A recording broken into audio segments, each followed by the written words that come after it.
Just give it a few more seconds for everyone to tune back in. I believe. We're live. Brilliant. We can start. So, I don't know when we stopped recording.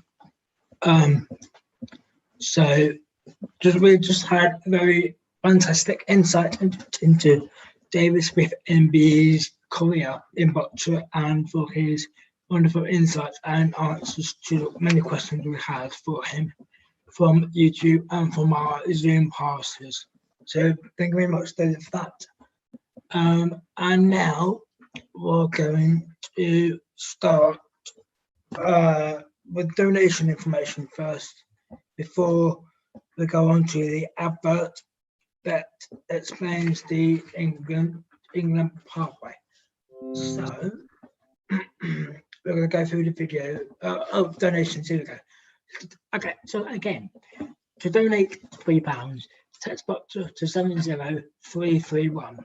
To donate £5, text Boccia to 70970. To donate £10, text Boccia to 70191. And of course, as always, you can always donate online by going to www.bocciaengland.org.uk/appeal/Bocciathon. Again, I would really love to hear of where you're watching this from around the world or in the UK. We would love to have a look at your flapjack photos, or we would love to hear what you're up to, and of course to keep telling us of your favourite bits on YouTube comments. So, and of course you are helping a very lovely charity like Boccia England keep going through the pandemic, and of course to support young people getting into Boccia and the Boccia athletes to keep on pursuing their dream and their career in Boccia when we're able to, when it is safe to do so within the next few months. So thank you very much for your donations, and please do share this with your friends and family to donate to such a useful cause. So now we're going to go over to a short video about the Boccia England talent pathway. This is the pathway that Boccia England academies and A Cup and B Cup can look up potential players to go on the academies, and then after academy it goes on the talent pathway, and then it goes on to EPG, and then it goes on to Boccia UK. So we're going to have a look at going up the ladder of Boccia, and there will be a short video of that, and I will see you at 10:50. So we're going to have a little short video now, and I'll see you in a bit. Thank you.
So, thank you very much for that little insight for YouTube viewers about the pathway and how much Boccia England supports Boccia players get through the pathway to be the best that they can. So thank you for that video. Now, thank you all for joining us at this time of day. It is nearly 6 o'clock in the evening, or whatever time it is when you rewatch this. Please do post about this event. We've still got quite a few hours to go, so please do share this lovely event to raise money. So it's a lovely little fundraiser, and it's very useful to do it during the pandemic and through lockdown. So we've all got a bit of free time now, haven't we, to do stuff. So please do say hello to us on the YouTube comments and keep that network going, and of course all that. So now we're going to go on to Graham Judge. He is a sports coach, and he will tell us how he first got involved in Boccia and why the sport ticks all the boxes as far as he is concerned. So we're going to do that, and I'll see you at 6 o'clock. So over to you, Graham. Thank you.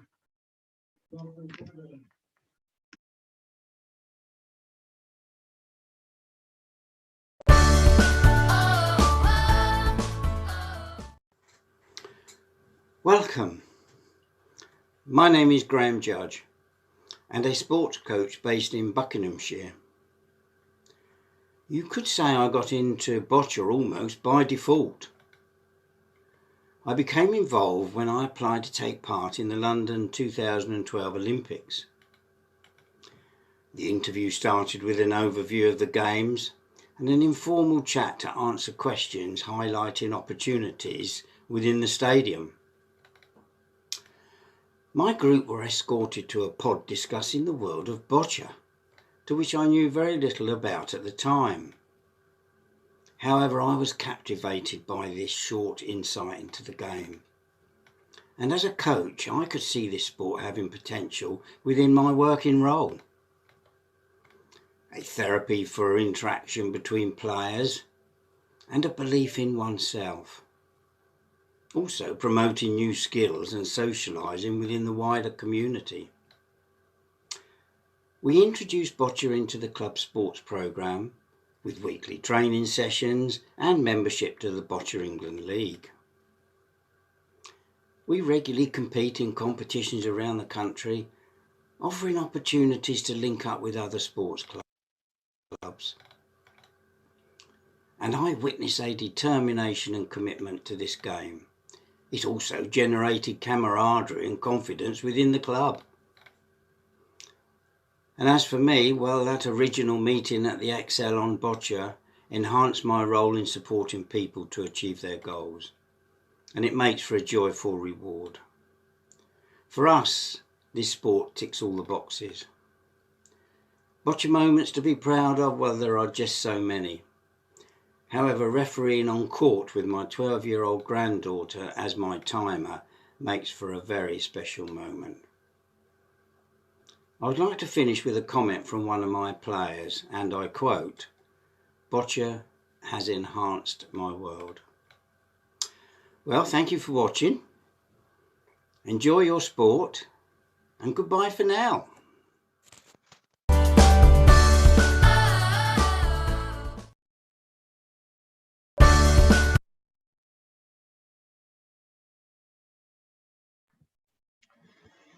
Coming up next at 6 o'clock, we've got roughly around 4 minutes before 6 o'clock, or 5 minutes. So if you've got anyone with children, or if you know people that have got children, please do refer to this at 6 o'clock for bedtime stories that will last 15 minutes. So if you wanted to give them an early bedtime, you can come back here at 6 o'clock for a lovely bedtime story with Emma, Head of Business at Boccia England. Please do share your thoughts on the bedtime stories on the YouTube channel, under the comments, or by tagging Boccia England and using the hashtag Bocciathon 2021. I was told to get a bit silly for myself, so it's probably not the best time for me to have a bedtime story, as I'll be up for that entire night, but we will see how it goes. We will see you all shortly. Thank you.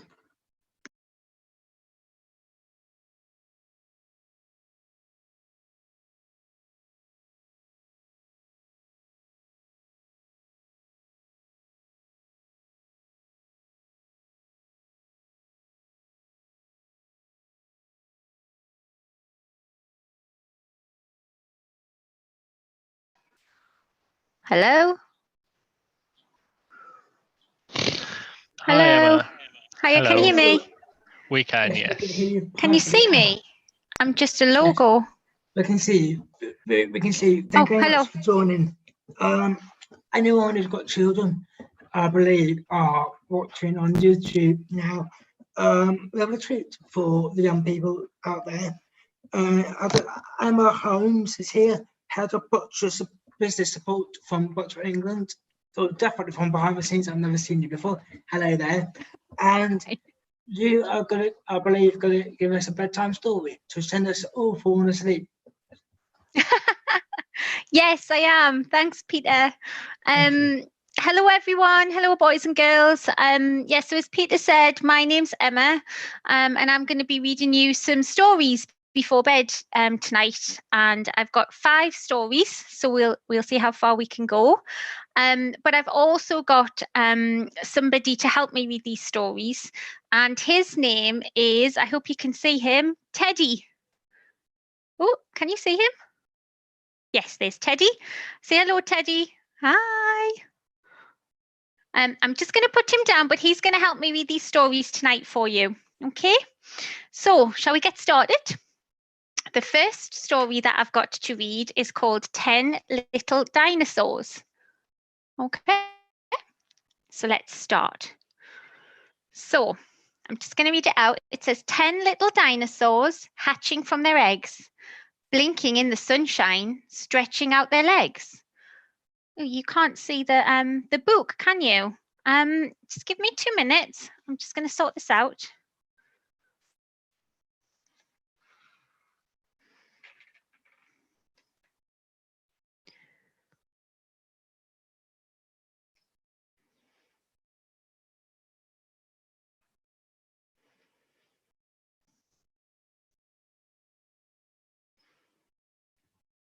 Yeah, I think it's the background. Sorry, guys. I'm just trying to sort this out for you. I do apologise for this delay. As I'm pretty sure all of you might have seen throughout the whole lockdown, is just that using backgrounds are a very tricky thing to navigate on Zoom.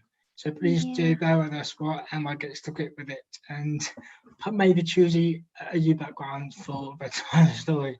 So please do bear with us. Literally, bear with us. Thanks, Peter. Just give me 2 minutes, guys. I want you to be able to see the book. That's all. So, yeah, 2 moments.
don't worry, videos on YouTube, you're not being paused or anything. We're just Emma's having some technical difficulties with her background, so please do bear with us while she sorts it out. Hi, have you got me back? Yeah, lovely. Am I here? Hi, everyone. You can see Teddy properly now. So here's Teddy, and you can see my books, which is great. Okay, so I'm just going to start again. The first book we've got to talk about is called 10 Little Dinosaurs. Look, we've got 10. 1, 2, 3, 4, 5, 6, 7, 8, 9, 10. Look at that, what funny one there. So we'll start reading our book then. So it says, 10 little dinosaurs hatching from their eggs. I'll do it this way so you can see it a bit better. Blinking in the sunshine, stretching out their legs. Look, our mummy's sleeping. Let's go and explore. 10 little dinosaurs say, roar.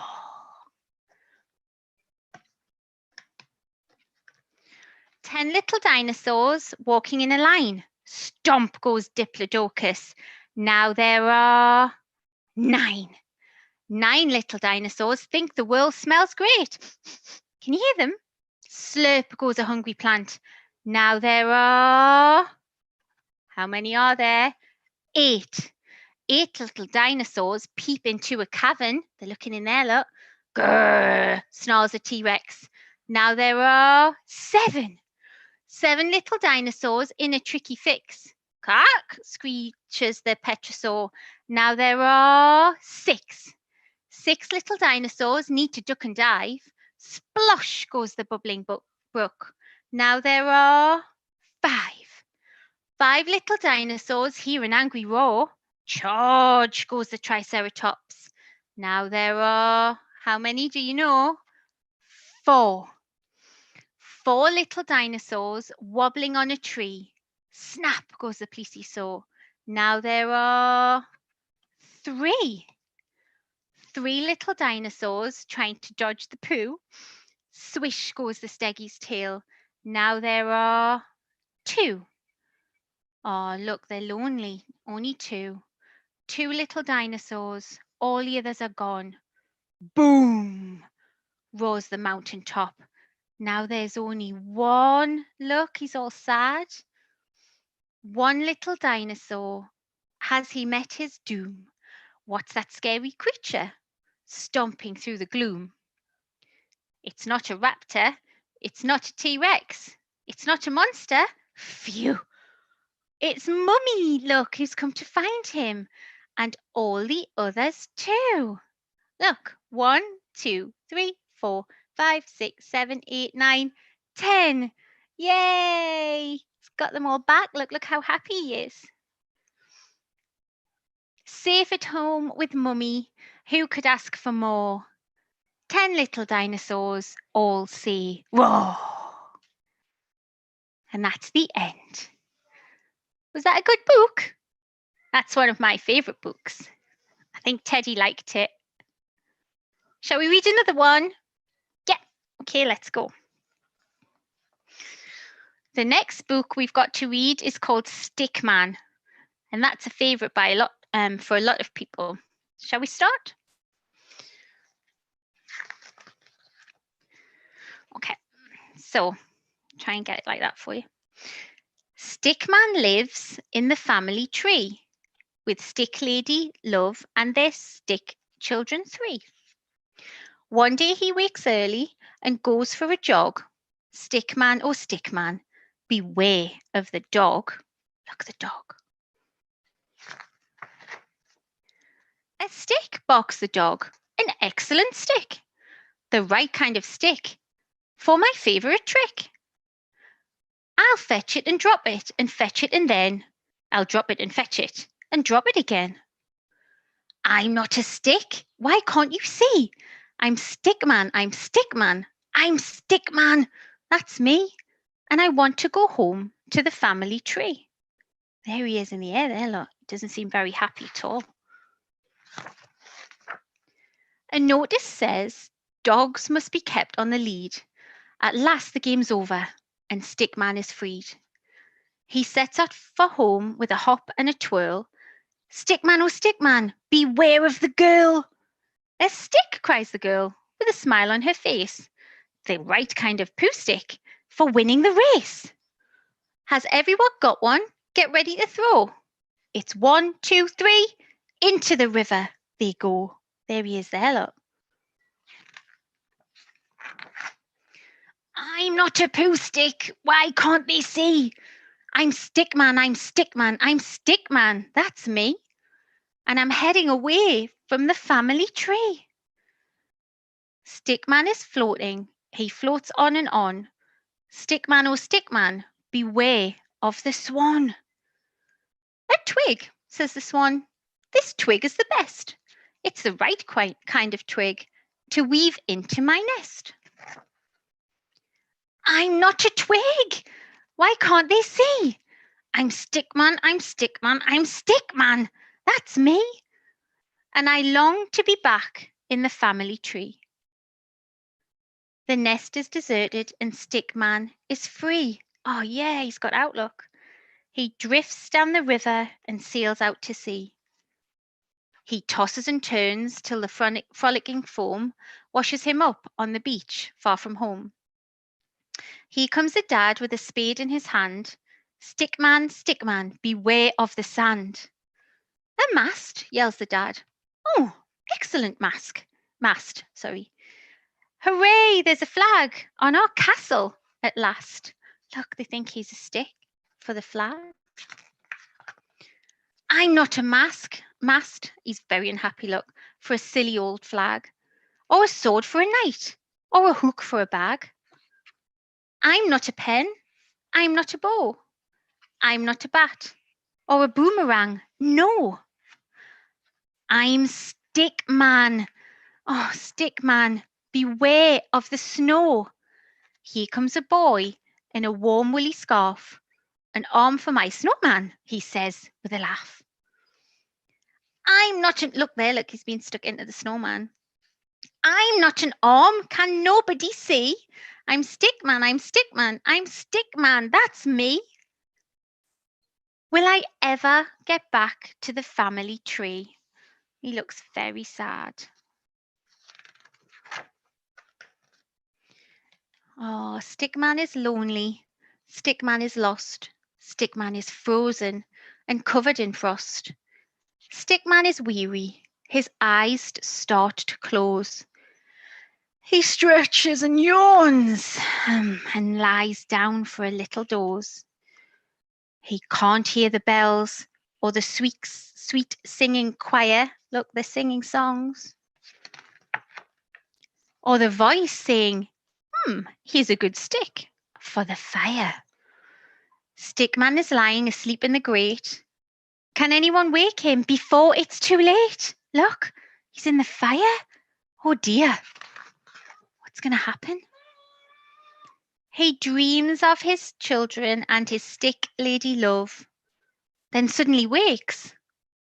What's that noise up above? It starts as a chuckle, then turns to a shout. Ho, ho, ho, ho, ho. I'm stuck, get me out. A stickman, a stuck man? Now who could that be?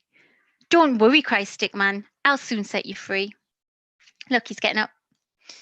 A scratch and a scrape and a flurry of soot, a wiggle, a jiggle, and out pokes a foot.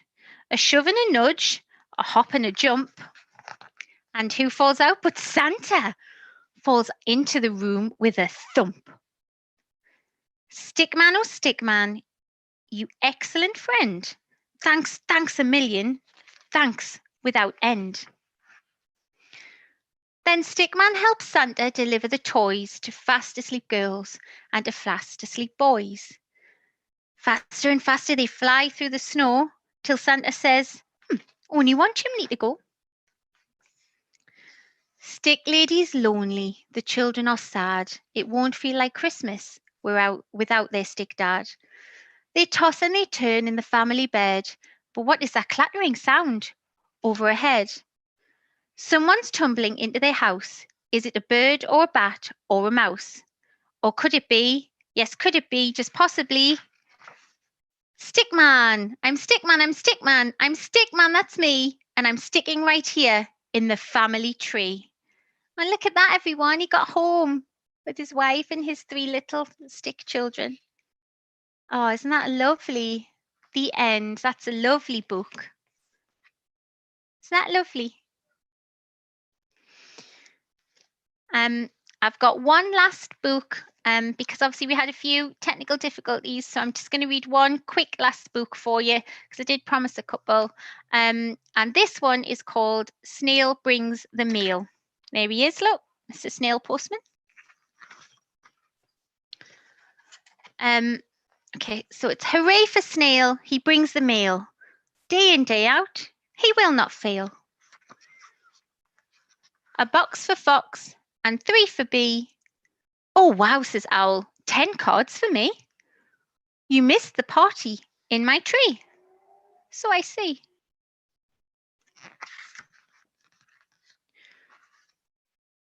From dawn to dusk, Snail's on the go. He does work hard, but he's so slow. His friends may have to wait all day. Poor Snail, he does his best, they say. Look, it's night time. He still hasn't got his letters out. One morning, things go wrong for Snail. He wakes up late. Uh-oh, he drops the mail.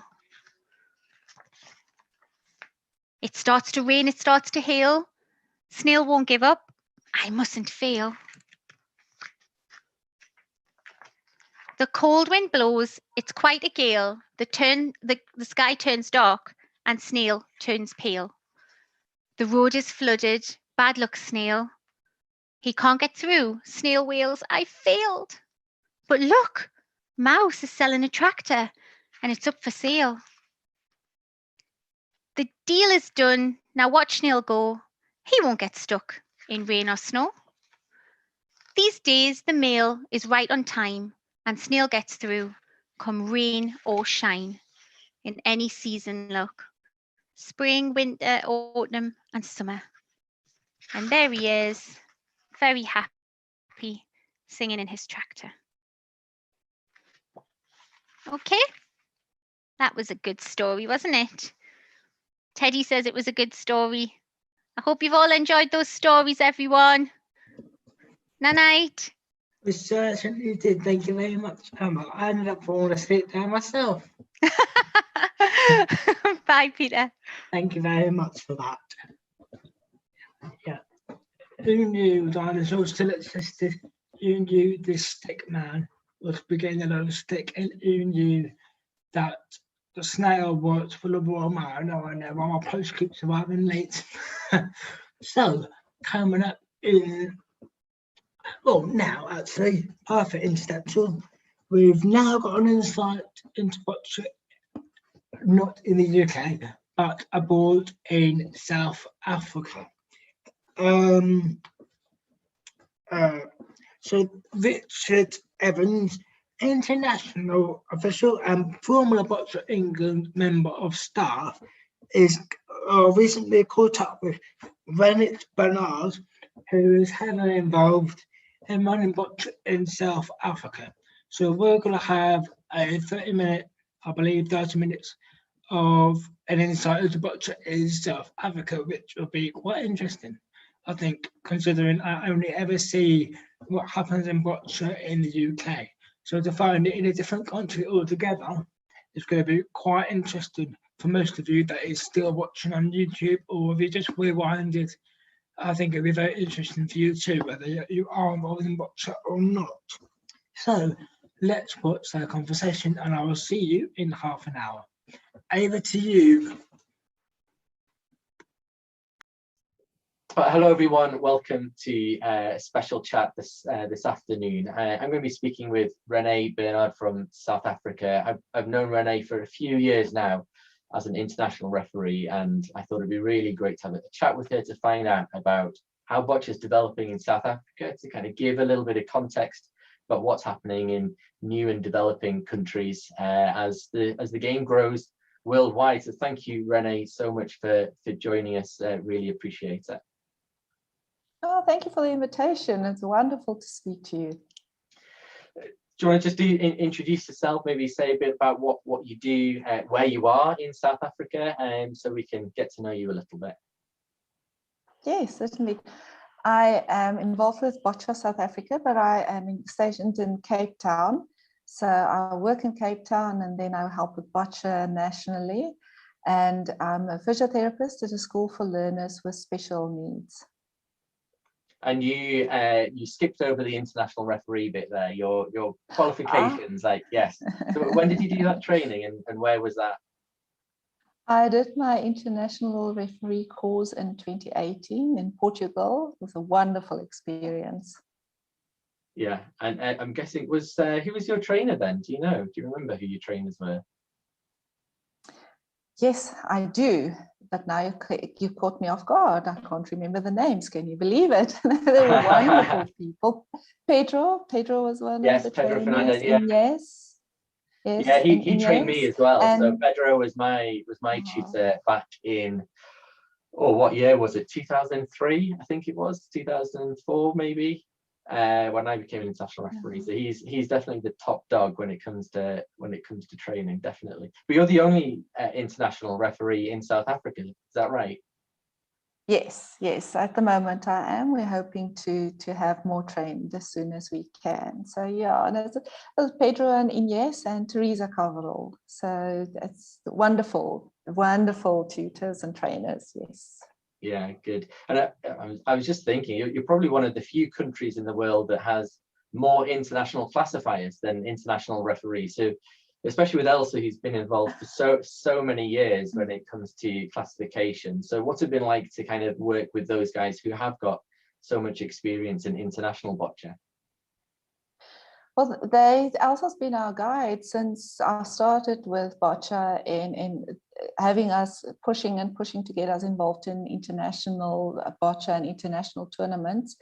So it's thanks to her that I did the international course and to our national federation that entered me. So I'm very thankful for them. And yes, we have more classifiers than referees at the moment. But in Boccia in South Africa, you're actually everything. The classification bit, I won't go into, that's more complicated. And when I had to choose classification coaching or refereeing, I chose refereeing.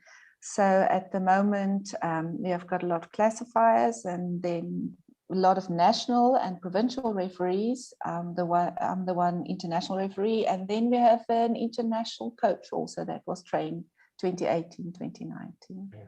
So you became international referee in 2018, but where did it all start? How did you get involved in Boccia in the first place, and when was that? That was 2004, and I was at the school for learners with special needs in Pretoria, and that's Johannesburg, Pretoria, and then I was asked to come view a demonstration about Boccia. And they showed it us and they gave us a set of boccia balls and they asked us, please, would we start considering starting that at the school? I actually had no idea what it was. So we started rolling boccia balls, and then the next year we were entered at the national championships. Very small hall, if I think where we started and where we are now, it's a huge difference. Yes, and from there it just escalated, Boccia, I think it either grabs you or not. And from the start, I loved the game. I loved the discipline it gives to our athletes. And I loved the opportunities it gave the athletes, because it's usually those athletes that you think can do no sport, that usually sit at the side and watch the other do sports, that they were given an opportunity to be competitive in a game that they make their own. Yeah, it's really interesting. I think you said that about being Pretoria, but you're not there anymore. You're more Cape Town direction now. Is that right? Yes, I've been in Cape Town now for 6 years. Yeah, great. From what I remember, you tend to do things by provinces. So is the whole of South Africa involved in the national championships, or do you have hotspots around the country that are particularly, involved? How does it work from a national point of view with the provinces?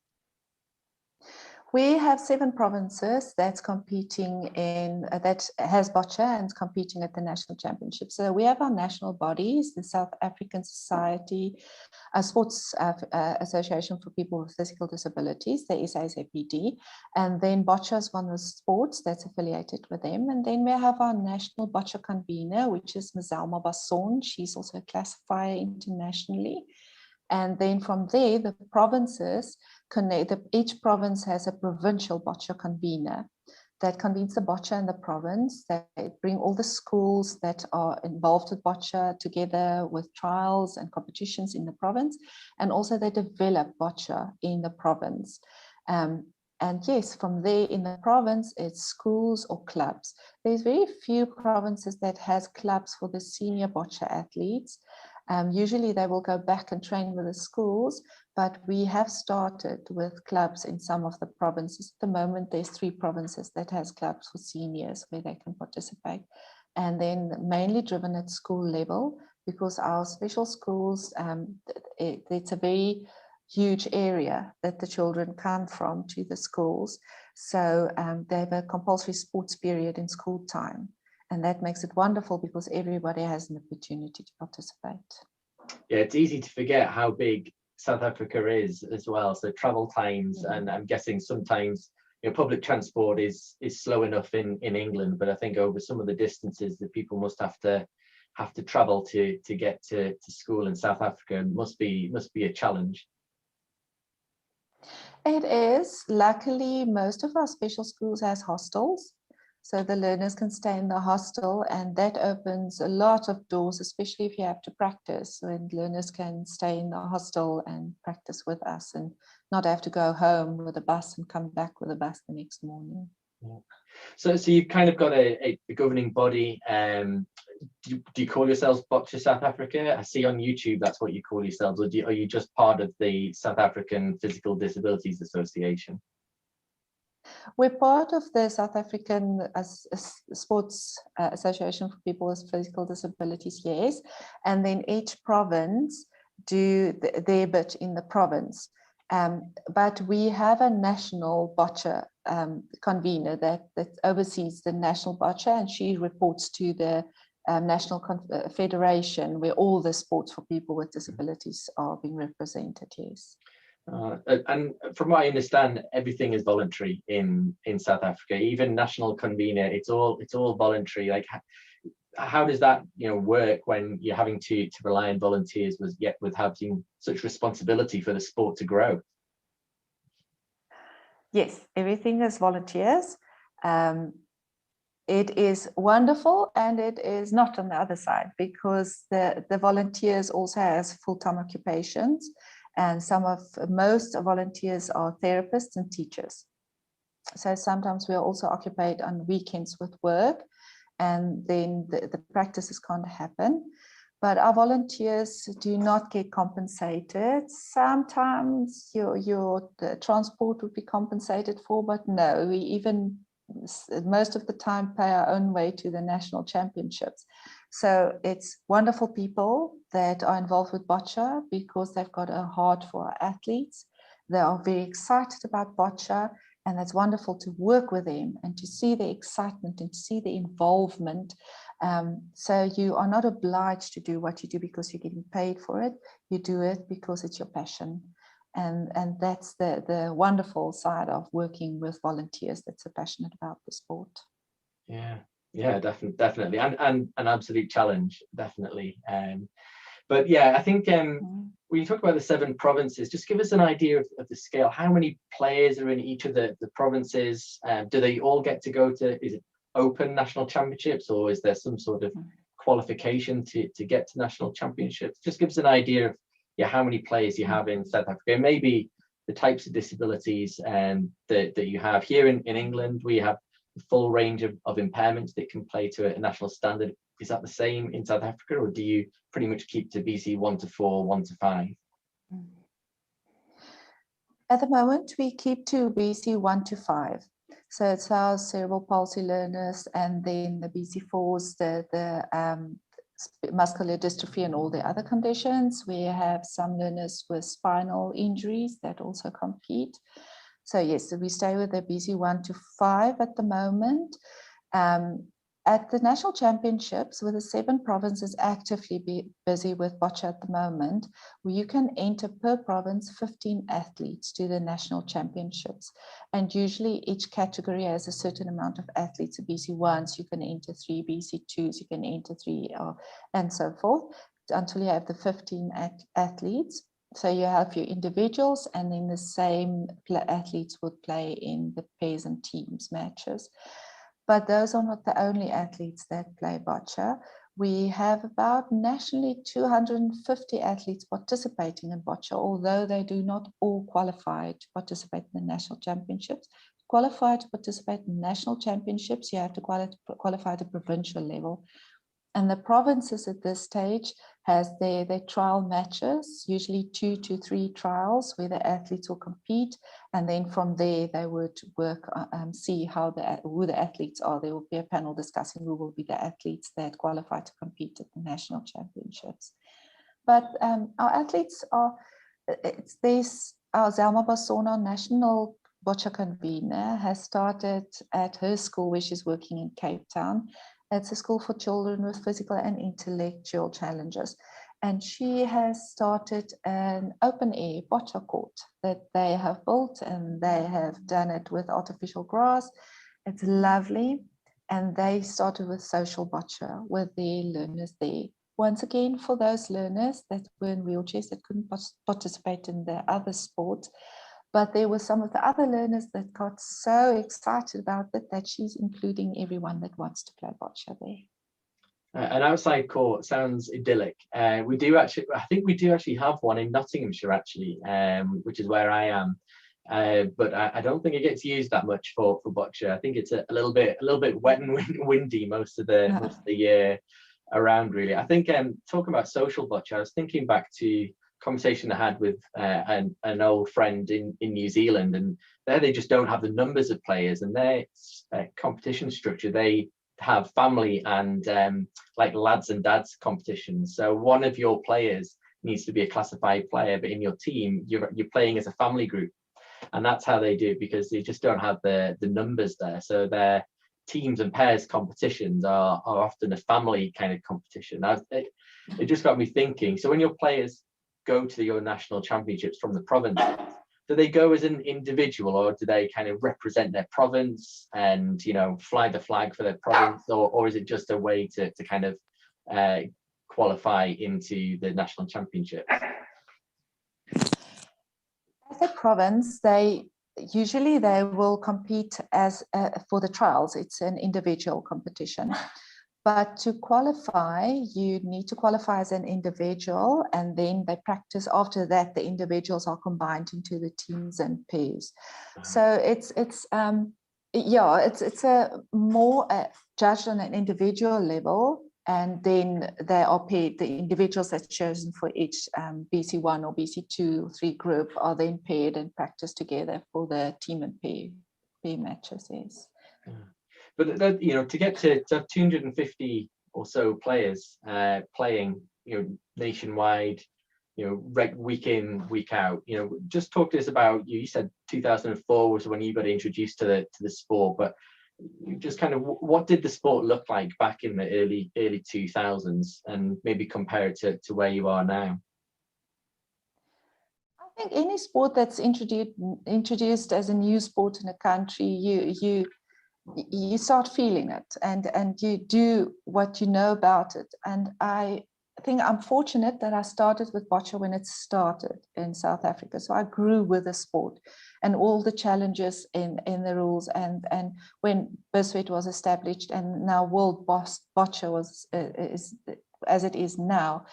But when we started with boccia, it was very, very small. We actually did not really know what we were doing. So we played, it was more social. We were introduced in 2015. We first had it at our national championships on a very small scale, small hall with 3 courts, no timing. We didn't understand the scorecards. We interpreted it as we could, and we tried to be as strict as we can with the rules. And looking back now, the understanding of the rules wasn't so good. but we enjoyed it. The athletes enjoyed it, and it grew from there.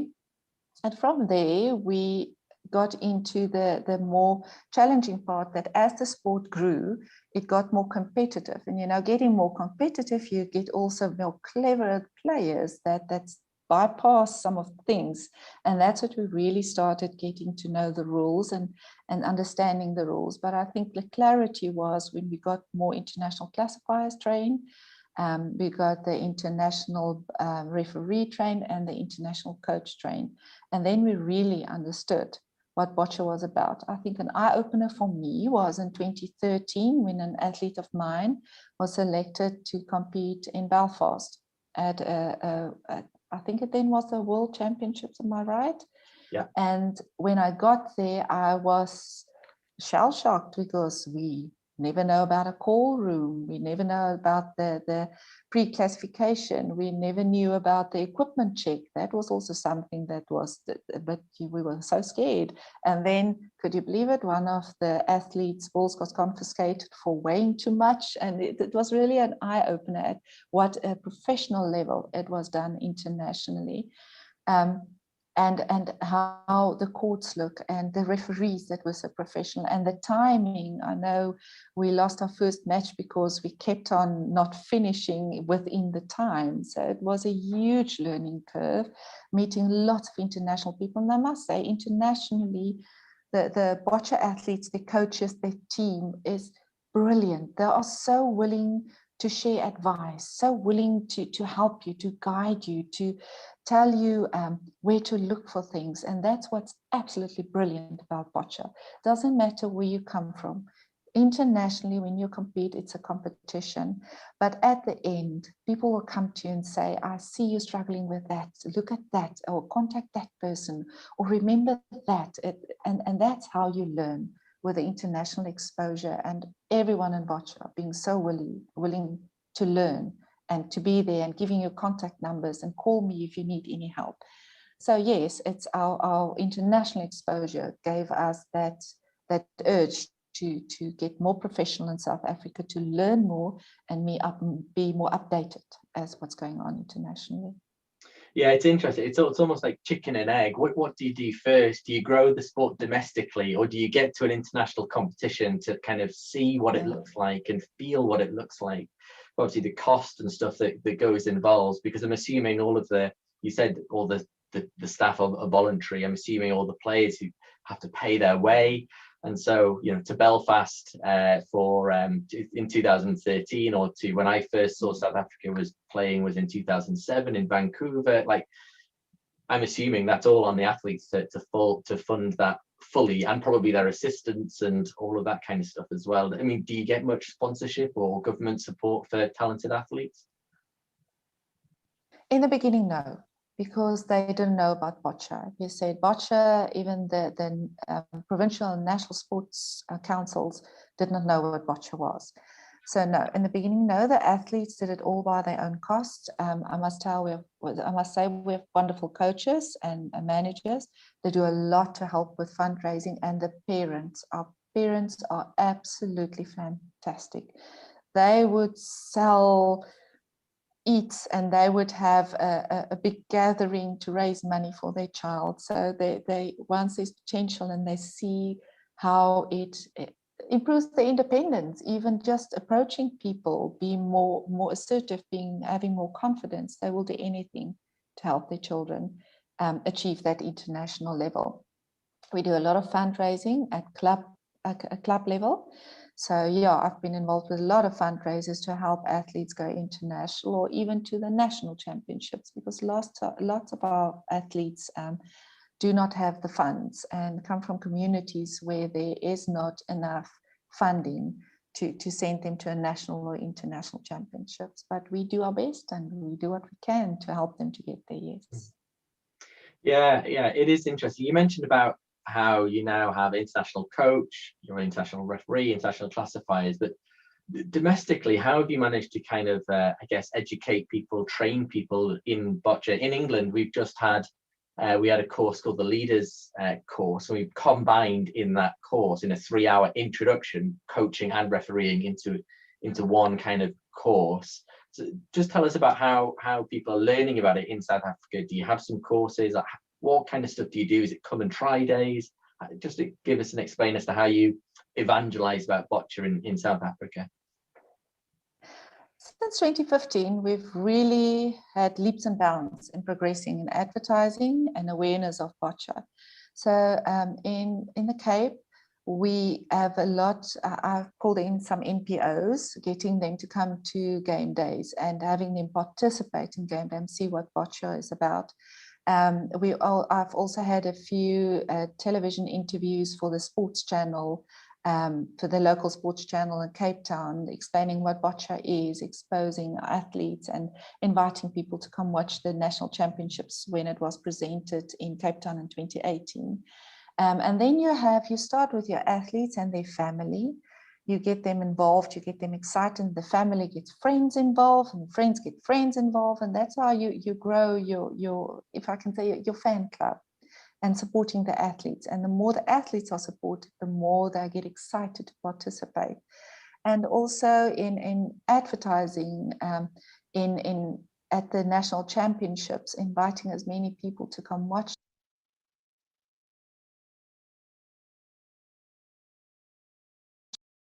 boccia in the province where it is presented, because it's every year in another province presented. So yes, I think you start with your athletes and the families, and from there it grows, but it's a constant process. If you get stagnant, it disappears. People don't know. So you got to constantly promote it. You constantly got to pull in new people.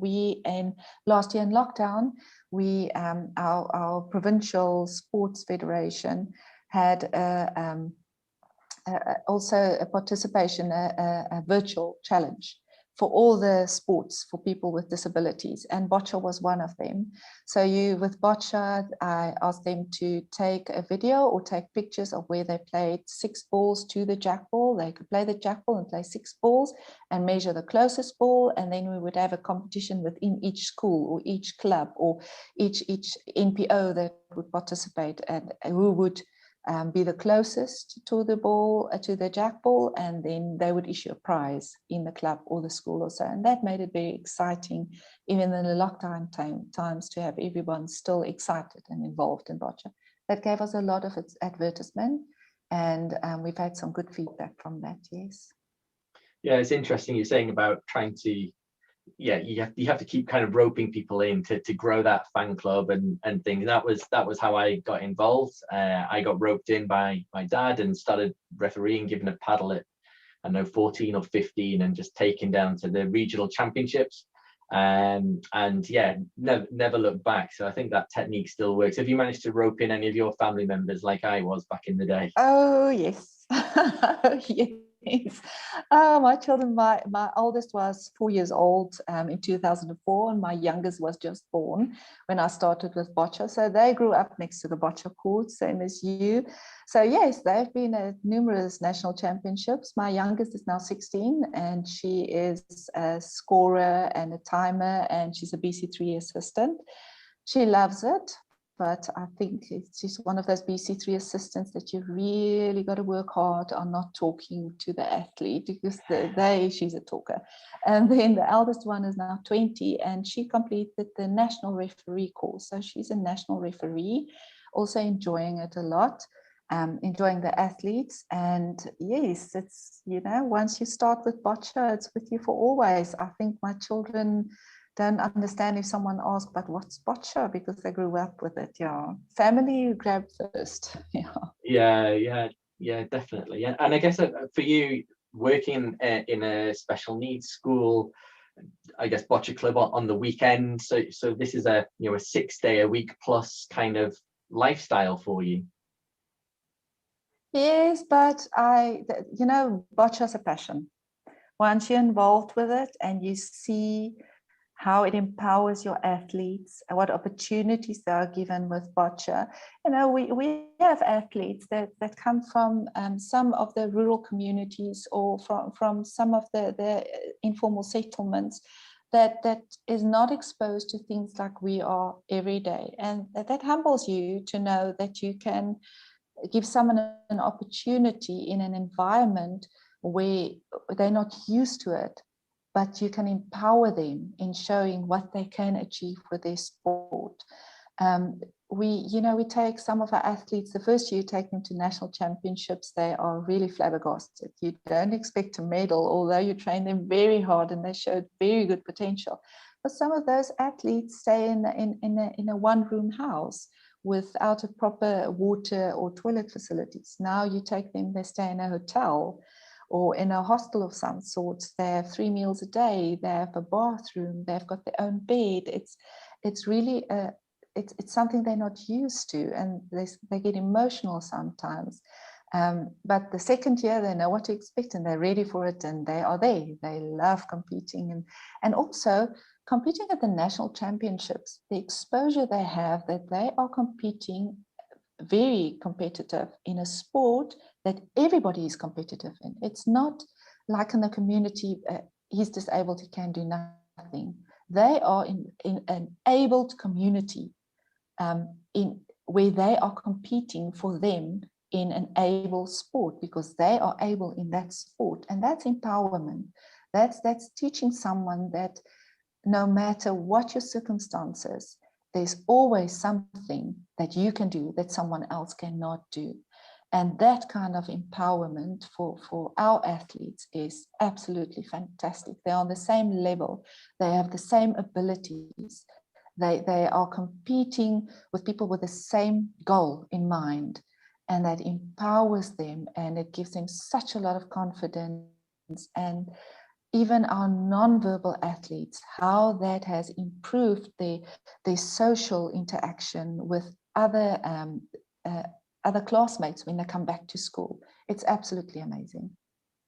Yeah, I think that's it's wonderful. That is the power of sport. But I think the power of boccia, more than just sport, or sport in general, it really does create opportunities where there sometimes doesn't seem to be many opportunities. So it's such a great to hear that, and I think it's probably a really good place to end our chat as well, because we've gone from starting in boccia in 2004 to provincial championships, international competitions, people coming from very diverse backgrounds to being able to play in the sport. And if I guess the trajectory of boccia in South Africa, if you take that over the last 15 years as to how that's progressed, I guess the exciting thing is to think about where you're going to be in 15 years time from now, I suppose. Oh, in a few years' time, we hope to be presenting some of this African or some international championship in South Africa. We really want to do that. That'll be great. And we hope we see you someday in South Africa, everyone competing. Yes, yeah, and athletes that has gone from where they've started. The athlete also took to Belfast, where he started, and how that empowered him to go to university, and at university not accept if it's not available or accessible for him after what he's seen internationally, what can be done. And he's paved the way for a lot of other students at the tertiary institution where he was, and how he qualified, not giving up. And that's what sport has taught him, that there's always a way to make it possible. Renee, thank you so much. It's been great to speak to you, and we hope we'll join you in South Africa for a good game of boccia in the future. Oh, you're very welcome. Thank you for having me, and all of the best for all the boccia athletes there in the UK. We are watching you on Facebook, and we're learning a lot from you. Thank you for that, and all of the best for you. Well, thank you to Renee for joining us for a chat. I hope you've enjoyed learning a little bit about how South Africa and boccia is kind of going hand in hand, growing year on year. And we'll hopefully be able to catch up with Renee in person in the near future. Thank you, Renee. Pleasure. Bye-bye.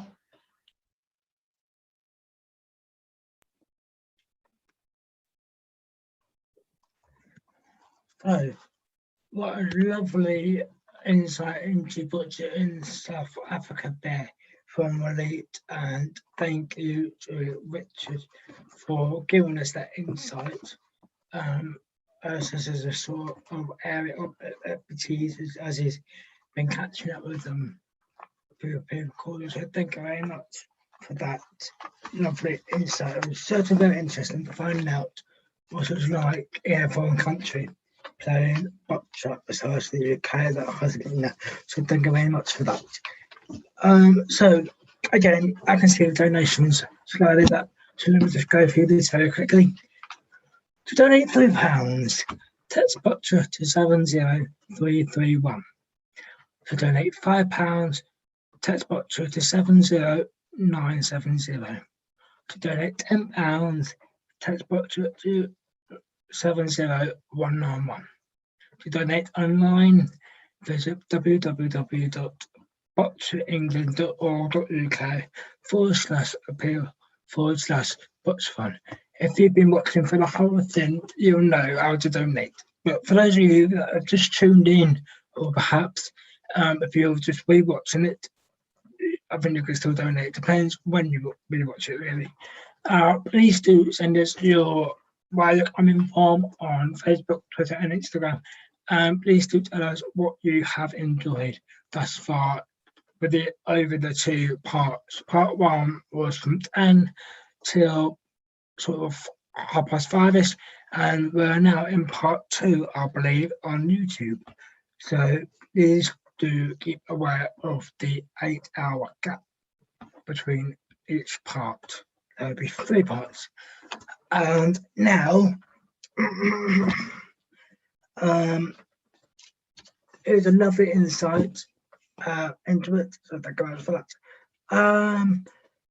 I will introduce a Boccia forum advert, but before we do that, I would like to welcome you into my bedroom. The eagle-eyed viewers among those probably know that there is no Boccia balls or clock behind me now. I've been kicked out of the lounge because my parents want to watch TV. So you're now in my bedroom, even though you can't see most of it, which is probably for the best anyway. But I'll be in here until midnight, and hopefully by midnight I'll be back in the lounge for the duration from midnight till 10 AM. So just to let you know that for the next few hours, you'll be staring at basically white everywhere, apart from my tie, of course. So now we will go over to a little video. I would like to introduce the Boccia forum advert. This is for people who want to get involved in Boccia or running Boccia locally in your community, wherever you are, in the local community, as we've heard from other people as well thus far, that they have all started Boccia in their own communities. Anywhere you are in the UK, whether it's a village or a city or in the countryside, you can still run Boccia locally in your local area. Here's George to tell us a bit more about Boccia forums. Over to you, George.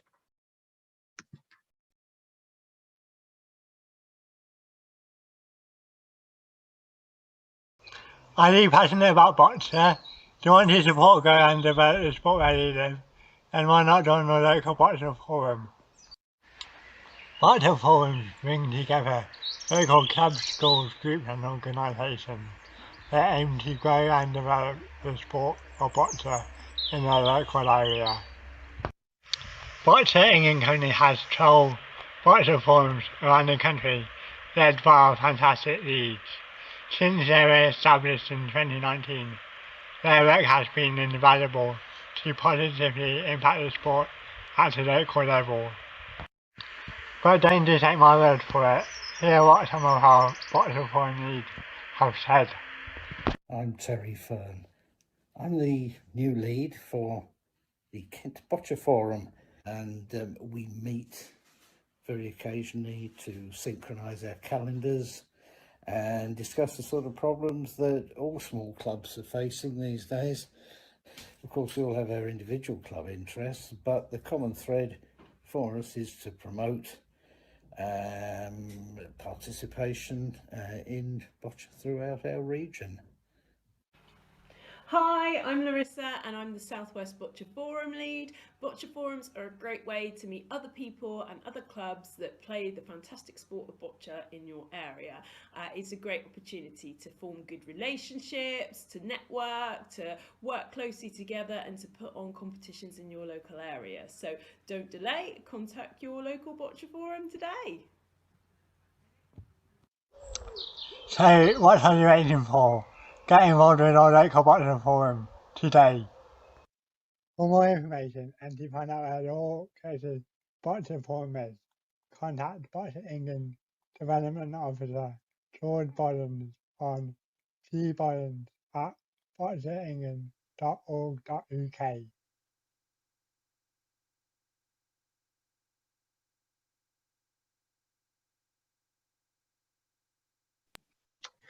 Thank you very much for that insight into the uniformed Boccia forums.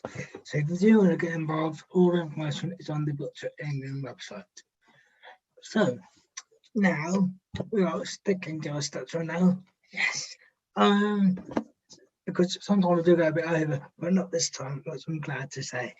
So must remind you about the form passes again. So our next interactive session is at 7 o'clock. So you've got 10 minutes now to get a Zoom pass if you wish to get involved in Smile Through Sports next interactive session. Smile was here this morning and they are doing it again in 10 minutes time. So if you want to get involved, please do by getting a Zoom pass so you can actively get involved and join in the fun on Zoom directly. So that's that. And we've recently been in touch by another overseas country about Boccia, and this one is in Australia. So in Brisbane in Australia. So we're very glad to collaborate with other countries and their version of how Boccia is formed in their country, because a lot of the countries are different to how the UK Boccia England is being formed and run. Every country it varies across players and the setups and everything else. So it's lovely to hear from Australia. We've been in touch with Moreton Bay Boccia Club. They sent us this fantastic video which features many of their players telling us why they play Boccia. And I will see you in roughly 5 minutes. So here is the video from Australia. Take it away.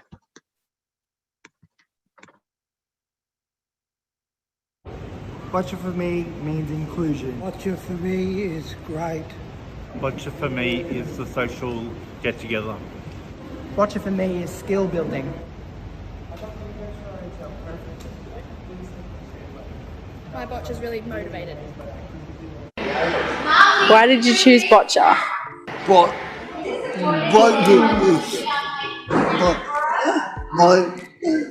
my passion? Your passion? Yeah, passion. And that's what does it do to help you? Focus. Well, I was looking for something with a social group, to socialise with. I was currently really kept involved for a long time and decided to do something completely different. So this is why I chose Boccia. Because another sport I can do. I was 11 at the time, and I got introduced to it by Shale, and from then on, so Shale was one of my physios when I was in hospital, and he showed me just the basics of Boccia. Then I got pretty into it. So that's a really summarised version of it. There's a bit more to it than that, but yeah. Hi. Beat Tony. Beat Tony. So why did you choose Boccia? Huh? Why did you choose Boccia? Because I love the game and I love the team. I chose Boccia just for something different to do. I played a different sport years ago, but so I wanted to give something else a go, and I love the different range of disabilities that you have here and how welcoming you all are, so that's why I chose Boccia. I'm Lachlan. I chose Boccia because I like making friends, being active and competitive. Why I chose Boccia? Because I can't ice skate. The reason I choose Boccia is it's challenging, it's competitive. I went on in Sydney, to do Olympic sports. And yeah, that's about it, really. Got into boccia because I was introduced to it, found it a lot of fun. And there's a lot of people that with different disabilities, and everyone's different, so everyone has fun. I enjoy every bit of it.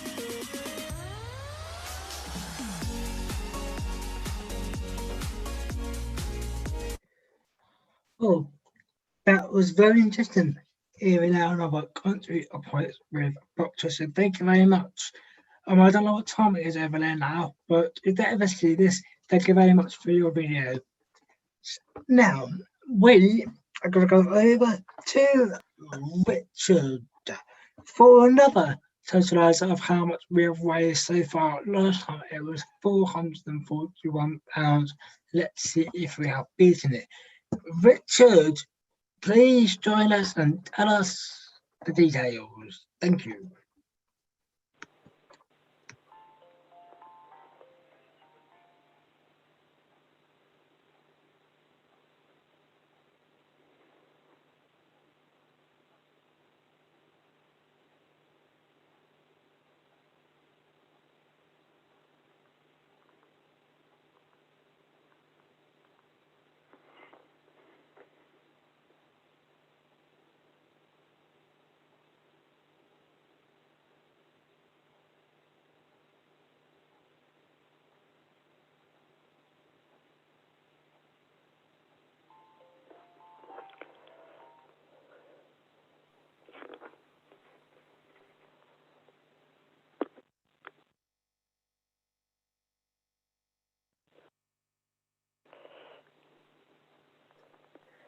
Sorry about the delay. We're trying to get Richard in as soon as possible.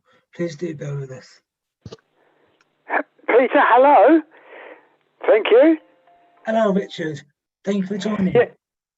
So, no, that's fine. There seemed to be a slight problem. I was unmuted, but nobody seemed to realise I was there. But thank you. And thanks to all of you who have donated so far.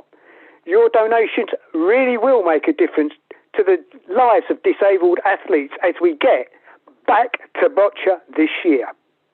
Every amount you give really does make a difference. For example, you are helping to make it possible for disabled people to excel in our sport.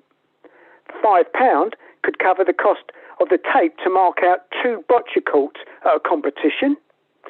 £20 could buy the medals for the winning athletes at a BE Cup competition.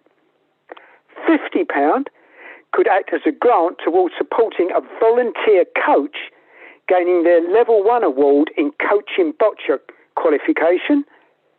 And £100, please donate that, somebody, could pay for a day of academy coaching for a talented athlete. And I'm now able to reveal the total raised so far is £481, nearly at that magical 500. Thank you so much to everyone who's been part of raising this fantastic amount of money, which will make such a difference to changing the lives of disabled athletes. Don't forget that there's still over 14 hours in which you can donate. You can donate via text by texting boccia to the numbers on the screen now. These numbers are also in the information below the YouTube live stream, along with the all-important terms and conditions. Or you can visit www.bocciaengland.org.uk/appeal/Bocciathon to give online using a debit or credit card. And if you're a taxpayer, don't forget to gift aid your donation. Thank you. And thanks, everyone. I'll be back for another update in around 3 hours. Over to you, Peter. Thank you very much, Richard. As a small amount of money, but all helps towards Boccia England's donations. So thank you very much. Please give as little or as big as you can. Now, we are going to go over So tomorrow food sport again for the second time, and this is the second out of 3 sessions they are doing for us. We're very happy to be joined by not the two from earlier, but from Rachel from Smart Food Sport, one of our delivery partners in the northeast of England, who run some amazing butcher events. This scavenger hunt, a different name now, is the second of 3 segments, like I've just said, that we're going to put on. Thank you very much for Rachel and her team for putting this together for us. This is a session where all of you Zoom passers can get in and get involved in the fun yourself directly instead of YouTubing it. So please, let's welcome Rachel and the Zoom passers, and I will see you in around 55 minutes. Over to you, Rachel. Thank you. Right, hopefully everyone can hear me. Give me a bit of a thumbs up if you can hear me. Brilliant, we're halfway there. So what we're going to do for the next hour, we're going to do something called a scavenger hunt, which basically means you've got to get up and move around and get some stuff from around your house. So there are some rounds. If you can't stand up and get round, don't worry. There's a round that's just for you. But particularly the Moss family, I would imagine you're going to be very, very good at this, and you're going to get some good scavenging going on. So what we're going to do, we're going to have 5 rounds. I'm going to give you a list of items that you have to find in your house. And then I'm going to give you about between 5 and 10 minutes, depending on how we're getting on, to find those 5 items. And we're going to see who's found the best ones. So I want you to find things that are weird and wonderful. Okay? Few rules though. We do not want to see anything that could be deemed offensive or rude or embarrassing for the people behind the camera. So try and keep it clean and nice things that you're going to find for me, but weird and wonderful ones at the same time. So I'm going to attempt to share my screen. So this is where it can all go horribly wrong straight away. Hopefully you can see that. Give me a bit of a thumbs up if you can see that one. Perfect, we're on track. Right, so round 1. Now nobody move yet. Okay, Moss family, I'm keeping my eyes on yous. So round number 1, I want you to find 5 items. So they cannot be boccia equipment. So you cannot go and get a boccia ball. You can't go and get a boccia measure. They have to be something that fits this description, but it is not boccia equipment. So I want you to find something red, something blue, something white, something you can measure with, and something with the number 13. Okay, are we ready? On your marks, get set, go. You've got 5 minutes, go.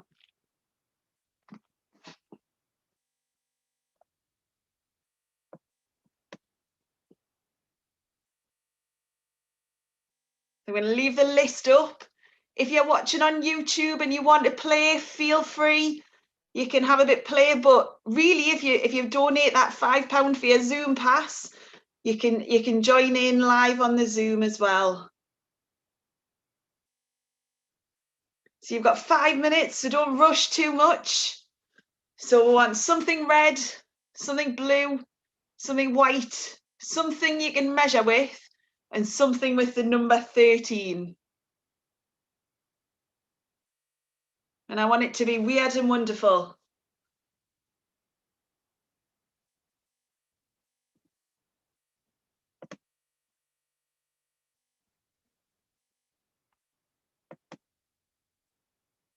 Oh, people look deep in concentration, thinking about what items they can go and get. You'll not see this on YouTube, but there's lots of scurrying around going on. People are running around the houses trying to find these items. I'm not. I'm just sitting, chilling, gonna have a bit of a cup of coffee. This is why I agreed to do this session, not the exercise one, and just chill out.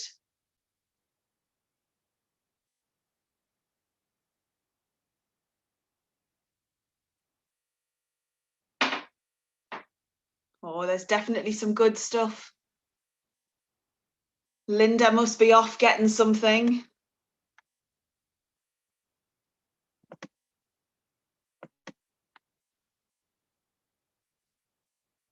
Brilliant.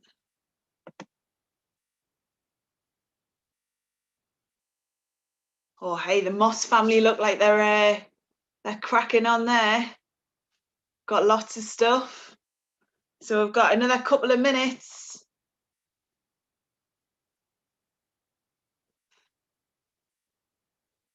I'm delivering this at my parents' house and my dad's very excited. He's got his items standing at the door here. If you're on YouTube and you want to join in, please take a photo of the finds and hashtag Bocciathon and tag Boccia England, and we would love to see your finds as well.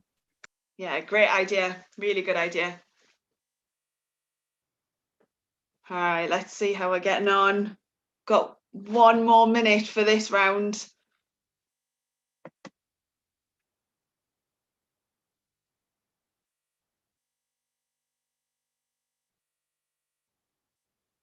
Brill. All right, Linda, give me a little bit of a thumbs up. Have you got 5 items? Yeah. Moss family, have we got 5 items? Are we doing 5 each or are we doing 5 all together? Each. Dan, what have you got? Have you got 5? Give me a bit of a thumbs up. If you're going for it. Laura, have you got 5? Yeah. All right. Who else can I see? Jonathan's just connecting to the audio, so we might catch him up on the next round. Right, so let's go for it then. So what I want you to do, if you can, when I say the item, so I'm going to say something red, I want you to hold it up to the camera for me so that I can see it. And I might ask you to come off mute to explain what it is if I can't work it out. Okay, so go for the first one. Something red. Oh, I can see a torch. Is that a fire extinguisher? Can I see a fire extinguisher? Yeah, brilliant. Oh, strawberry, giant strawberry. If you're watching this on YouTube, you're missing out seeing some of these items on, I can tell you. Oh, we've got a red notebook. We've got what looks like a horn of some description. We've got some earphones. Brill. I think everybody got something red there, which is a good start. Okay, let's go item number 2, something blue. What have we got? Plate, a box of tissues. Yeah, liking it. Casserole dish, a gun. Oh no, or a ship. Is it like a spaceship? Yeah, a pair of scissors. Liking it. Like that one, not related to Boccia at all. This is what I like to see. Brill. Right, let's go something white. What did we go for? A phone? Is that a phone, Dan? No? Paper? We've got paper. We've got bowl. We've got a tube. Like it. Is it an air tube? And a wind? Is it a windmill? Yeah, liking this.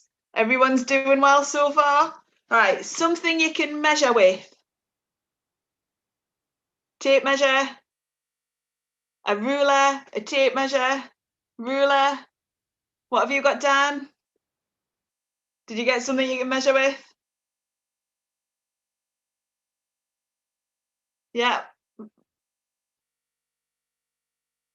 Is it a ruler? Jonathan, did you get something you can measure with? Love it. I'm looking forward to these photos on social media as well from the people watching on YouTube. There'll be some weird and wonderful stuff, I'm sure. All right, so something with the number 13. So the last one, something with the number 13. So we've got a CD with 13 tracks, well, at least 13 on. We've got a bit of paper with 13 written on it. Well done, Linda. Oh, push it towards the camera. 13-story treehouse. Is that a book? Yeah? 13-story treehouse. That sounds like a good book, if it is. I think I would like that one. Brill. So pretty much everyone got something in that first round. Is that a bingo card? Bingo card, Jonathan? Yeah? That's what I should have done instead of a scavenger hunt. When Callie asked me, we should have done boccia bingo. Next time, next year, we'll do that. So that was the practice round. That was the easy one. Okay, so you all did pretty well. Gonna be honest, I think Dan only had about 4 out of the 5 from what I could see. So we're gonna go for round number 2. Give me a thumbs up if you're ready. Yeah? Brill. Right, round number 2. I have to thank Gareth for doing these rounds. My imagination wasn't working. So for this one though, you are not allowed to go off camera. So I must see you while you're doing this. So it's really hard, this one. So you've got to be on camera and you've got to find 6 things, sorry, can't count. So something beginning with B, something beginning with O, 2 things beginning with C, 1 thing beginning with I, and 1 thing beginning with A. If we've spelt boccia right, fingers crossed. So 6 items without going off camera. So you've got, again, about 5 minutes to have a bit of look around, see what you can find and see what you can do. So off you go, you've got 5 minutes.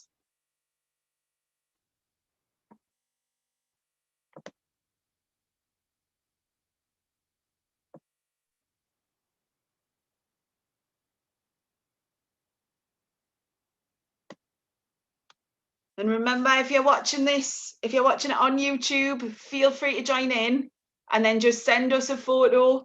Just use the hashtag Bocciathon and tag Boccia England in it, and then we'll see what you've found. But if you're joining in on YouTube, please donate.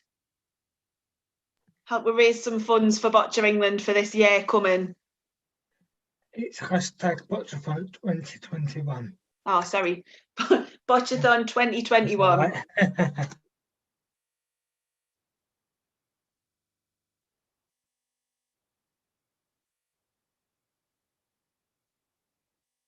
Oh, did Dan have a toothbrush in the last round? I like that, Dan. Just catching up on YouTube. Pen, a ball, and a toothbrush was in the last one.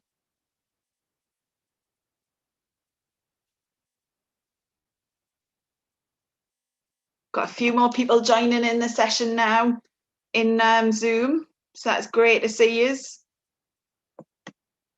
So what we're doing, you need these 6 items, but you've got to stay on camera for me. So you can't go too far for them. And they've got, each item begins with a letter of the word boccia.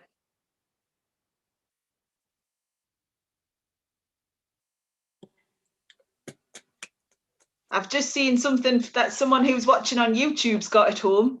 I really want the story behind that. I'm going to have to put that on social media. We'll come back to that.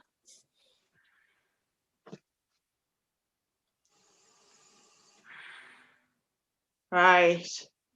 Got another, we'll go 1 more minute. Keep on track. Can see some people desperately looking for some stuff.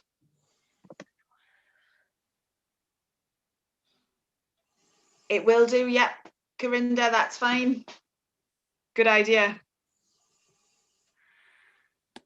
Yeah, Corinda's going to use his background for B.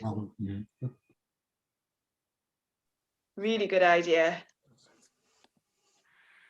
Oh, there you go. Got a few more people. Hopefully you can hear me. Yeah, you can hear me.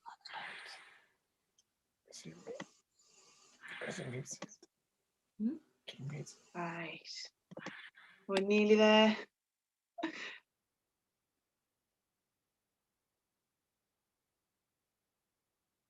I thought my patter was a bit rubbish there. I got muted by the host. Thought I was doing rubbish. Hopefully we're all right now. Right. Is everybody got their 6 items? There's a few people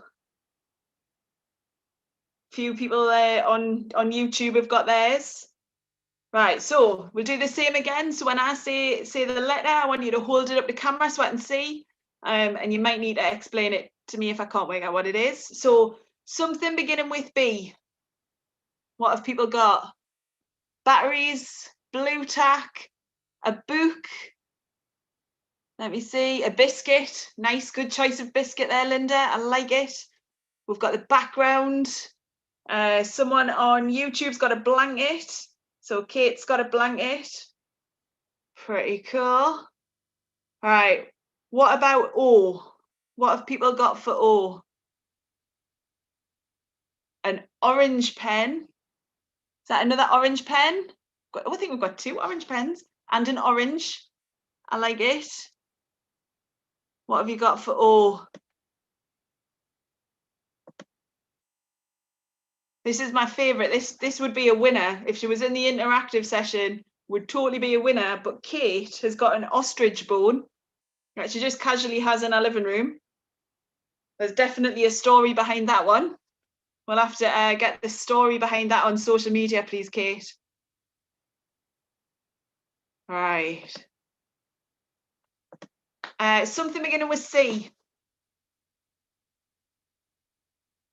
Oh, a cup. Laura, that looks like a really, really tiny cup. Really tiny. Either you're a giant or that is a tiny cup. That's all right. It's a tiny cup. She's not a giant. We're okay. We've got a beautiful cushion. I like the cushion. Cider. Excellent choice again. Linda's got her biscuits and cider. Yeah, loving it. Let's see. Yeah. Card, birthday card. Is it your birthday today, Jonathan? No. Oh, cards as well. Hey, Linda's got the 2. On YouTube, what have we got beginning with C? Oh, I can't see anything beginning with C. We've defeated them on YouTube for C. Right, so a second item beginning with C. So you can't use the same one. Sellotape. I would have spelt that with an S. That's where I would have gone wrong. Cards. A case. I like it. Good one. Still nothing on YouTube with a C that I can see. All right. Oh, yeah, phone case. I like it. So Kate's got an error. So on YouTube, she's saying she's got an error. Now up in Newcastle, we call that a clothes horse. So technically she could have had that for C, so I might give her that. Oh, CD as well. Yeah, like it. Right. Can you put on the chat camera? Oh, camera. Oh, I think mine's lagging behind a little bit. Camera, good one.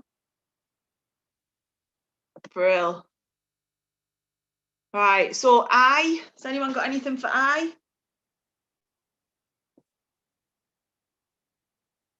Can't see what that is.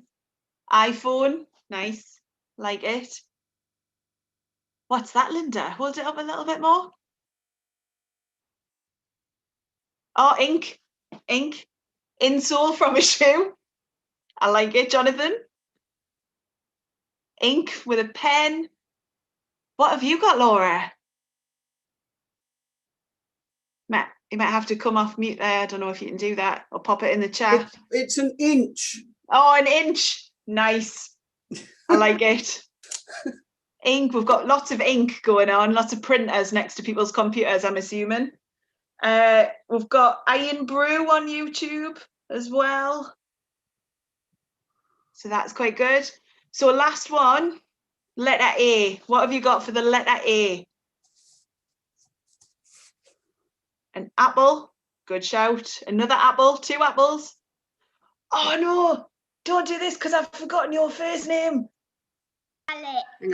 Alex. Sorry, Alex. I knew it as well. That's my brain has just gone. Laura's got her arm. What else have we got? Well, an error we had on YouTube. What's Dan got? Nothing. You've got 2 arms, so you could copy Laura. Just go for your arm. Good shout. Brill. Oh, apple. Yeah, we've had apple. Yeah. Brilliant. Right. Are you all still with me? Give me a bit of a thumbs up if you're still with me. Dan is slowly losing it. Right. We're going to go to round 3. So you can move this time, so you can go off camera. Now, it cannot be real boccia equipment. So it cannot be a real referee paddle or a real head or hand pointer. Something you could use instead of, okay? So something you could use as a hand or a head pointer, something you could use as a referee's paddle, something you could use as a ramp, something which has got 4 ends to it, and something you could use as a medal. We're not counting the real medals behind you, Dan. It's got to be something different that you could use as those things. So what can you find? Yes, we know you've got lots of medals, Dan. Thank you very much. So something you could use if you got to your boccia session and you'd forgotten your ramp or you'd forgotten your referee's paddle, what are you going to use that you can find in your house? So you've got about 5 minutes again. I'm going to test your imagination. Oh, Kate's found 2 things beginning with C now. So she's got a crochet hook and a cockapoo. Is that a dog? I think that's a dog, isn't it? Yeah. Hopefully it's a dog. Right, so I'll give you about 5 minutes to just gather your things, and we'll let people on YouTube have a bit go as well. I'm going to have a little sip of this coffee. Oh, I could have used this for C, couldn't I? It's no good thinking about it now. Use as a medal. All right.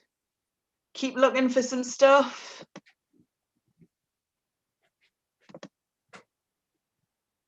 All right. And then don't forget, while you're doing this, take photos for me, stick it on social media, and the hashtag Bocciathon 2021. And if you tag Boccia England in it, that would be brilliant. That would be really good. Oh, that looks like a superhero try one. Is that what it is? All right. How we're doing on YouTube? Has anybody found anything yet? We've got another couple of minutes to find some stuff.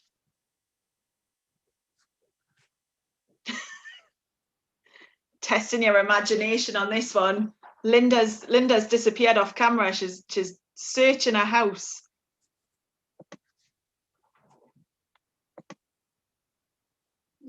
Yeah, Laura's having a good search.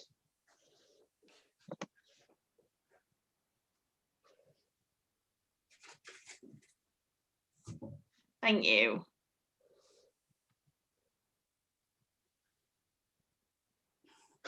Thanks, Kate. Glad to know that's a dog. That's really bad that I didn't know that.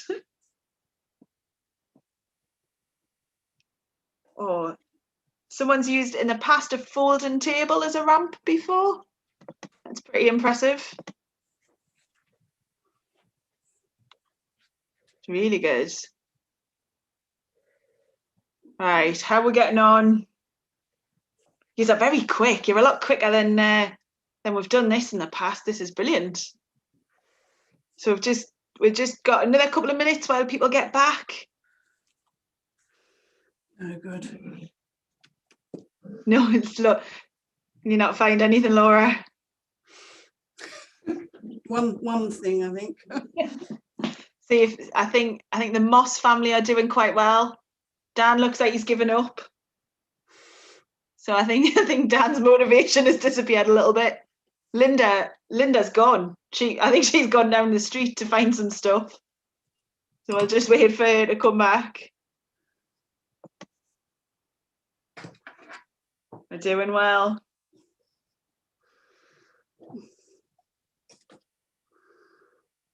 Kate's all over this on YouTube. She's got some stuff.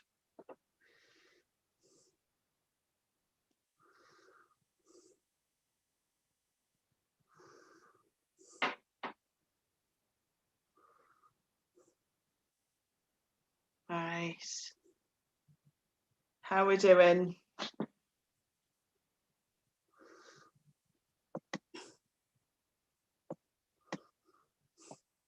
Is everybody, while we're waiting for a couple of them, people are still looking to come back.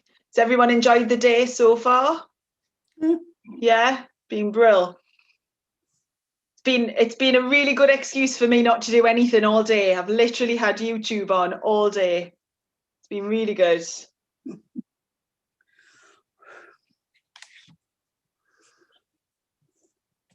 We've got a stint at 6 a.m. tomorrow morning. If anyone's coming to join, we're bright and early. Definitely want to do that. Dan says no. Too early for Dan. Some really good stuff tomorrow morning, bright and early. And Terry's got a quiz, I know, coming up. You definitely want to have a Zoom pass for that. So that's at 9 o'clock. Yep. So if you haven't got a Zoom pass already, we'll get the link put onto YouTube for £5. It's cheaper than most pub quizzes. Definitely want to get on that. Right. Oh, we're back. Linda looks like she's back. Right. Okay, so we'll do the same again. So if you could hold up whatever it is you found that you could use as a head or a hand pointer. Oh yes, a sword. Loving it. Look, I think we should just use that for boccia in general. Dan's got a potato masher. Yep.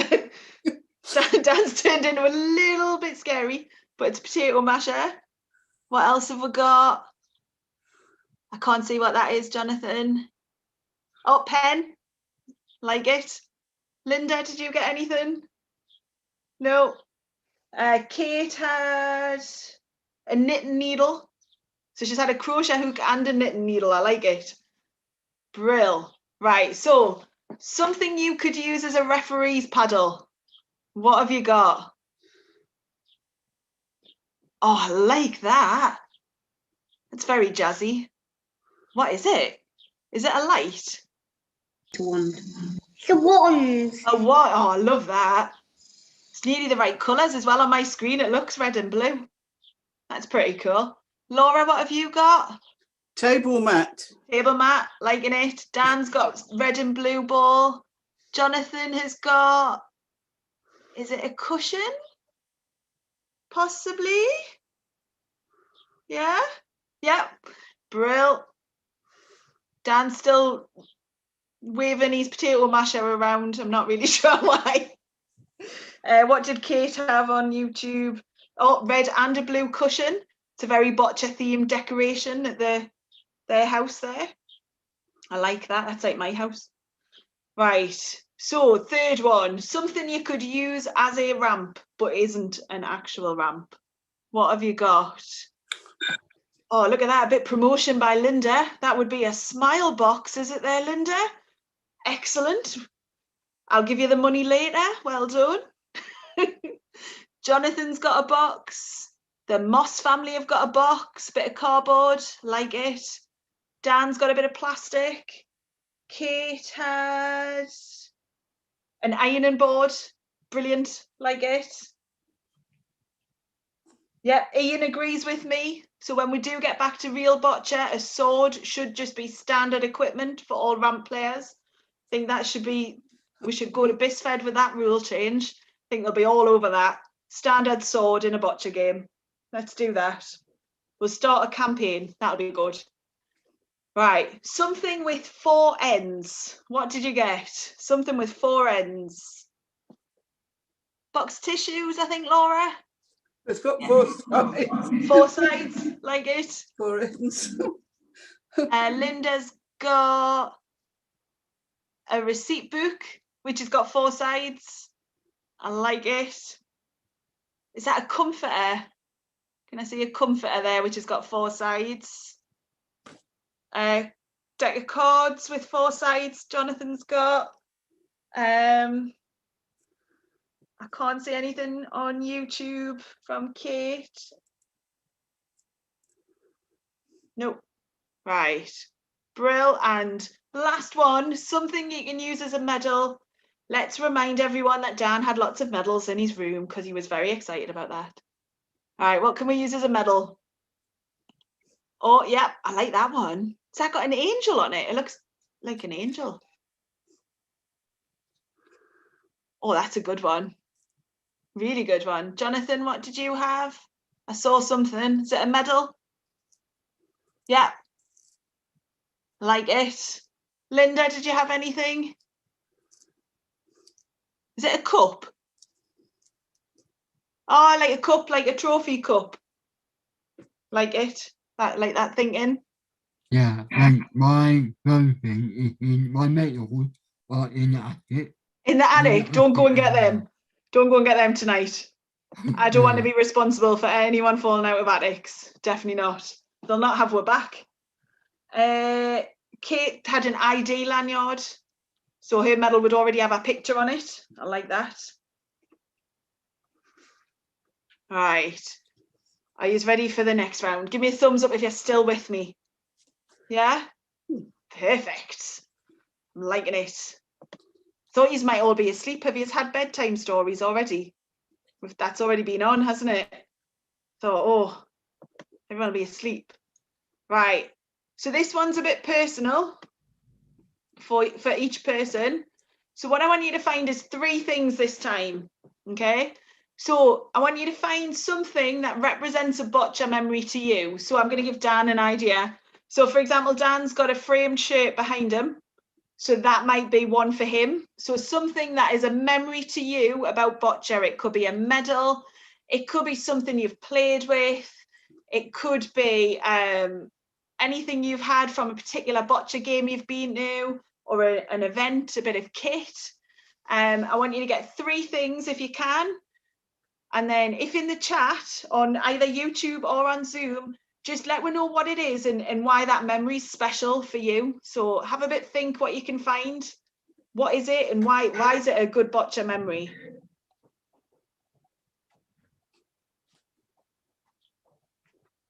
Yep, we've got the referees on side about swords now as well.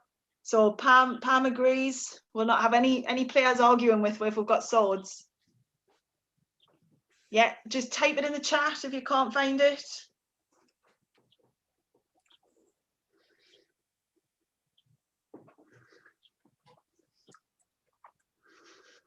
Oh, this looks like there's going to be a good memory here from Dan. Stick in the chat for me, Dan, what it is.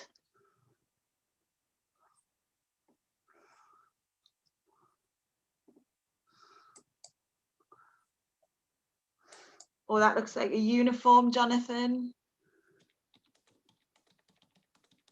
Yeah, can't wait for this lockdown to be over and we'll all be back face to face again.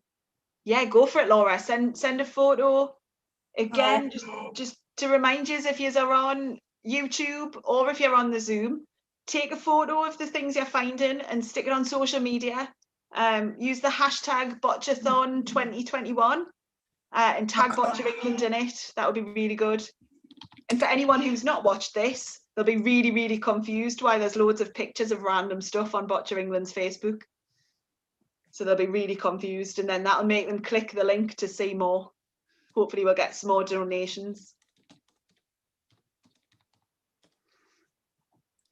Well, there's a story. Ian's memory. A drumstick lolly was the prize for his first boccia competition win. It's a pretty decent prize, that. I like that.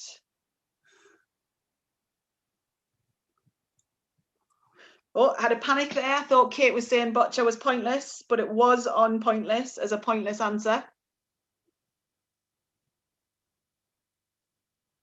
I didn't realise Kate had carried the Olympic torch as well.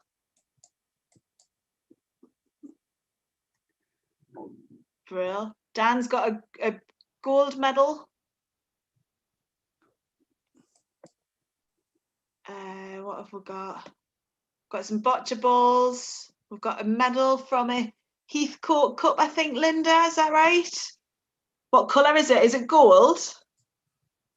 Decent. Jonathan's got a Is it like a team kit?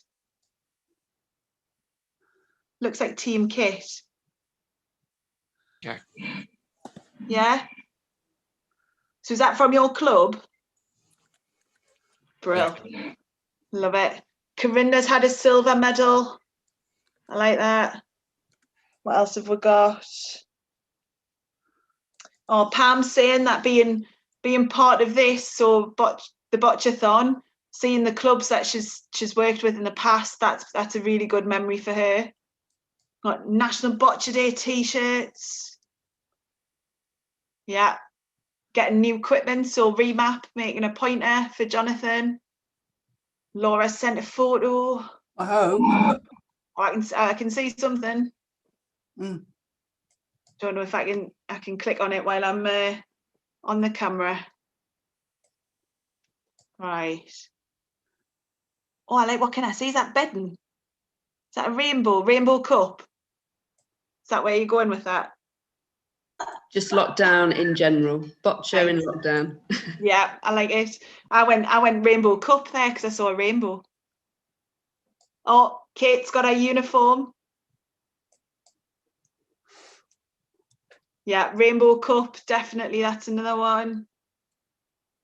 Boccia balls. There's been lots of at-home boccia done over lockdown. I know I've done a lot. Definitely. Brill. Right. Oh, yeah, Laura's got a kit. I like it.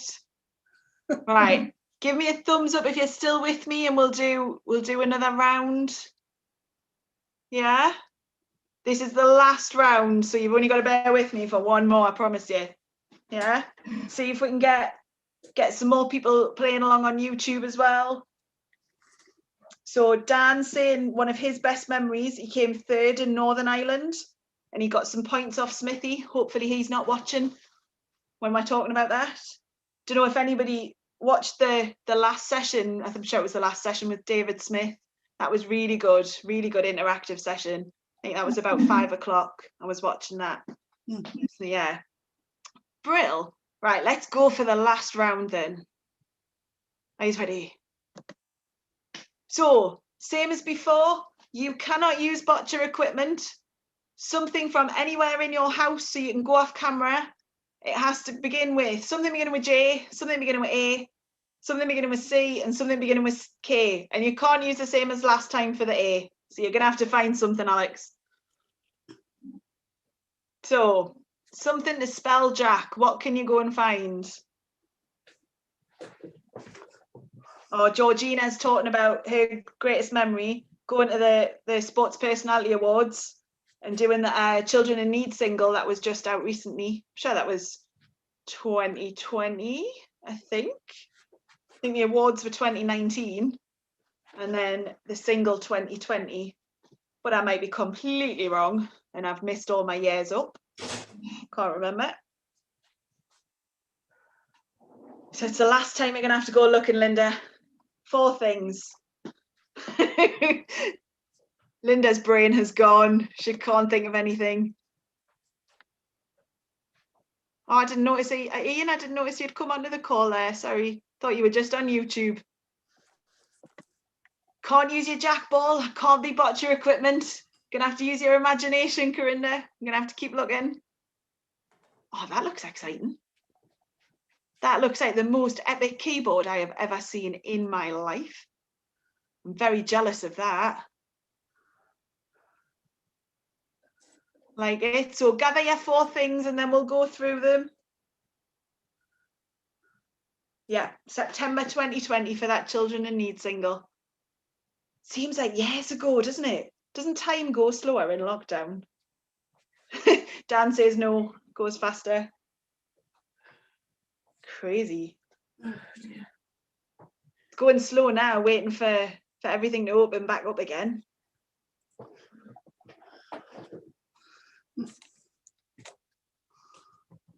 Really good. Promise you Terry's quiz won't make you run round as much. While I'm saying that, I've not seen his quiz. I might be wrong. I like that. All right, so we've got another couple of minutes. just again, if you're on YouTube and you're finding the things, take a photo, stick it on social media, and let's confuse loads of people who don't know that this is happening. And then Boccia England's social media is just full of random objects. That would be brilliant. The other thing I think it's really important for me to point out is that if I think it was another £60-ish would cross that £500 barrier. So that would be really cool if we could do it while we're in my session, and then I will take all credit for that. So if you have got your phone and you can donate, that would be marvellous. And then I will spend the rest of the year telling everybody I raised £500 for Boccia England, and that would be marvellous. Oh, Kate's on there. Oh, good name for a dog. I like that. I'm assuming, so Kate's got Jasper, who's her dog, who I'm assuming is the cockapoo from earlier, which might have more than one dog. Oh, some people have already donated. Brilliant. I'll take credit for that as well. I'm quite happy for that. Brill.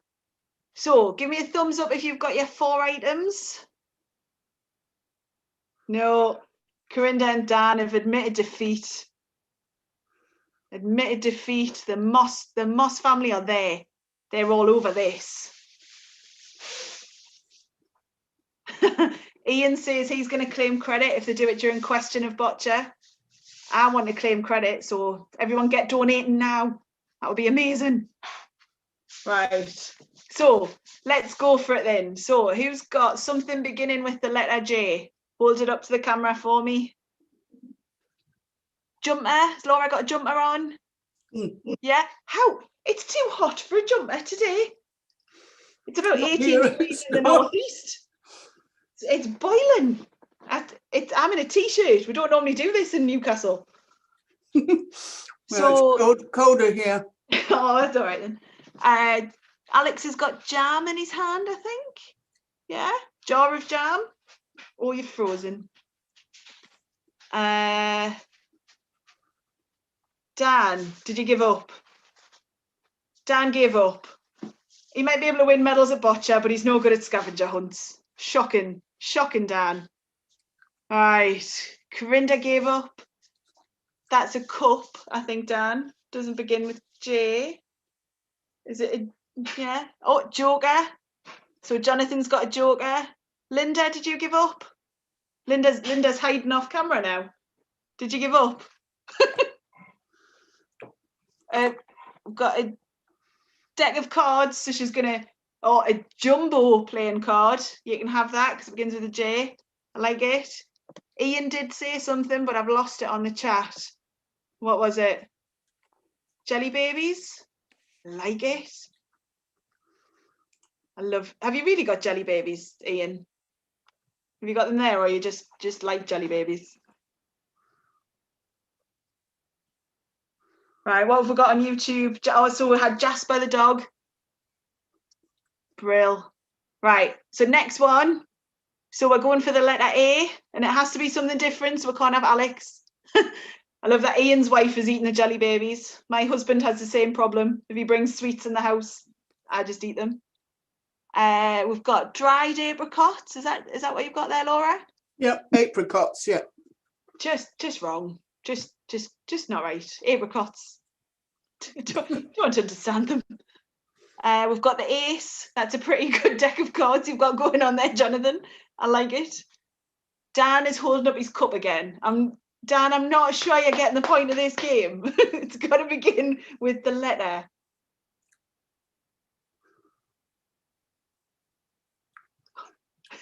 What else have we got? What did the Moss family have beginning with A?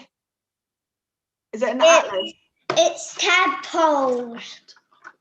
Oh, and it's tadpoles and it's frogs. Frogs and tadpole art. Frogs and tadpole art. Well, that's not hard. That's hard to say with a Geordie accent, that one. That's a brilliant picture. Did you do that yourself? Hold it up again so everybody can see it who's on the Zoom. I think we need to marvel at that. That's pretty cool. Love it. Linda, what did you go for? Nothing. Jonathan had an ace, I remember that. Ian, can't remember what you said. If you said anything. No. The Boccia England team are struggling because they're in the office and all they've got is Boccia equipment. So they're struggling to play along. I might have done this well. I didn't want them to win. What did Kate have? Aero chocolate. I think she's just beat the jelly babies. Aero chocolate's definitely good. Really good.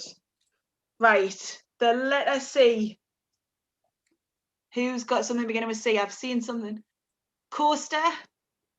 Dan is holding up his cup again. He's got it. We've got it. He's worked out this game. Brilliant. Corinna's got a cup. Well done. Is that a carrot? Can I see a carrot? Yeah. Brill. Linda, what was that? Glasses case. No, that begins with J, Rachel. Case. It's a case. Jonathan's holding strong with the cards. Like it. It's like the best scavenger hunt ever. Pick one thing up. Done. All right, Ian, what did you go for? Camera. I like it. I'm not really sure I believe Ian though, because I'm not seeing any of this stuff. He just types it into the chat. Could type anything in. What did Kate have? Oh, Kate had a carrot as well. Or Aero chocolate. You could add chocolate. Brill. See, Dan's asking if you can have 3 points for a Cadbury's cream egg cup. So it's got 3 C's in it. So Cadbury's cream egg cup. He wants 3 points. I'm going to say no. For no other reason than I don't want him to win. Right. Oh yeah, unless you're going to share it, Dan. Corinda, that's a good shout. You're going to share the chocolate, then you can have points. Right. Pam's said on YouTube, the temperature in Newcastle, where I am today, was the same as it was in Brisbane in Australia, which is why all of the northerners have melted today. Really, really hot. Really hot. Obviously in Australia they were freezing, so they're not used to that. Oh, Ian reckons he's showing it to the camera. Oh, he is. He's got his camera. Right, I believe you now. You can stay. You can stay. Right, so last one, and it's got to be a good one because it's the very, very last one. So something beginning with K. What have you got? Dan, don't hold up the cup. What have we got? Keys. Well done, Dan. You've got it. Keys. Jonathan's holding up the king, I'm assuming. I'm just preempting what Jonathan's going for. I think he's going to go for the king card. Oh no. Oh, Superman key ring. I like it. Really good. Laura's got a bit scary and now has a knife. Like that. Oh, the most elaborate keyboard I have ever seen in my life. That's pretty cool. Linda, what did you go for? Corinna's got nothing for K. What did Linda go for? I missed it. Oh, keys. I saw that. Ian, what did you go for? What are you making up?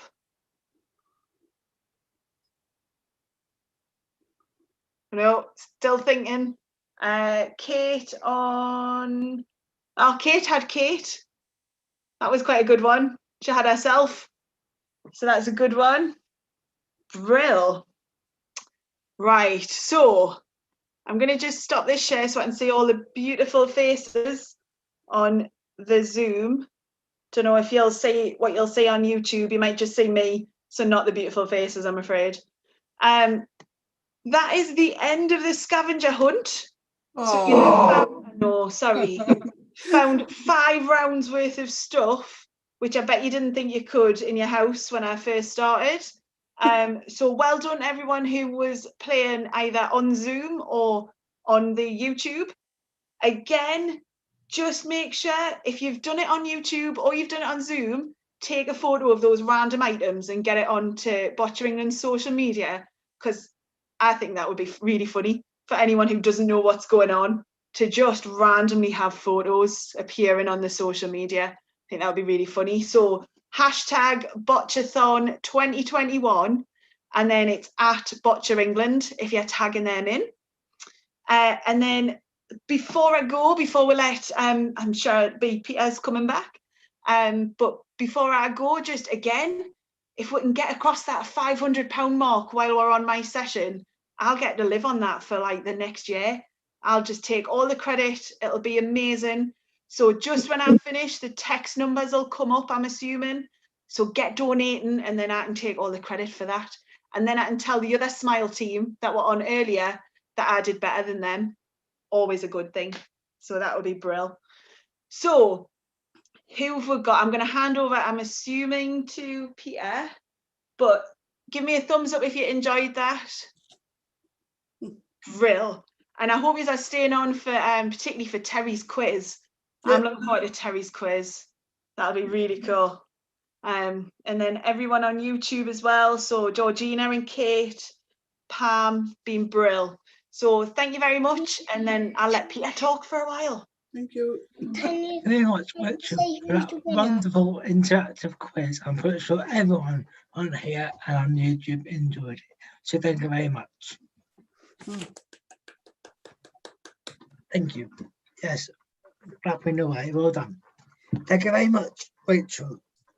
Now, I believe, as Rachel very kindly said for me, there will be a donation slide coming up, I believe. There we are. So, how to donate? To donate £3, text Boccia to 70331. To donate £5, text Boccia to 70970. To donate £10, text Boccia to 70191. Of course, if you want to donate a wacky number or a number that isn't already on the slide, you can donate online at www.bocciaengland.org.uk/appeal/Bocciathon. Of course, as Rachel has said again, we would love to see your connections of Boccia or Jack or anything that you can find around your house. If you could share that on your social media and tag Boccia England in and use the hashtag Bocciathon 2021. We would love to see what wacky items you'll find for different letters. Thank you very much for Smile Through Sports for that very fun, interactive activity there, keeping everyone fit at this time of night. So thank you very much for that. Now the big idea. So we have got a pre-recorded quiz that was filmed on Monday night for today's event. It is a question of Boccia. And earlier this week on Monday, 5 of our Boccia officials and 5 of our athletes came together to face off against one another virtually in a question of sport. Let's see how they got on. And I will see you in an hour. So please enjoy a question of sport. See you in an hour. Thank you.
Good evening, everybody on the Boccia England social media channels.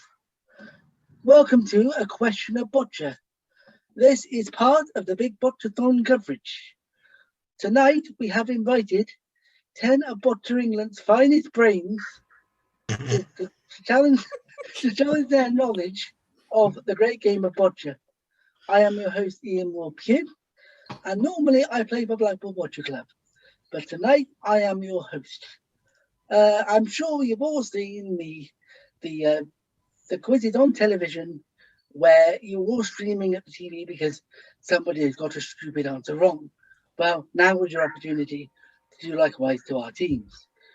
We have two teams with us tonight, one representing the athletes and one representing the officials. So I'm going to start with the athletes. First up, can we please welcome to the stage Raphael, who is a BC3 player from London, who lives in Manchester, and he competes in the BE Cup. Can we next welcome to the stage Rachel, who is a BC2 athlete, currently playing with the Knights Academy. She recently returned to Boccia in 2018 after staying the World Championships. She also regularly competed in the Heathcote Cup, and she was good enough to medal in both 2018 and 20.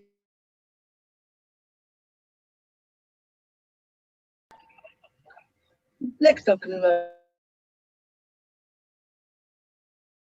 from Surrey. She is a member of the Scorpions Academy, and she competes in the BE Cup. She is also our captain. And finally, can we welcome to the stage for the athlete, Gabby, who is a BC2 player from Kent, and she says she is a proud member of the England Performance Group. Can we last welcome to the stage Gabe, who is a BC1 athlete who studies maths at Loughborough University. I'm now going to move on to our officials. I'm going to start with Katie, who is the Academy lead for the Scorpions Academy in Surrey. She is also an official and tutor. Next for the officials team is Colin, who is a level 1 referee from Somerset. He helps out at Greenhill House and Gems clubs and in the Bath League. Excuse me. Next up, we have Viv Lapri, who is a Boccia level 1 official, and she says she's happy to continue to level 2. She was a timekeeper at the Boccia World Competition in Liverpool. Next up, we have John, who is a level 2 official, and he says he's looking forward to getting back to competition and to being back with the Boccia family. And now their captain, Pam Johnson, who has been Boccia refereeing for nearly 30 years, and after being in Australia for the last 7 years, looks forward to participating in Boccia in England once again. So, as we all know, we are here for the Big Bocciathon. We're trying to raise lots and lots of money for Boccia England. So the competition will be split into 4 rounds. So, and one last very important thing, I'd like to introduce our scorekeeper, timer, general helper, and all-round good egg, Callie Keithley, who is the fund reigning manager for Boccia England, and who is making sure that everything runs smoothly tonight. So welcome, Callie. So, Carly, can we please have the official Boccia England coin toss, please? Yes. So I'd like to ask the captain of the officials team to call the coin toss, please. Okay. It is tails. Ooh. So, athletes, would you like to go first or second? We'll go first, shall we, guys? Sounds good. Okay. So the first round is what is this? Now you're about to see some objects which we will see very regularly on Boccia courts and in Boccia competitions. But just how closely Do you pay attention to these things? So, Carly, first one, please. And can I just ask the athletes, obviously confer amongst yourselves, but obviously only one person gets the final answer for clarity.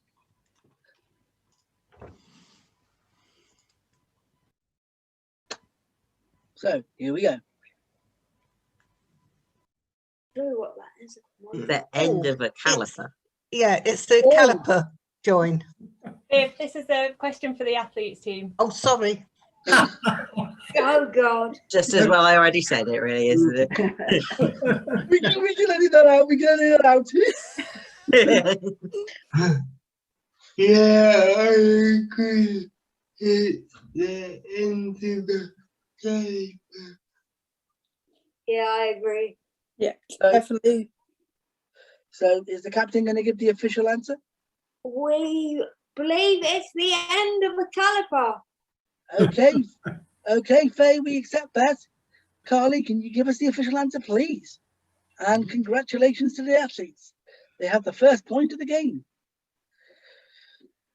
Okay.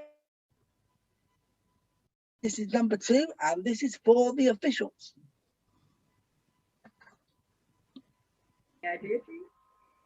That looks like the inside of a the hinge bit of a boccia set box.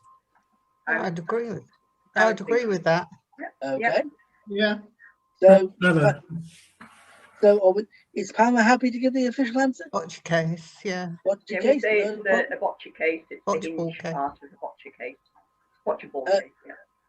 Boccia ball case. Okay, Carly. 1-1. Nice one. Excellent. Off to a flying start. Okay, this one is for the athlete. Ref, is that part of a ramp? No, it's part of a pointer. That's I was going to say. That's a head pointer thing. Damn right. It's one of the red, white, and blue ones. Oh, it's correct. Okay. Faye, do you want to give the official answer, please? That is part of a head pointer. Okay. Hey. We should have really made this harder. Okay, over to the officials. Ooh. It's a measure, tape measure. That's the button on a tape measure. Yeah. Yeah. Tape measure. Thanks, team. It's the button on a tape measure. Okay.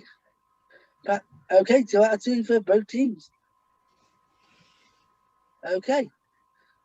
Next one is for the athletes. To me, that's like a roll of tape. That looks like court tape to me. I would be inclined to agree.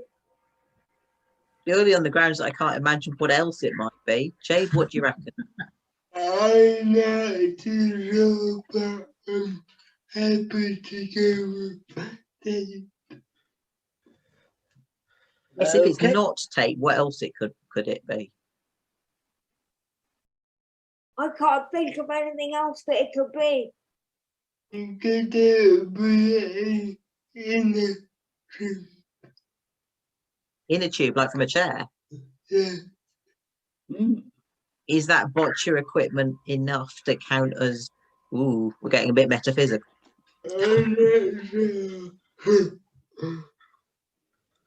I personally feel a bit more comfortable with the tape answer because although it could be an inner tube, I think that's a bit too out there, perhaps. How does everybody feel? Yeah, I agree.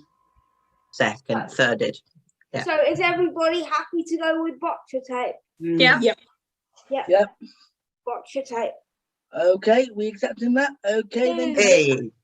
Hey. Nice. Hello. 3 out of 3 for the athletes. Okay. Officials, over to you. Part of the drop box for testing balls. Conference bits. Does everyone else agree? Do they have? It looks wooden to me, but do they have wooden ones? I've only seen plastic ones, but it does look like a circumference. Definitely a hole. Or is it some? I I don't know what that thing is in the front. It looks like a square or something, because normally you've got the two, well, you have to have the two holes for the...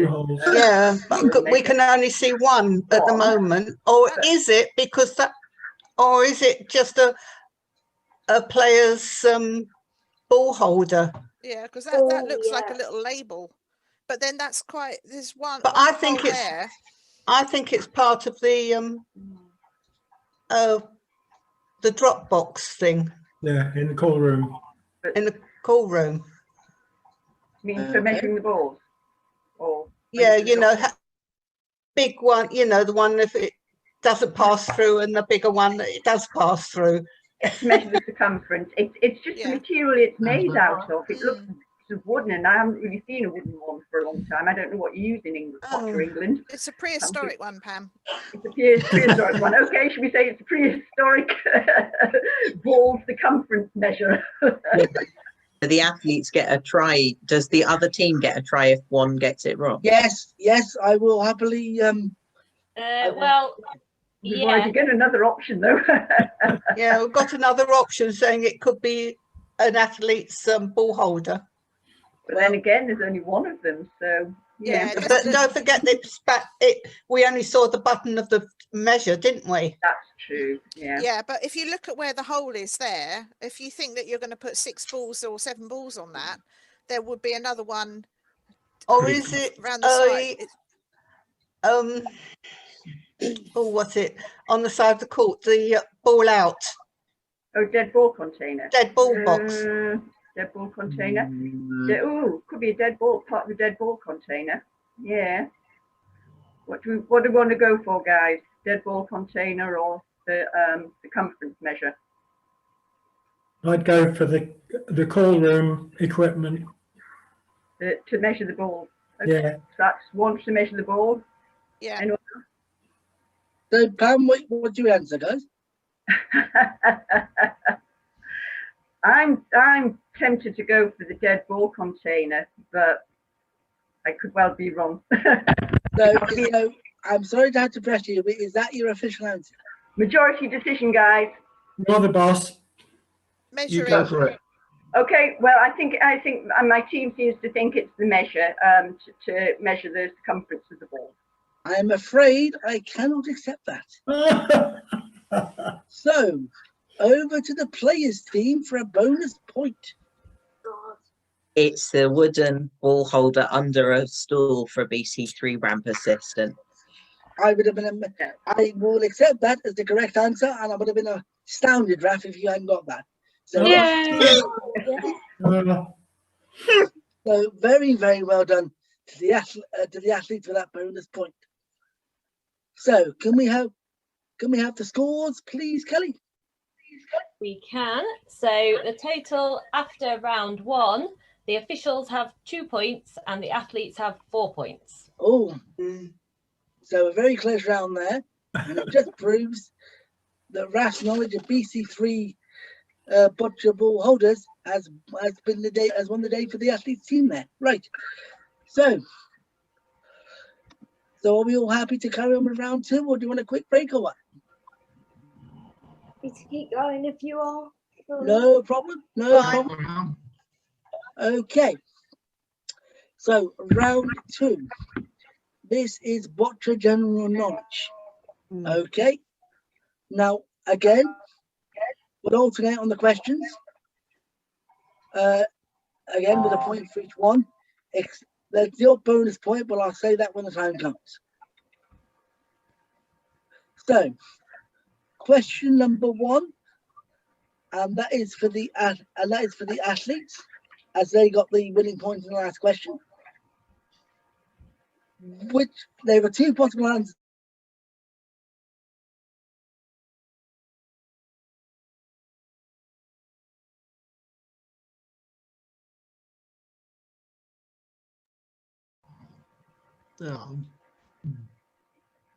Is it quick?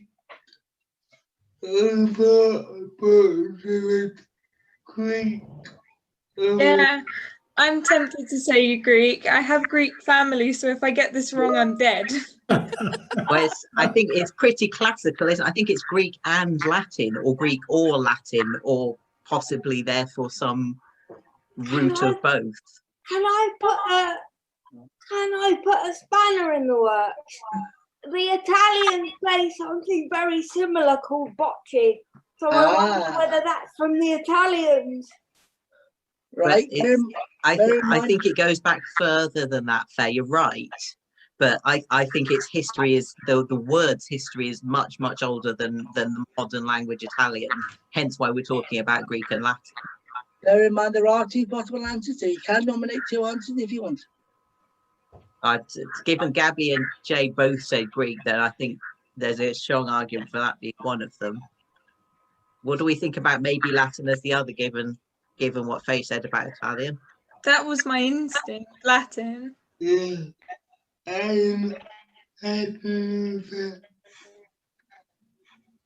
So Faye, does that work for you? Two answers then, Greek and Latin? So we are going to go for Greek and Latin. Right, we'll accept that as your given answer. I can accept one, Latin, Boccia, which is spelled B-O-T-T-I-A, which roughly translates as ball. But do the officials want to have a go at the other one for another point? Italian? Is it the French? So what are the officials saying then, guys? The other one, I always thought it was Greek as well. So we've already got Latin, the Italian one. Yeah. I thought it was Greek. Right. Well, then maybe it is Italian. I'd go for Italian. But that Boccia, which B-O-C-C-E, is played widely in Australia, so it's not necessarily Italian. Yes, French. And everyone thinks in Australia Boccia is Bocci. Yeah. Did you say French? I don't think it's French. I think it's Italian. French. But, Italian. Whatever. Italian. Go with the majority. Come on, guys. I would say Italian. I'm saying Greek. What did the official? I can't remember what the athletes said. What was their response? They went Latin. Latin, right? They said Greek as well. They said Greek. They said Greek and Latin, and they got 1 point. Oh, Latin, they got one. So. But can I go for Greek because that's all what I've been don't told. go for Greek. Don't go for Greek because they said no, Greek, because they got it wrong. They got it wrong. All right. Yes. So we'll go for Italian then. Italian, guys? Should we go for Italian? Yeah, why not? Okay, Italian. We'll say Italian then. You go for Italian, and that is correct. According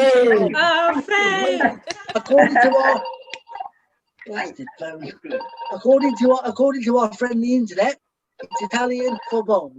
We should have trusted you, Faye. You're captain. It's all right. I forgive you. Thank you. We'll find later. Surely nothing in modern Italian isn't basically from Latin. That's why I thought it might be Greek because I thought Latin and Italian. But, yeah.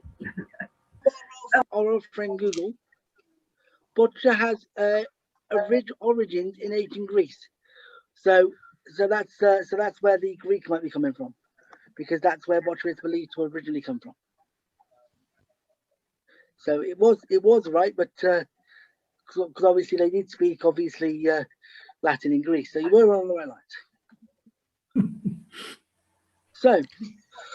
So question 2, which is for the officials. How big is a Boccia throwing box? So that's how big is a Boccia throwing box? We don't know this, guy. 1 meter by 2.5. 1 meter by 2.5. We all agree on that? Yeah. Okay. Yeah.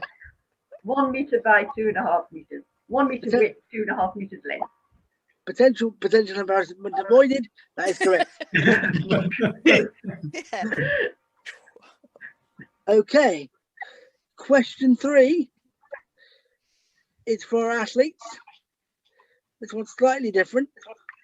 I want you to give me the odd one out of this list of places, okay?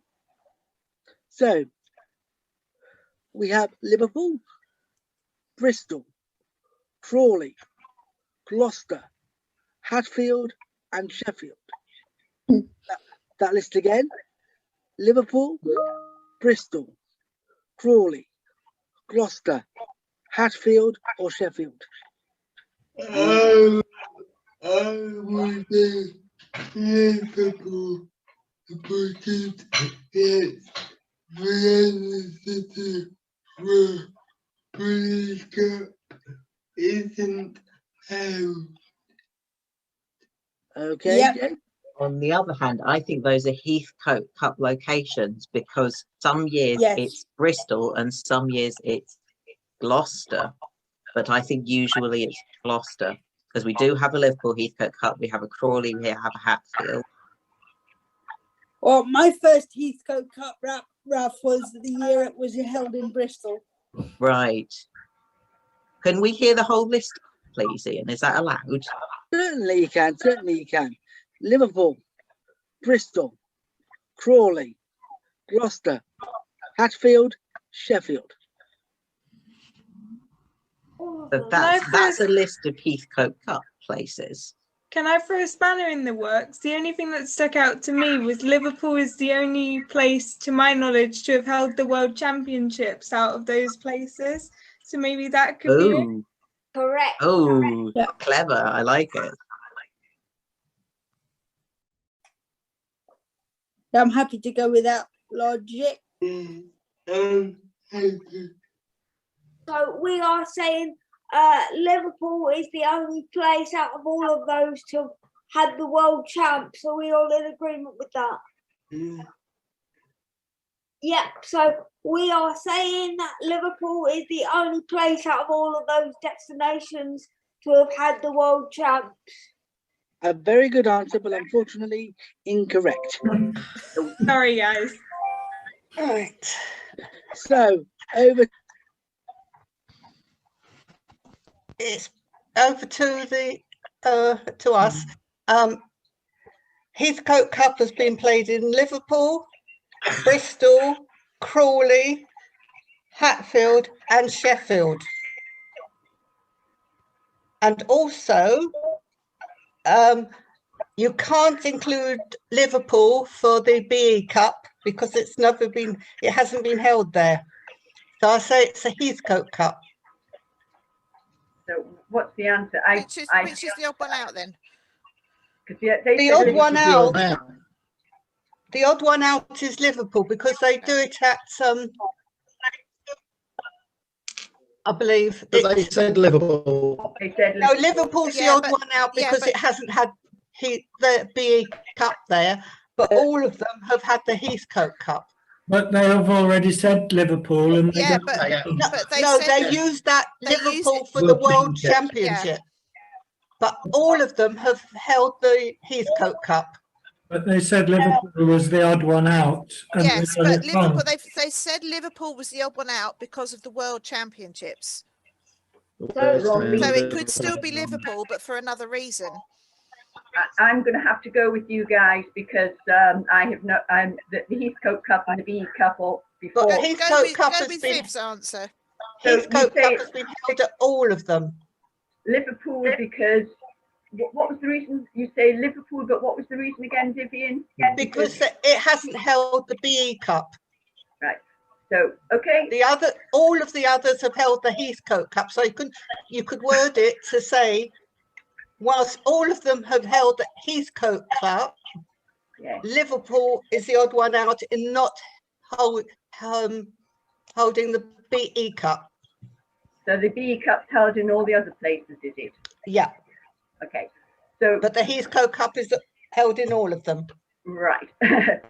We are I going. know I've been at all of them.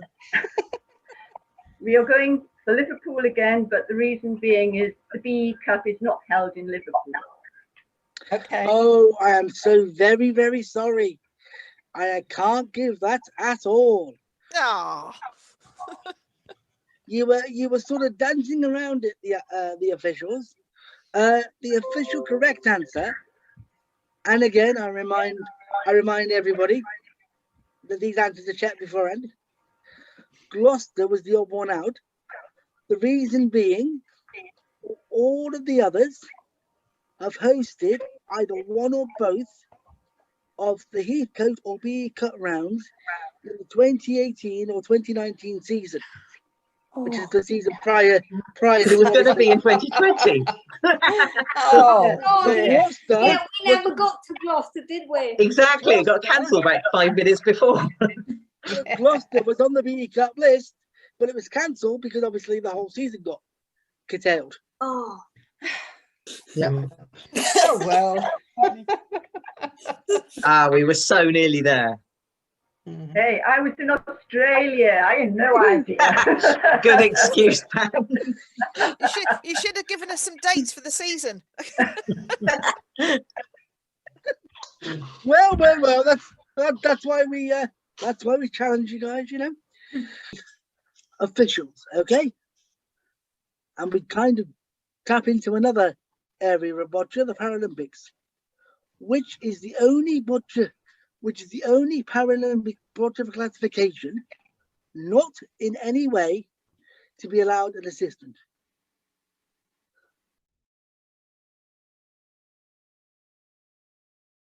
Right. Two. I think I know this one, guys. Two. Yep, it's two because a BC4 player can have a foot assistant. Yeah. And a foot player that can have an assistant. So we all agreed it's BC2? Yeah. Yep, BC2.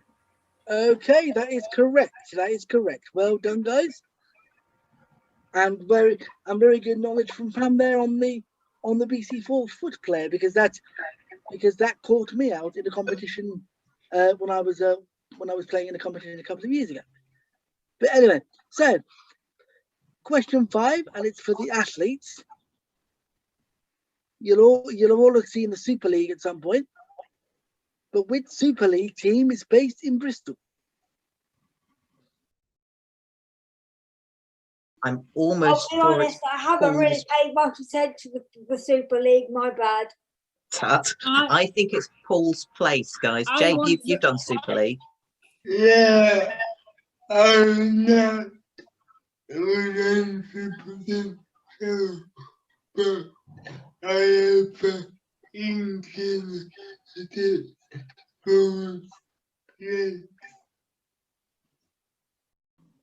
So Jabe also has an ink Paul's Place, but he's not 100% sure. Yes. Gabby, sorry, I wanted to say it was Paul's Place as well, because I used to know the coach was there, and I know he was local to Bristol.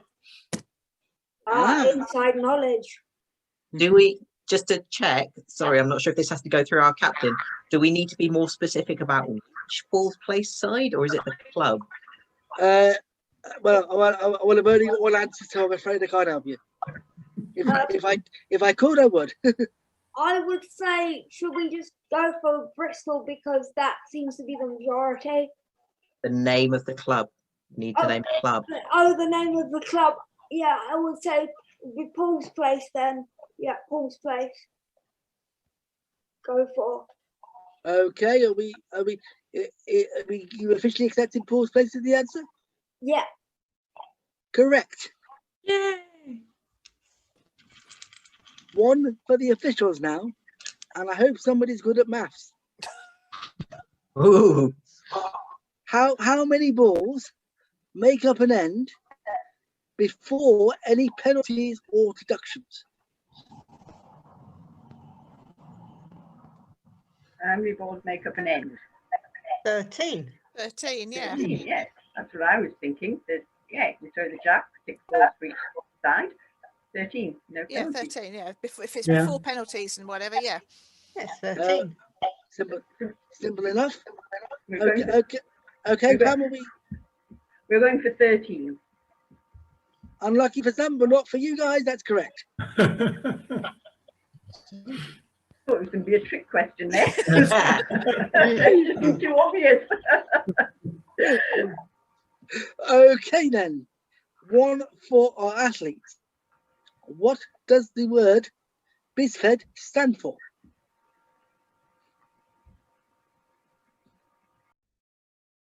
Anyone else? International Federation. What? S? Standards? Let Jay finish what he was saying, guys. Yeah, I'm not sure what is. I think it's sport. I think it's Boccia International Sport Federation or sports. I'm happy to go with that. So, are we going for Boccia International Sports Federation? Everybody happy with that? Yeah. It's Boccia International Sports Federation, we think. It is indeed. Correct. Hey. Good knowledge there, guys. Good knowledge. Right. And I apologise to question 8 in advance to the officials. It is another maths question, I'm afraid. But again, I did not write these things. What is the maximum number of points theoretically possible in a singles match? Right. But I assume we're not talking about penalties. No, we're not. Please, thank you, because otherwise it could be infinite. Yeah. An infinitum, yeah, one of them. 24. So it's 6-0 each end. 24. Yeah, 24 nil. 24. Yeah, 24. Maximum number Is that of points. 4 ends? Yeah. Yeah. 24-0. Yeah. 24 nil. So we're going for 24? Going 24. Right. So the maximum number of points a single side can score in a match is 24 points. It is indeed 24 points. Good job we've got some referees with us tonight. Total scores after round 2 are level on 7 points each now. Ooh. So it's still all to play for.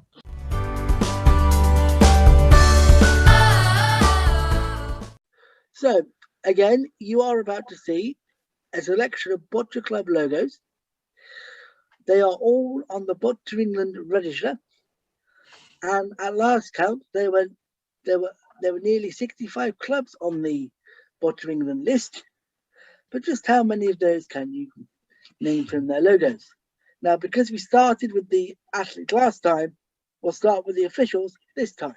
Okay, number 1. I'm going to have to leave. I have no idea. I've been out of the country for 7 years. I'm trying to think how many Boccia clubs there were 7 years ago. I don't think they had logos.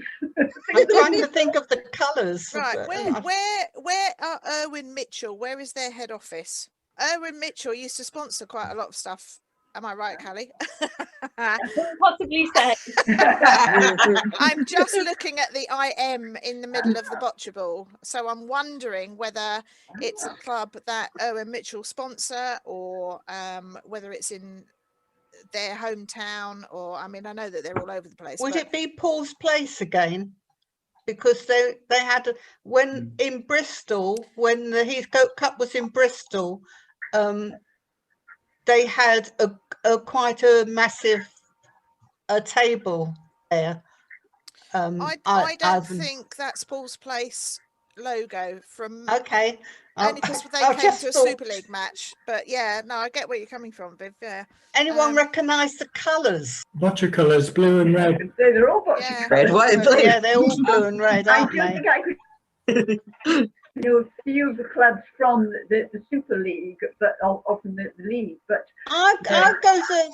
How about Stockport? Okay. That's Stockport. Okay. It's not Stockport. We'll go with Stockport then. Blackburn. Who's in Sheffield? Oh, that's definitely not Sheffield. Sure. Yes. Okay. Stockport or Blackburn then? Which one are we going for? I'll go for the first one that we said, Stockport. All right, are we accepting that, Pam? We're going for Stockport, yes. That is incorrect. The athletes, I can tell you it's not Stockport, but do the athletes want to have a go? Well, it's definitely not Stockport because that's my home club. Guys, I believe that this is Leeds because I know that Leeds Boccia Club is sponsored by Owen Mitchell, but I don't know if there are other clubs which are also sponsored by Owen Mitchell, but Leeds is certainly one of them. I've seen them in red shirts. I haven't seen blue on them. What does anyone else think? You guys must have played some Leeds people. I have no idea actually. My only league is Kent, so I'm not very helpful with Leeds. You're a bit far south, Gabby. What about any other possibilities? I'm sure they're not the only club supported by that company, but it's the one I know about that are definitely Owen Mitchell. Or I don't know what area this covers, but is Gem Boccia something to do with Owen Mitchell as well? Oh, maybe, but I think they have a different logo to that because I'm friends with them on Facebook and I haven't seen anything similar. Good shout, although make sure you don't accidentally say anything that might help that officials solve the next question. Has anyone played anyone from Scarborough recently? I think they're a different colour. No, it's Scarborough. All right. So the best I can offer to you, Faye, as our captain to decide with is that I know that there is a club with one of those colours sponsored by that company, but I don't know if that's their logo. I think based on that, what you said you felt it was Leeds just because you knew they were sponsored by Owen Mitchell. So are we happy to go with Leeds because we can't? I'm happy. Anything else? Yeah, more definitive? I'm happy with that. I'm going to go with Leeds. Right county, wrong club. Oh. It's Sheffield Smashers. Right, next one for the athlete, please. I'm spotting possibly river-ish symbol in there, which is making me speculate about some of the kind of Thames Valley-ish places. Have they got bells on as well? Oh, is that what they are? I was considering a range of possibilities, mostly of which I didn't dare say. No. I didn't say anything. I thought they looked more like pears, personally. But I was wondering about aubergines. I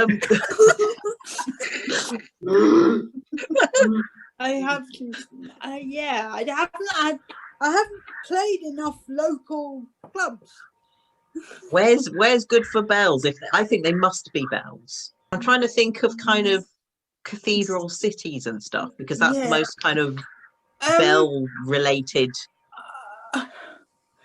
I've just had do Coventry have a boccia club because they've got a cathedral and that's the colour of Coventry's football shirts. I know it's not really completely boccia related, but otherwise I have no idea. Well, we do see a bit of overlaps in the colours teams choose and stuff, so I think that might be quite a good lead. You're roughly Midlands-ish, Rachel. I can't remember where you live. Yes, yeah, Nottingham.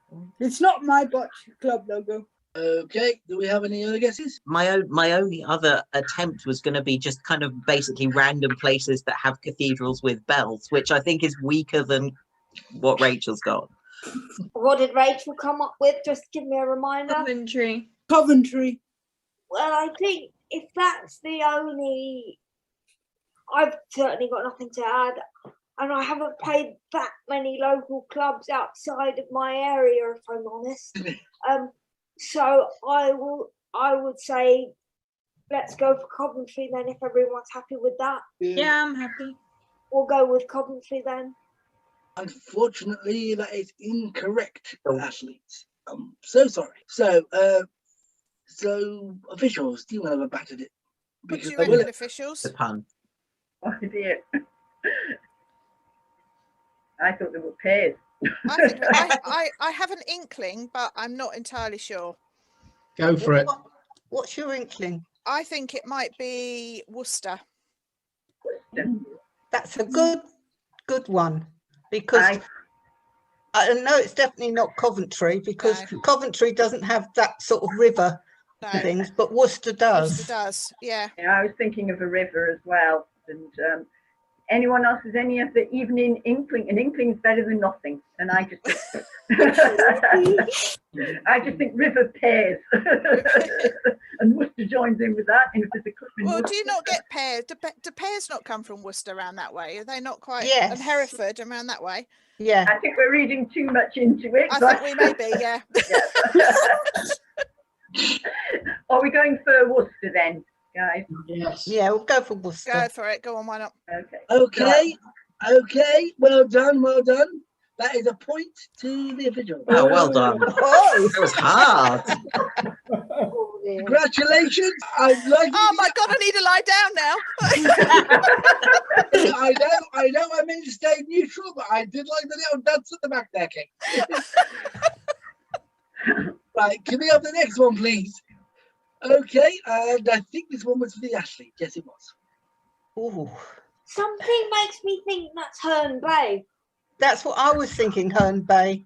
Well, cheers, Viv. You can give us an answer if you want. I'm sorry. I'm getting self-confused as to whose turn it is. We need someone with a back to show. Yeah, well, I'm pretty convinced that may well be Herne Bay, and I don't know why. I just swear I've seen it on their T-shirt. Perhaps I've played Herne Bay and I'm happy to back that. Brilliant. Well done. Yeah. Awesome. I was just into the sentiment with Scarborough, but I'm happy with Herne Bay.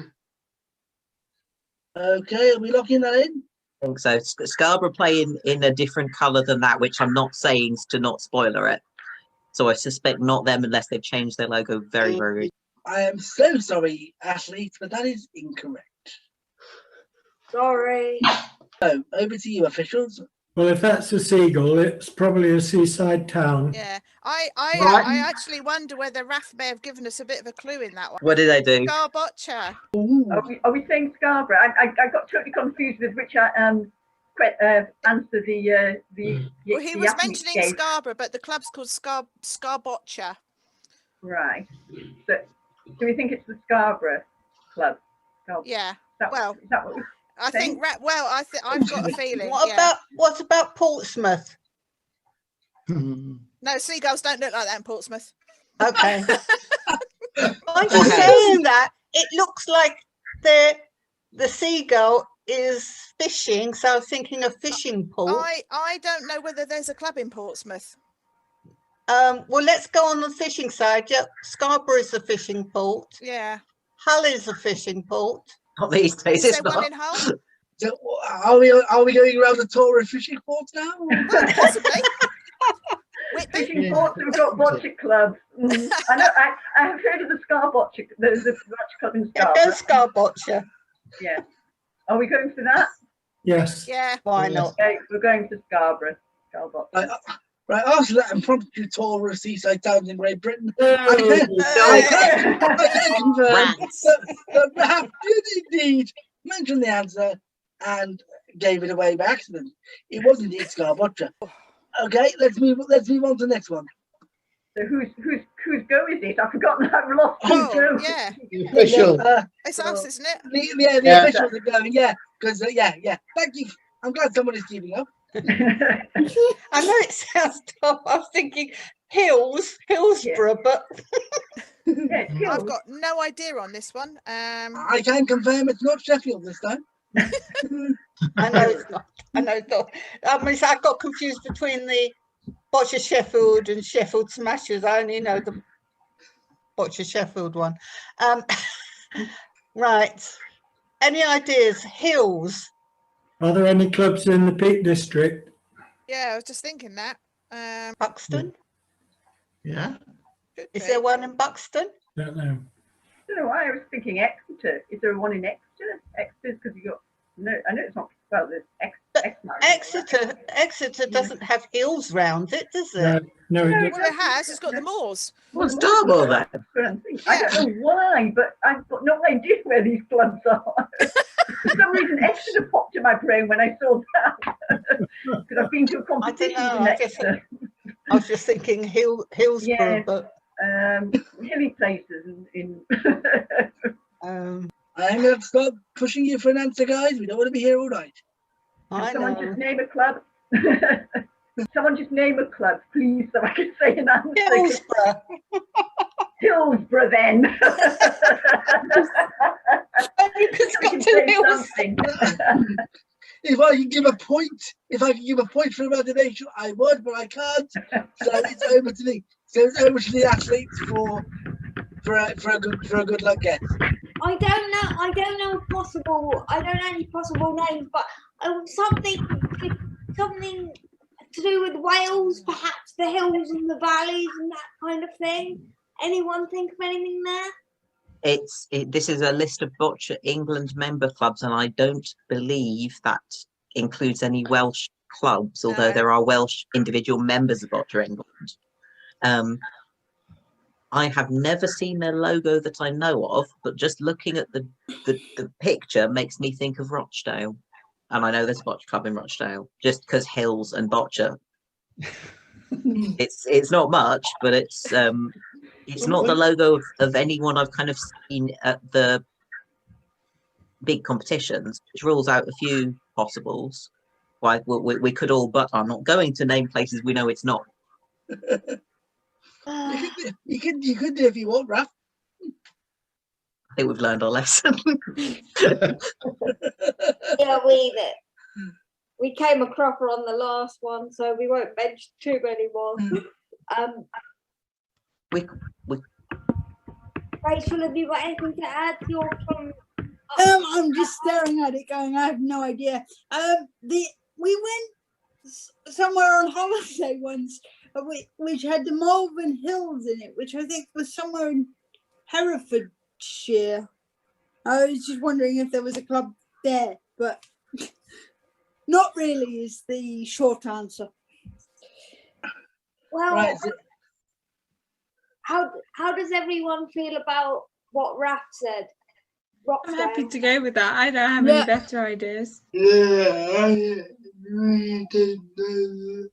So I'll bet, yeah.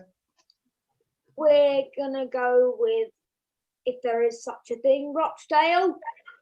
There is such a thing, but that is not the answer, I'm afraid. So. Oh, good shout on there. Malvern's close. One for the athlete. Very Jigsaw.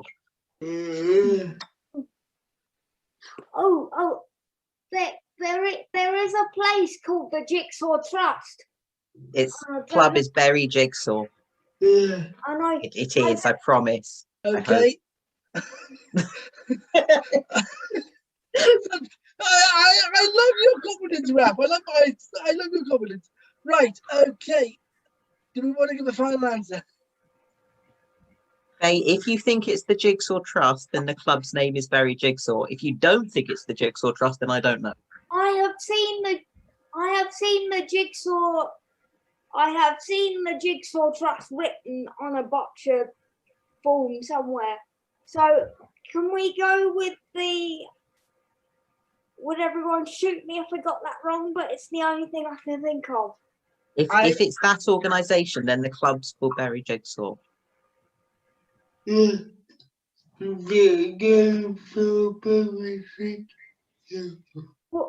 go for Berry Jigsaw. So yeah, it's Berry Jigsaw, and the Jigsaw Trust, please, Berry Jigsaw.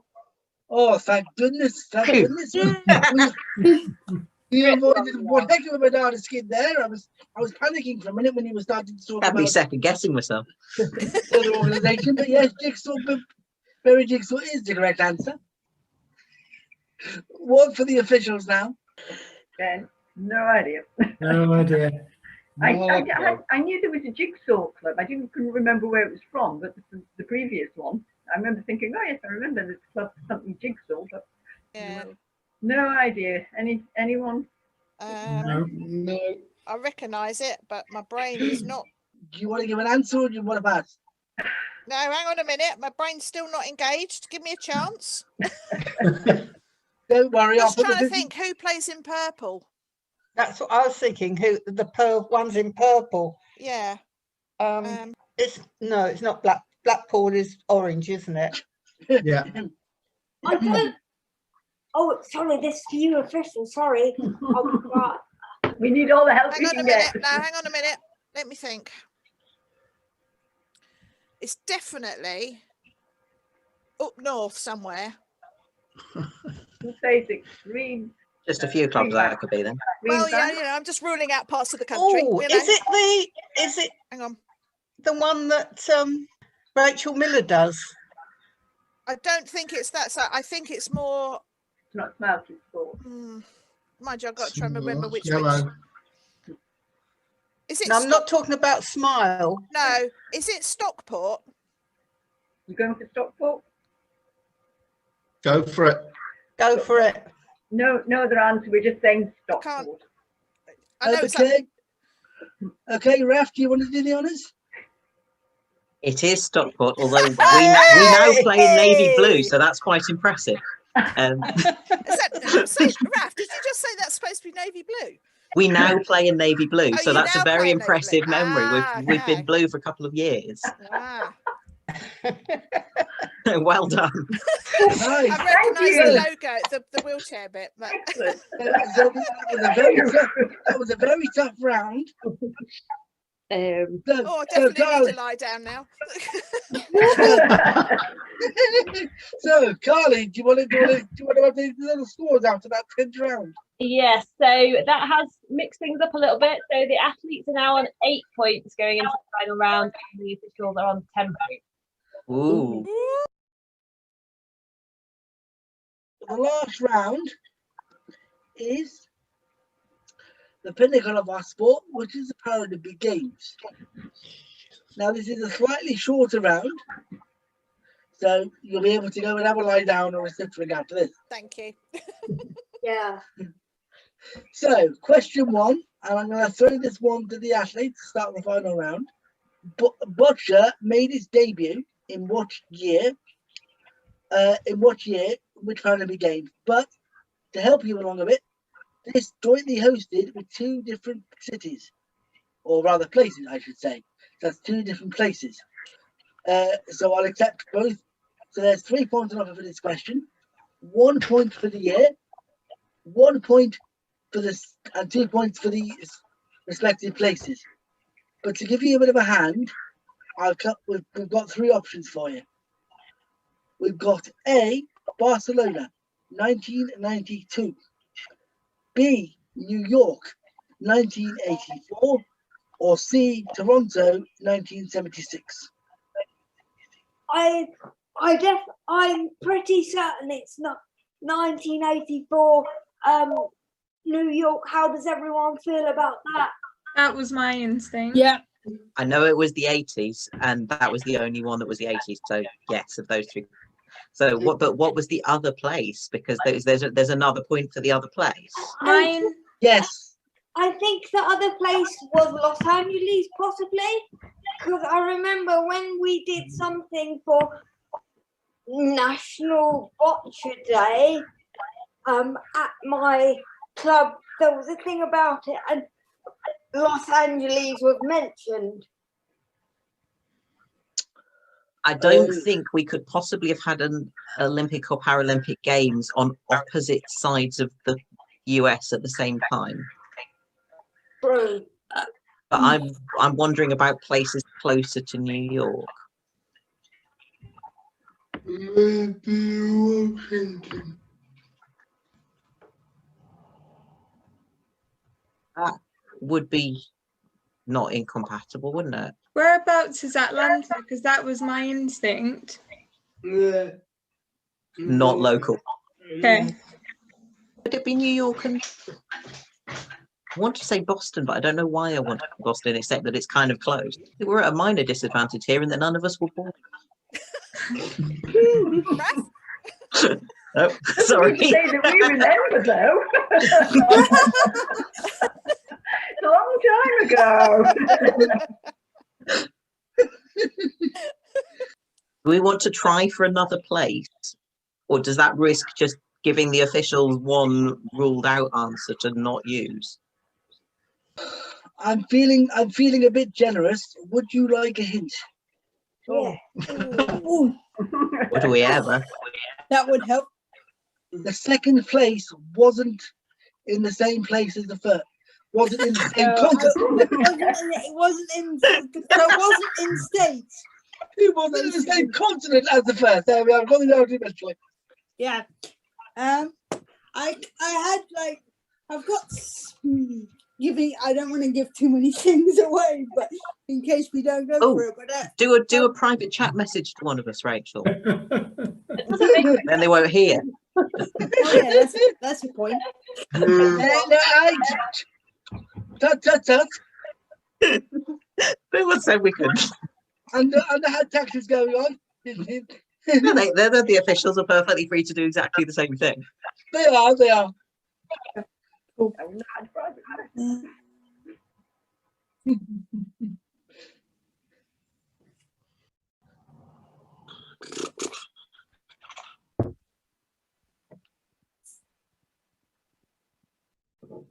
You'd be using a touch screen then, right? Yes. Unfortunately. Touch screens are the way to go.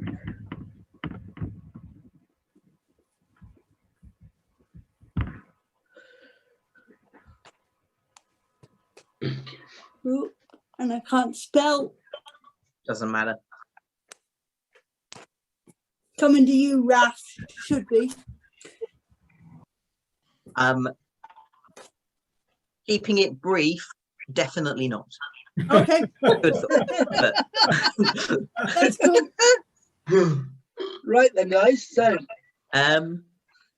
shall we just someone go say for the bit we do know about New York in 1984? So I completely agree with that. Do we want to throw in another place? And if so, the clue was that it wasn't in the same state, right? It wasn't in the same continent. It wasn't in the same continent. Oh. Would it have been New Zealand? Somewhere like that.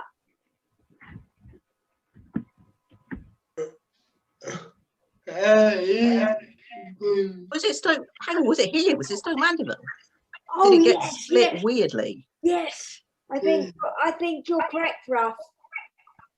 That rings a bell. It might be an entirely wrong bell, but I agree. I'm happy. I'm happy with that as well. So we are gonna go for New York 1984 with Stoke Mandeville. I have to say, Ralph, I was biting my tongue there. That was brilliant. Well 3 done. points. Yay! Well done, Ralph. And obviously a brilliant. Well done to the rest of the team to get in New York 1984, obviously.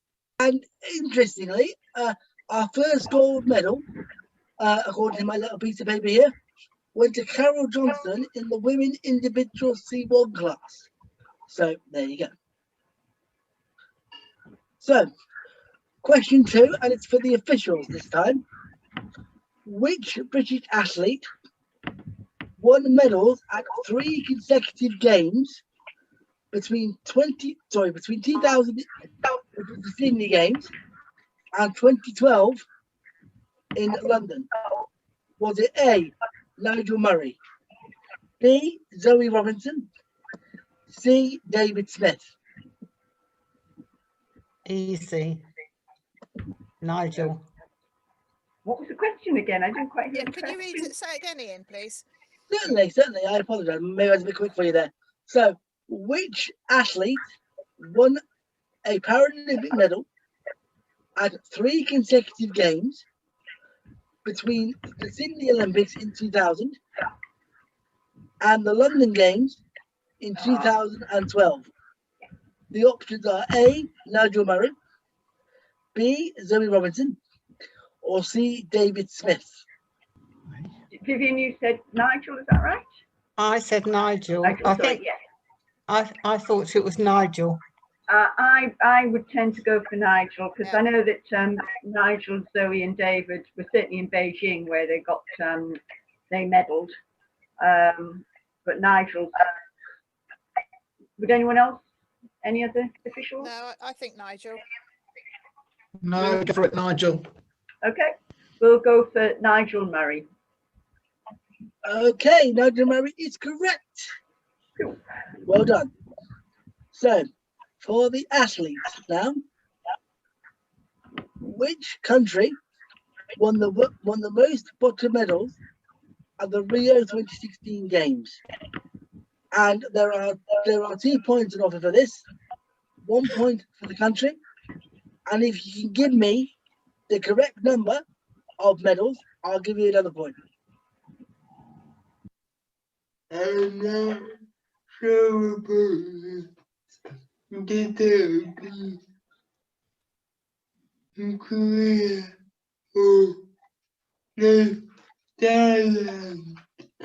was going to go Thailand, but I was too scared to say it. Well done, James.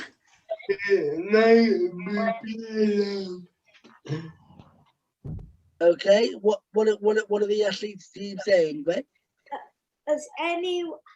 Sorry, Jade, did you come up with a number? Or was it just Thailand? Was that what you came up with? How does everyone else feel about that? I can't think of any other answer. I agree with Jabe. It would either be, I think, either South Korea or Thailand.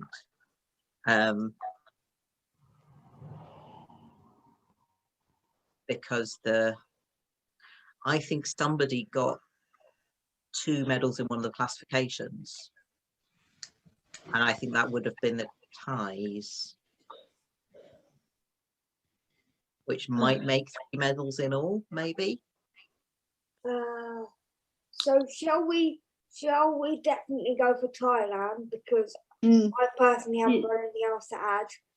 Just checking, Ian, we're counting golds or medals overall? Medals overall, so they can be gold, silver, or bronze, obviously. So, what did you say about the medal rack?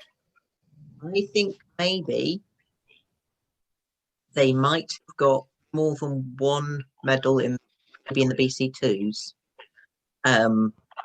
which would make, I think, 3 or maybe 4, but I think probably 3 overall. So are we happy to go with Thailand and 3 medals? Yeah. Yeah. Okay, so based on that, we are going to go with Thailand and 3 medals. Right, time is correct. The amount of medals is incorrect. Do the officials want to have a bash at it? Team would have won a medal. Well, I'd be very surprised if the Thai team didn't win a medal. How many medals did the officials say? The athletes say again? Brain's not working. They said 3. They said 3. Got to be more than that. PC 1 and 2, 3. Singles would have each got medals, I would assume, from the Thai team. Should we go for 5? I reckon it's a little bit more. You reckon more? I think just a little, yeah. We can go for more. Yeah, What does everybody else think? I'm trying to think of the team would have definitely won. The Thai team would have definitely got a medal, if not gold. The pairs, BC3 pairs, maybe not before. So, but in the teams, they would have obviously picked up a lot in the BC1s and the BC2 singles. I reckon 7 or 8. 9, 6, 7. I think 8 is probably a bit much. 6, 7. If you're on mute, if you're trying to say something. 7. 7. Decisively, should we go for 7? Yeah. Okay, we'll say 7 medals. Fortunately, that is incorrect. You danced around it. It was 5. It was 5. Sorry, you said that to start with, Pam. We should have listened to you. That was just a sheer guess. And for the sake of completeness, the breakdown is 2 gold, 1 silver, and 2 bronze. Oh, well. Right. So, the final question for the officials. Boccia is one of only 2 Paralympic sports which have no what? Can I just say this? There's no Olympic equivalent. Yeah. That's right. No Olympic equivalent. Yeah. It has no Olympic equivalent. And is there a bonus point for the other one? Because my understanding. Yeah. Yes. You got the word right out of the mouth. Right. And it's goalball, isn't it? Is that the name of it? Yeah. Goalball. Yeah. Goalball. Yeah. Well, we'll say there is no Olympic equivalent of boccia, and the other sport for which there is no Olympic equivalent is goalball.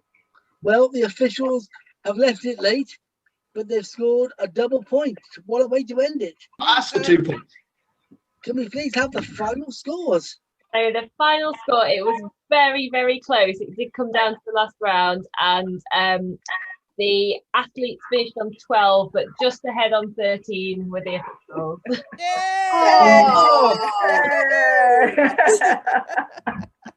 We can hold that paddle up high. Well done. Well done, officials. We say through gritted teeth. Well done. Well done, officials. Well done, athletes. And as you say, it's come down to the last question, and the team captain, has secured the points there. All it remains for me to say is thank you to everybody for taking part tonight. I hope everybody has enjoyed this, and hopefully we'll raise, as I say, lots of money for Boccia England.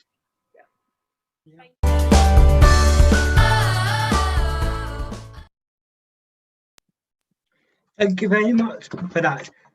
Just a very quick chat before we go on to the live quiz in a minute's time.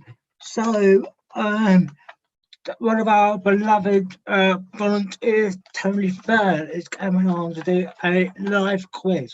If you've got a Zoom pass, please do come on now.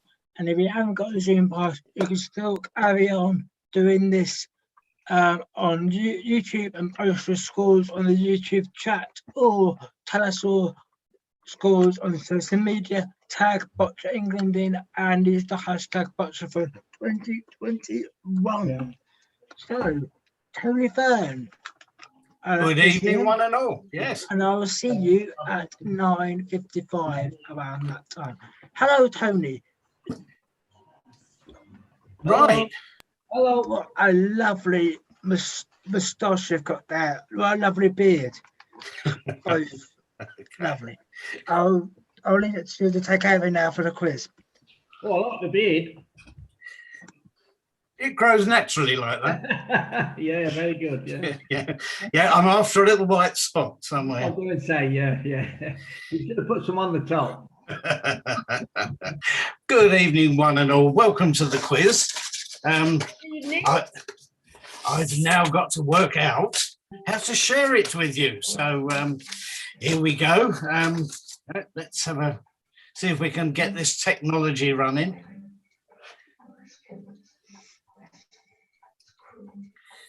Right, I'm going to share my screen with you.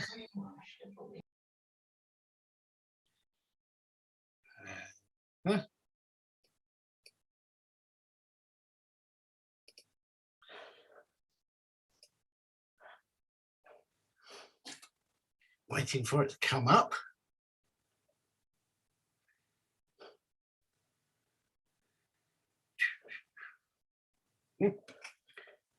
Come along. How's that? Can we see the quiz? Yeah, we can. Good. There's no answers there yet. That's a shame. Okay, from the start. Right, let's lay in a few rules and bits and pieces to start with. Yeah, everybody's going to give generously to support this because, after all, there's no finer cause, is there? You might consider donating a little bit for every point that you score. Not compulsory.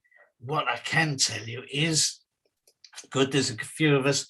Jackie and I are going to donate £100 to the to Boccia England if the top 2 teams make a combined score of over 100 points. And we'd like you to make us pay. Fair do? Okay. So hands in pockets, give generously to the cause.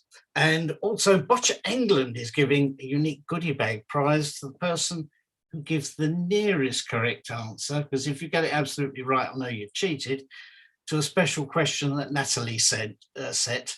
And we're going to do that one at the end of the quiz, so stay there and grab the loot. But guys, if you're only with us on YouTube, you won't be included in that. So please get your Zoom pass and get on here. Right, what's next? You're going to need pen and paper. Please get them now. I think most of your microphones are muted. That's good, because you don't want everybody else hearing you get the right answers, do you? And of course, no Googling. Right, everybody got pen and paper? Give them a thumbs up somewhere. Great stuff. Yeah. Well, let's begin. Oh, yeah. Here's the prize for the final question. I thought we'd tempt you with this.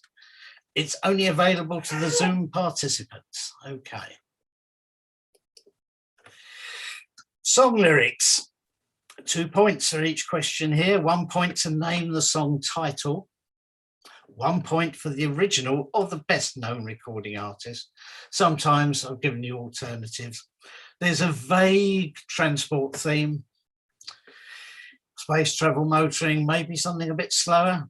Plod, plod. 10 questions with a possible 20 points available on the round. Some of them are downright difficult, and some of them you'll just say, no challenge at all.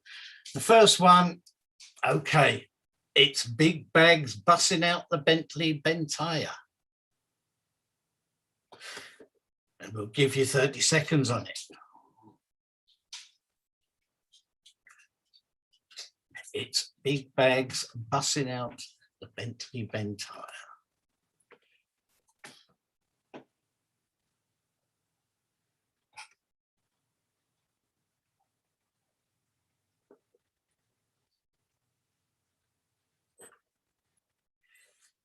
Okay, I didn't give you 30 seconds. I think 20 is enough. Here we go with the next question. Mars ain't the kind of place to raise your kids.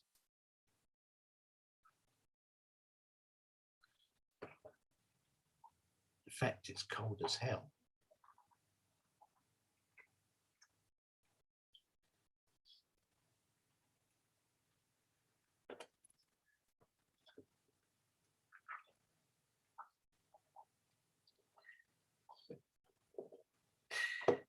Let's do another one then. And the papers want to know whose shirts you wear.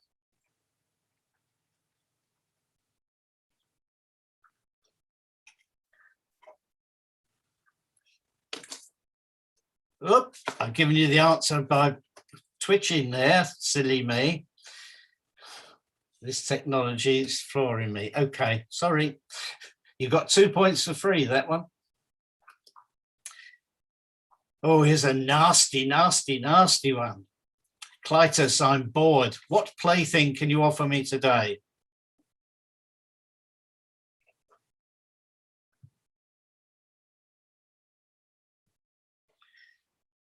Think science fiction.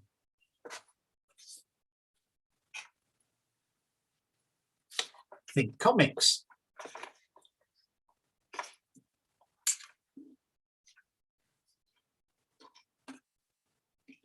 Next one. A little more down to earth, and the clatter of the wheels as they spun round and round, and he galloped into Market Street, his badge upon his chest.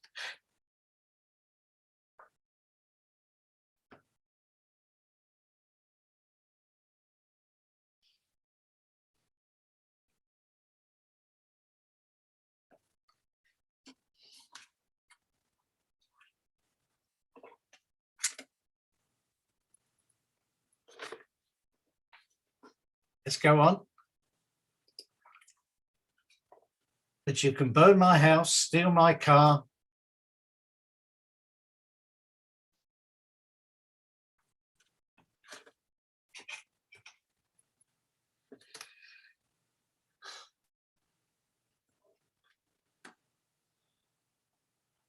bit old, but a goodie. Try another one. Drove my Chevy to the levee, but the levee was dry.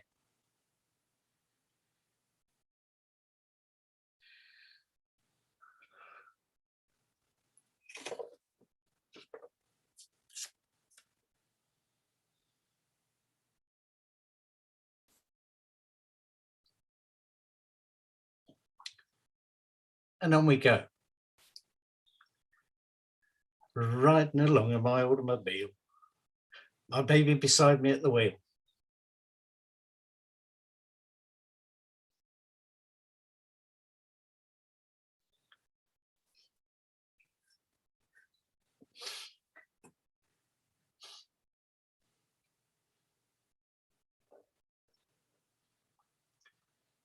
Here we go again. You might not ever get rich, but let me tell you, it's better than digging a ditch.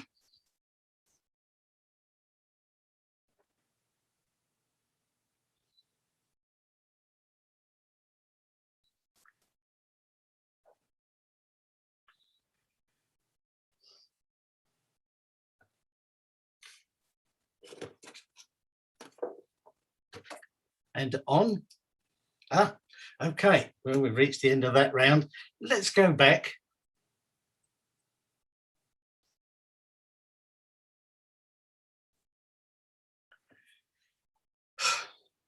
There we are. Please write down your scores. Be nice and honest. That one was up by Cardi B. Mars ain't the kind of place to raise your kids. In fact, it's cold as hell. Rocket Man, Elton John.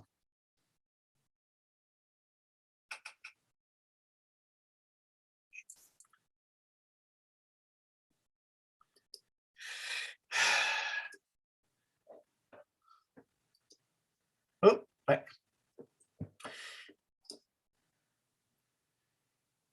Gave you that one, didn't I?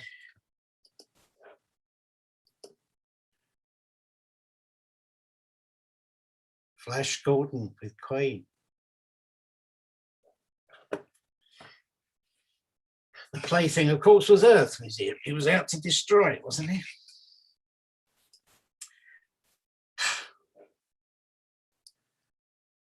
Ernie, the fastest milkman in the West.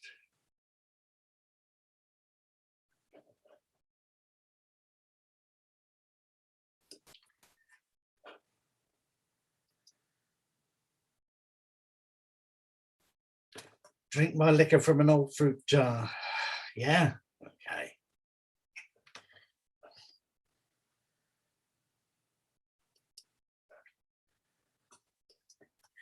American Pie, Don McLean.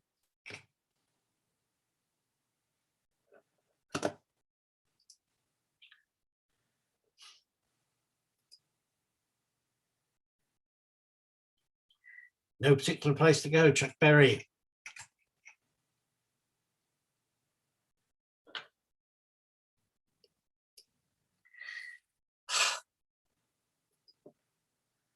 Two versions there. The original was Rolls Royce, of course, and I gather this young lady did a later version, but a bit after my time, really.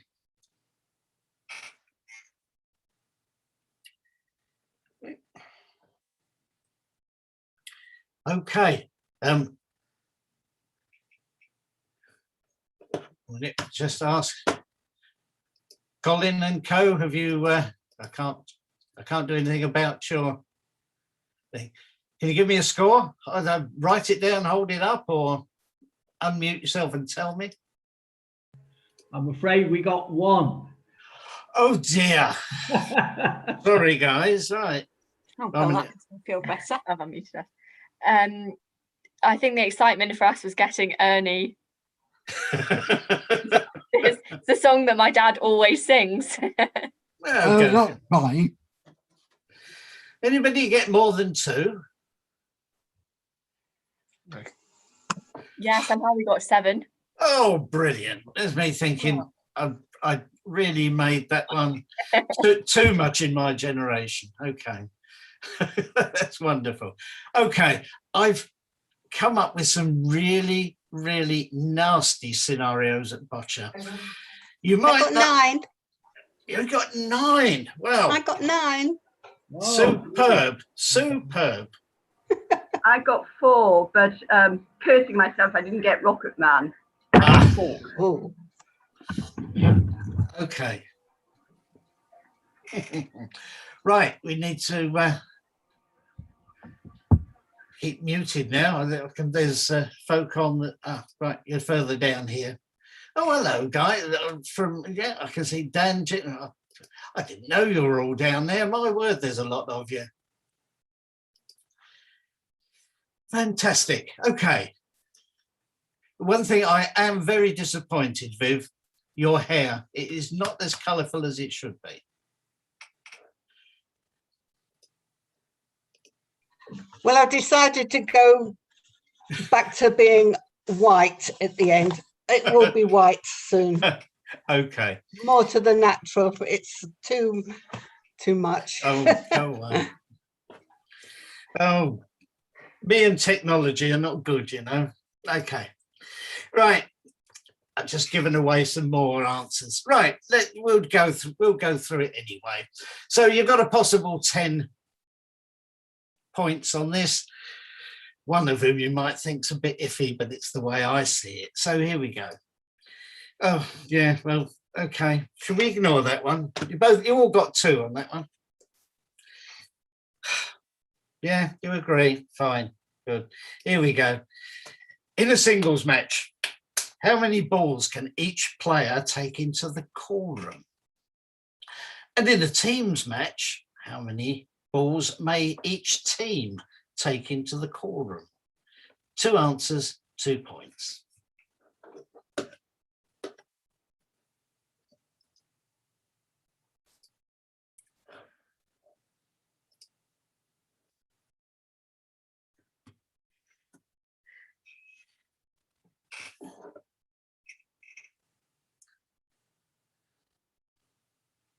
Okay, I'm going to move on.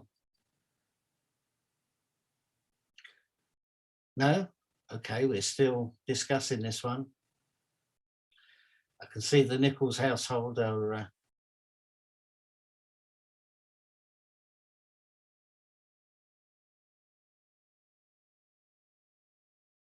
Here we go. In the teams match, substitutions are allowed between ends with extra time allowed at the referee's discretion. Is that right? But certainly only the captain may be substituted in and out. Sorry, out and then back into the match. Is that true or false? You've got 2 answers and you've got 2 points.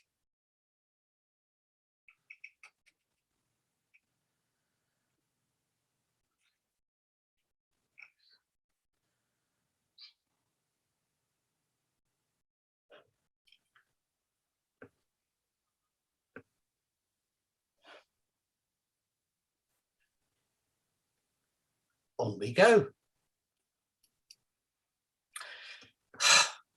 This might be a bit controversial.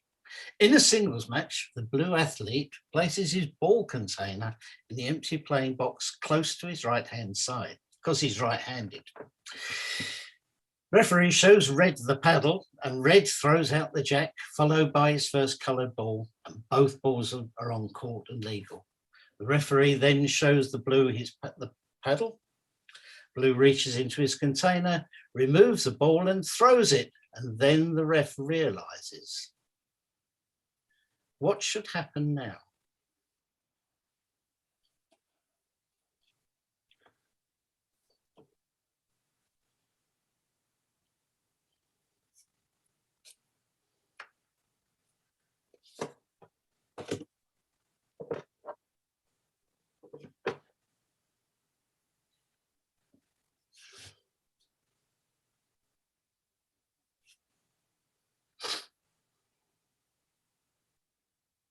I've got to tell you, it actually happened to me in a match. Only it was the red player, and they had their balls on the left-hand side.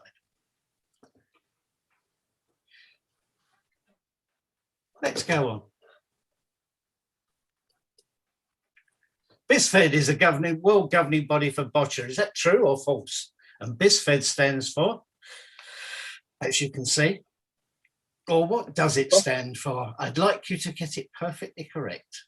So you've got 2 questions, 2 points. BISFED, is it the world governing body? And what does the abbreviation stand for?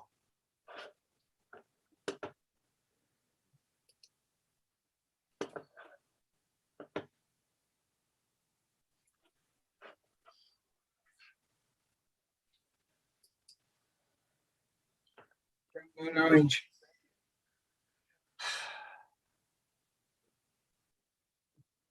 Right, of course, we got that one.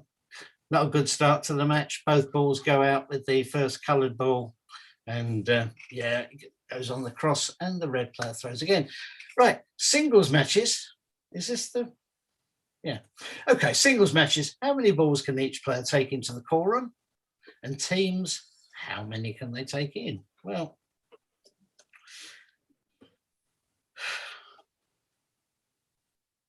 $13 balls in singles, yes, 6 red.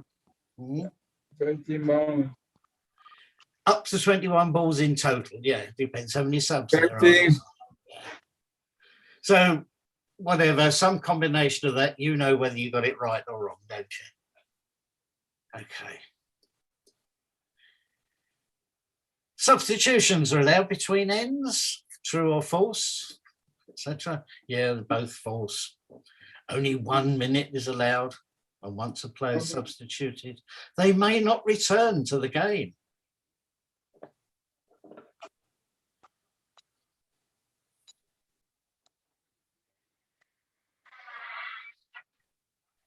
Okay, my controversial one, I wonder if you'll agree with this. Naturally, the referee is going to stop and retract the blue ball because it originated and he threw it from outside his own box. And he can't then take the balls into his playing box because they had to be there at the beginning of the end. So he's actually likely to be well and truly screwed, isn't he? Anybody disagree? Not so far, okay.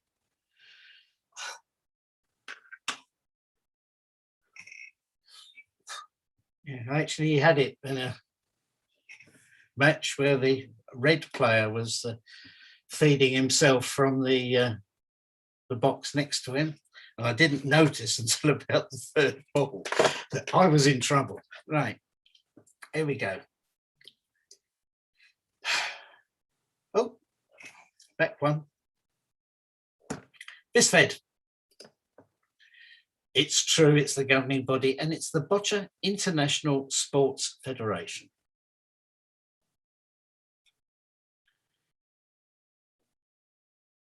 Don't tell me Felicity got that wrong.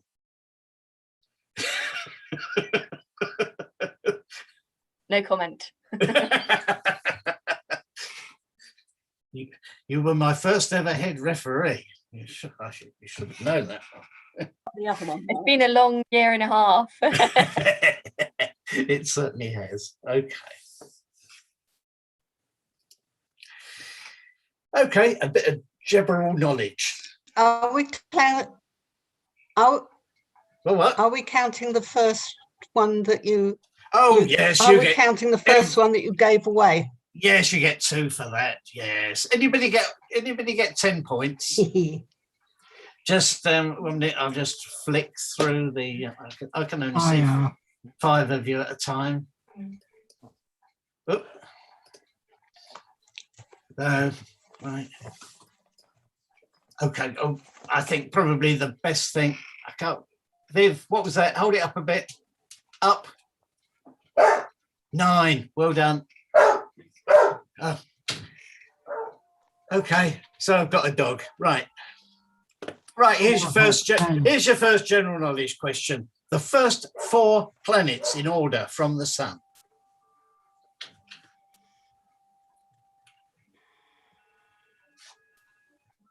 Viv, could you turn your microphone off, please? We can hear your clocks again. I knew it was you.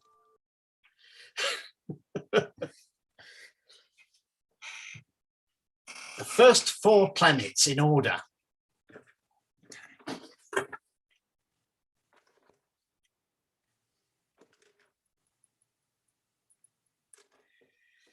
Okay, and the next question. What takes about 8 minutes to travel from the sun to the earth? Flesh. Right. He saved all of us. Mars.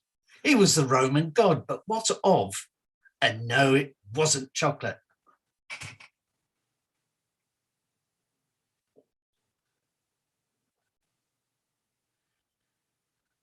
I'm a bit concerned that Daniel is away from his chair, so I'm giving him a second here to reappear in his chair, though I may have bored him stiff and he's gone.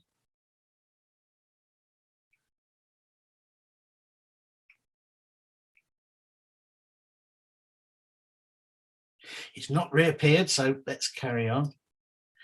What was founded by William Booth in 1865? And no, it wasn't the photo booth.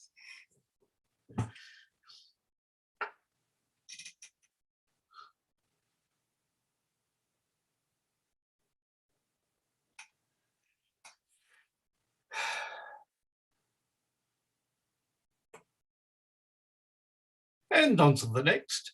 Who was the second wife of Henry VIII? And what was used to execute her? And I want both parts right to get this point. I know, you're rotten, Terry. You're rotten, rotten, rotten. Here comes Daniel again, I think. Right. Might recap for him if he needs it in a minute. Okay, let's go on now. He's gone back wherever it was. What's the name of Liverpool Football Club's home ground?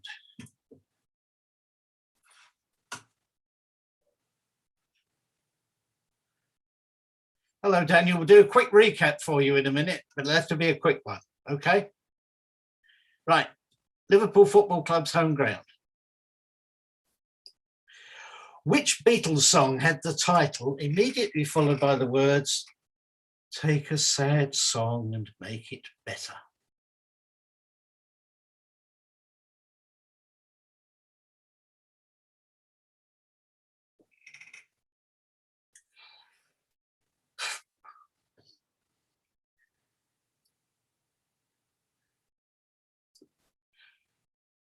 What was the name of the Hunchback of Notre Dame? Or the Lunch Pack of Notre Dame, according to some?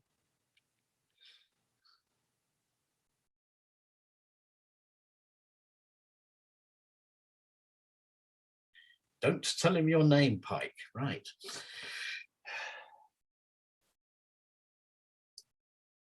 If Lucy Locket lost her pocket, who found it?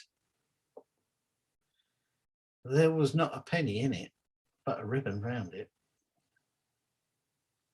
Lucy Locket lost her pocket, but who found it?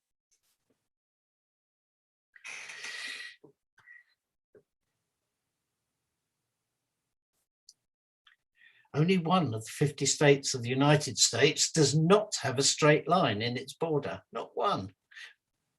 Okay, which state?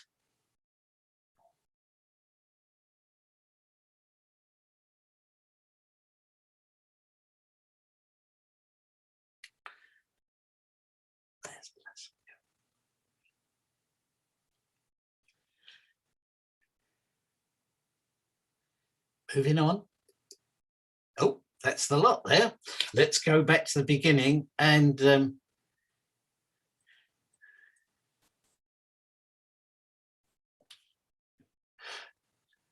right, I'm going to go slowly so Daniel gets a chance to write them down, because you were missing for some of these, mate.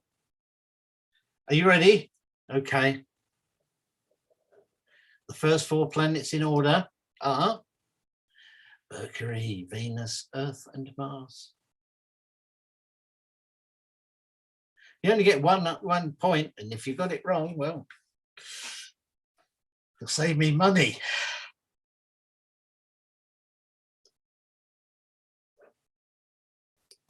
Okay, what takes, well, yes, of course, it's the good old sunlight, isn't it? It's light. It's 8 light minutes from the Earth to the sun.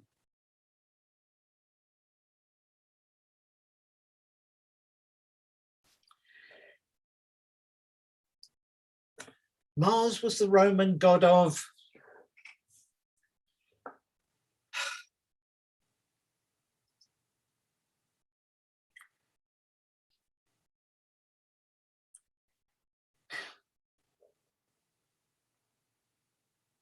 shame it wasn't chocolate though. What was founded by William Booth in 1865? Little clue, they wear silly hats and play brass band instruments. Okay, oh, go back. What was the name? Oh, there we go. This technology confounds me, doesn't it? Right, what was founded? Right, it was the Salvation Army.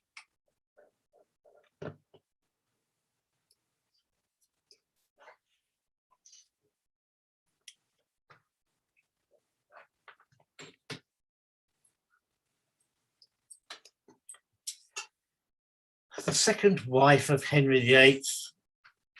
What did we use, or what was used to kill her? Well, it was poor old Anne Boleyn. And Henry, because he was a very, very kind and considerate husband, imported a French swordsman to chop off poor Anne's head because she was quite concerned that the English axeman wasn't renowned for his accuracy. He'd hacked into more than a few shoulders and backbones and things where he shouldn't have done. So she didn't want that. So I don't think that was very kind of Henry, really. The name of Liverpool Football Club's home ground, I'm sure you all knew it was Anfield.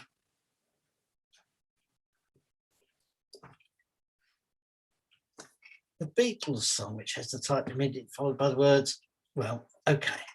Hey Jude.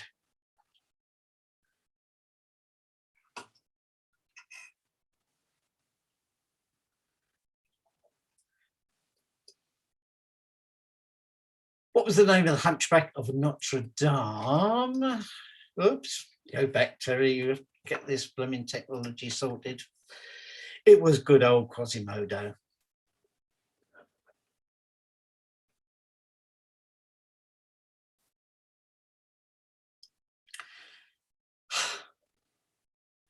Lucy Lockett lost her pocket. Kitty Fisher found it. There was not a penny in it, but a ribbon round it. Hey, good old Kitty. Very honest lady.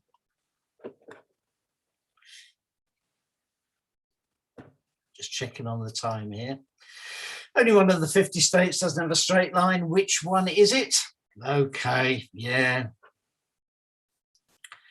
It's an island.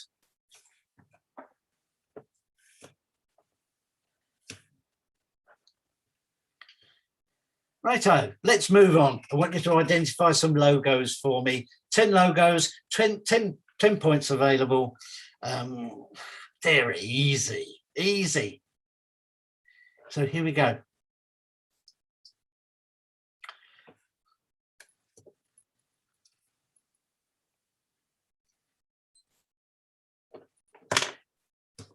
Moving on. I'm not going to tell you what Jackie said this one was.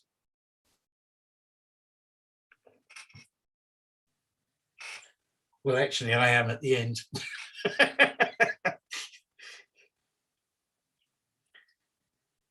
Moving on. Who dat bunny?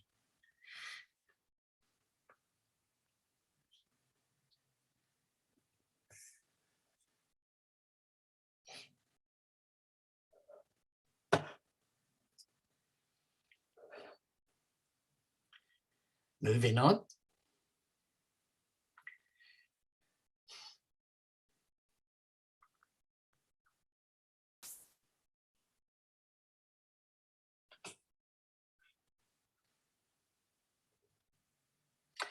And moving on a bit more.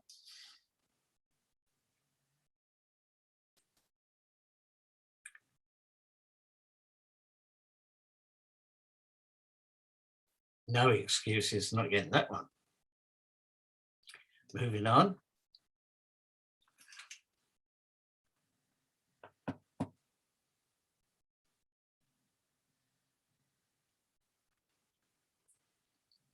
And again.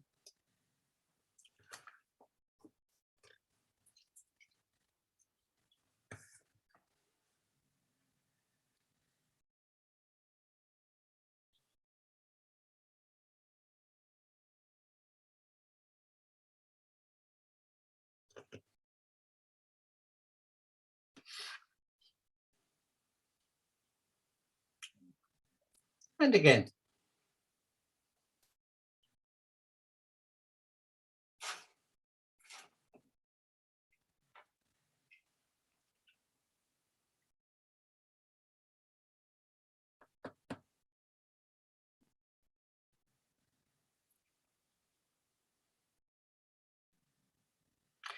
Some interesting reactions here.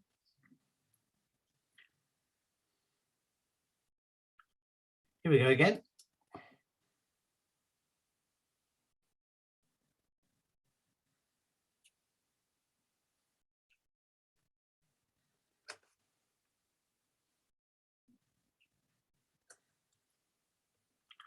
And last, but by no means least,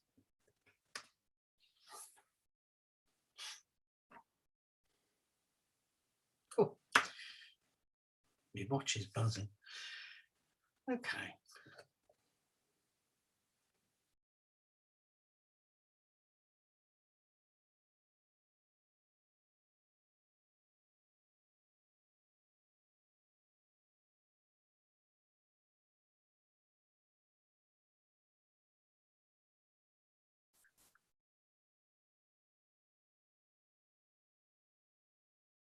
We went back through them slowly, give you a chance to have a bit of a recap.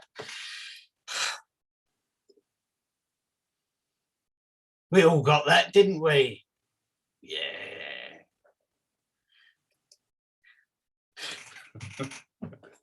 Okay.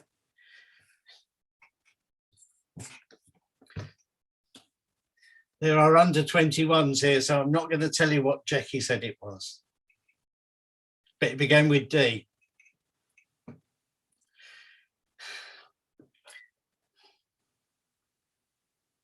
But the font is very similar.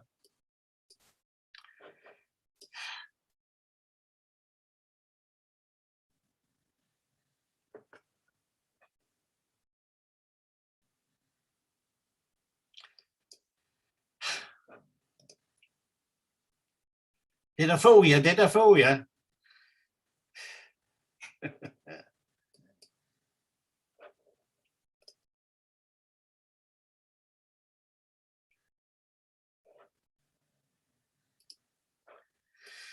I'm sure you phone fans will have got that one.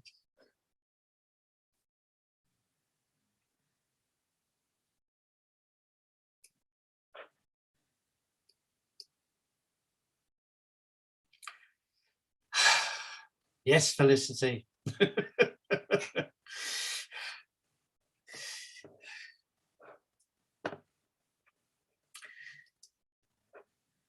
Another car coming up.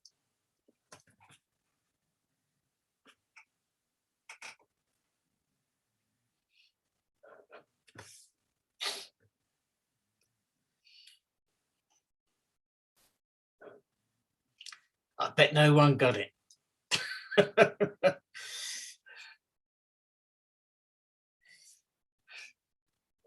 Wrong. And the last, of course, was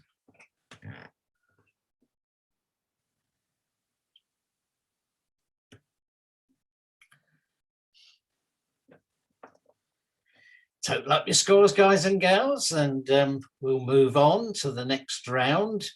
I think because we're 41, yeah, we've only got about 15 minutes, so we'll go on to the last round and then we can have a look at the scores and things. So There's 19 points on this. I couldn't make 20 out of it. Okay, there's some old ones and a very new one. For 2 points then, this character's full name and the title of the show, film or series. If you know his first name, that's really good.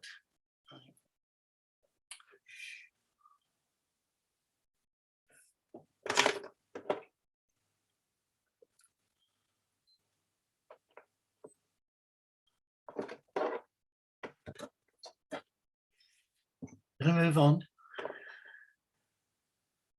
We'll come back to it slowly later. Okay, who are these two characters? And what does this guy always call this guy?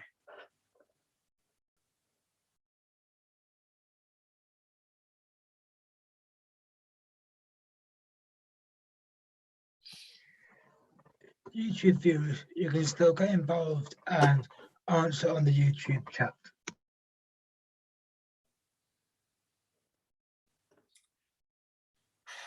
Right. On. This little fellow's called what? And what movie was he in?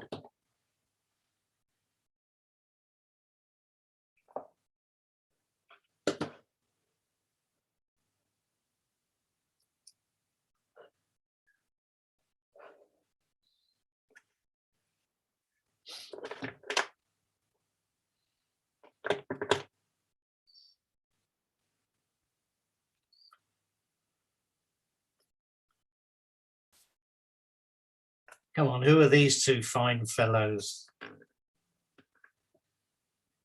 Point for each of them.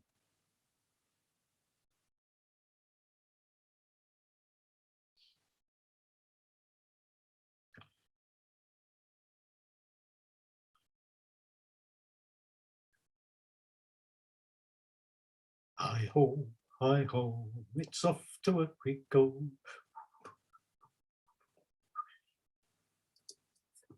One point here for the creator of these characters, and another point if you can say where these two were going. And you can assume they were going out and they were not going home.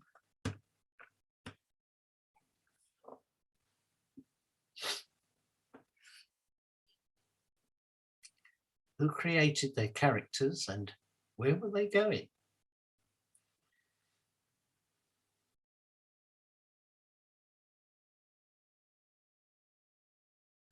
And on.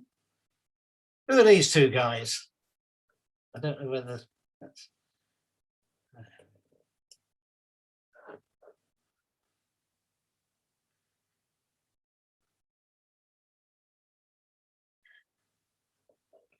I couldn't help but notice this battered old guitar this fella plays. It's because he's into conservation, I expect.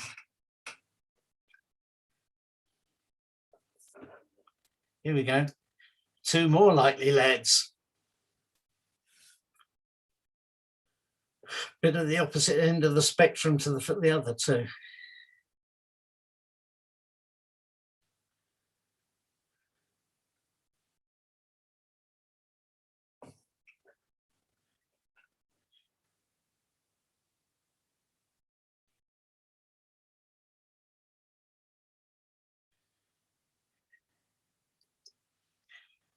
What about these two shifty characters?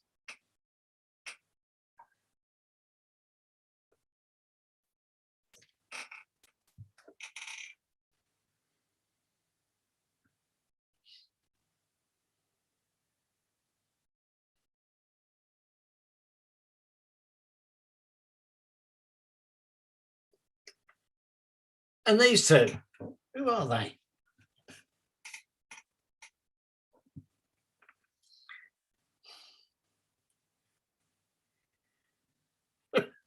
Yeah, yeah. We there? Good. And just 1 point, and it's the last question in this round. Hey, somebody's chopped their heads off. Oh dear, but what's this series called? It's all the clue you're going to get.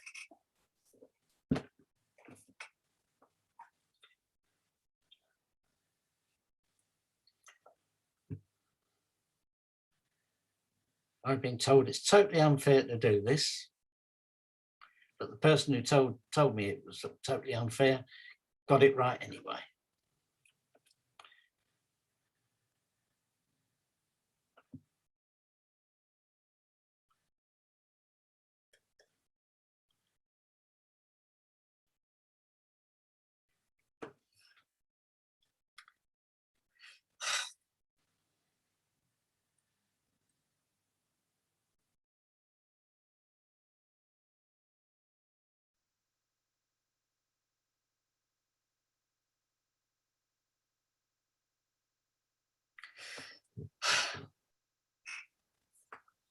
Right, lads and lasses, here we go for 2 points.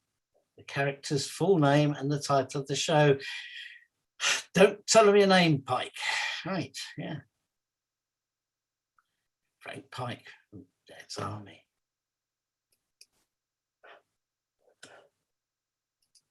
This is Trigger and Rodney Trotter.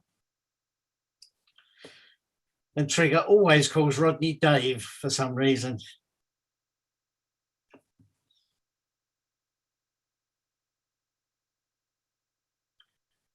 Trigger, of course, is the guy who's had the same broom for the last 40 years, and it's only had 3 new handles and 5 new heads.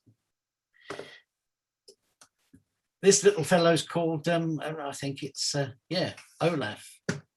Is that right? From Frozen? Yeah, yeah.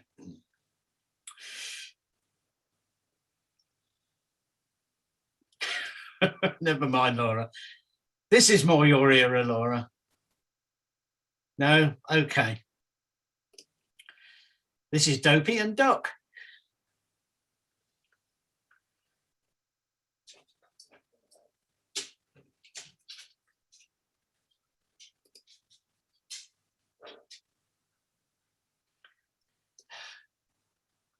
Raymond Briggs, and they were on their way to the North Pole to see Santa.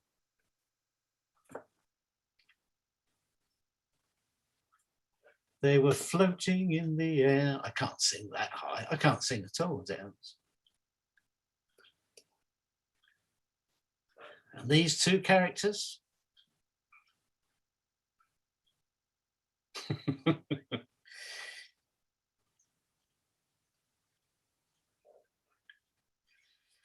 Or if you put down what's the fella's real name, Gordon Sumner or something, then we'll take that. That's okay.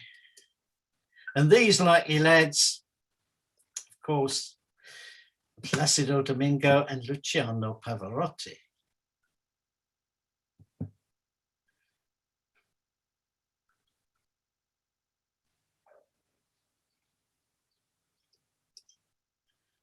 Well, Parker and Lady Penelope.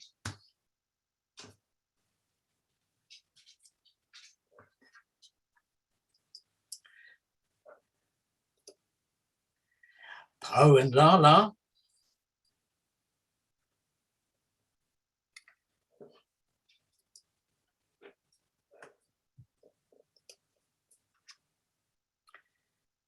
Anybody get it?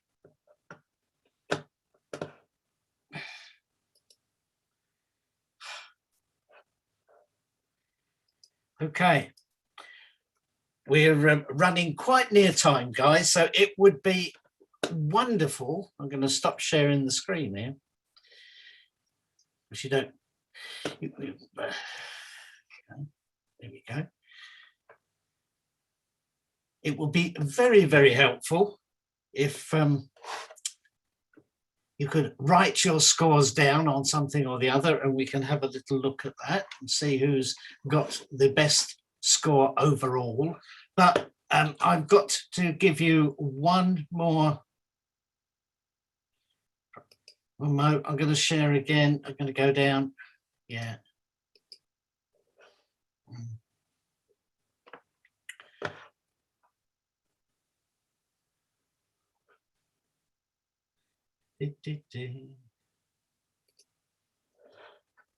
I need to share with you another one, don't I? Oh, okay.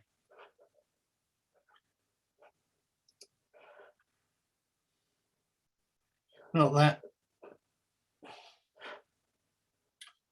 It's gone.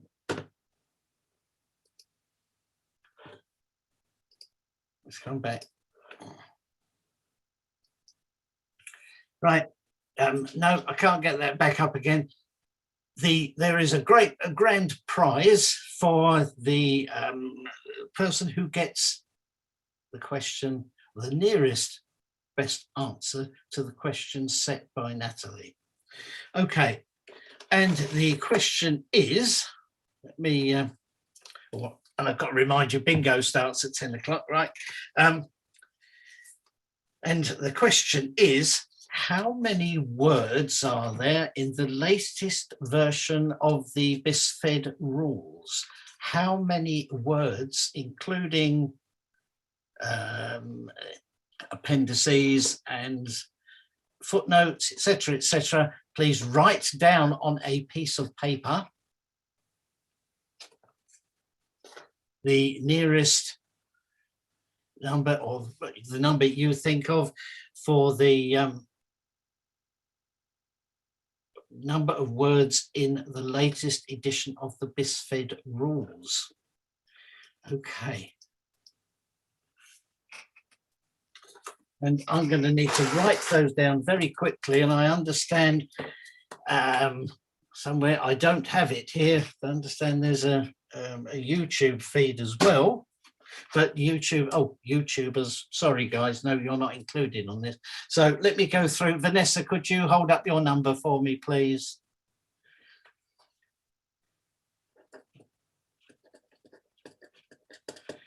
Vivian?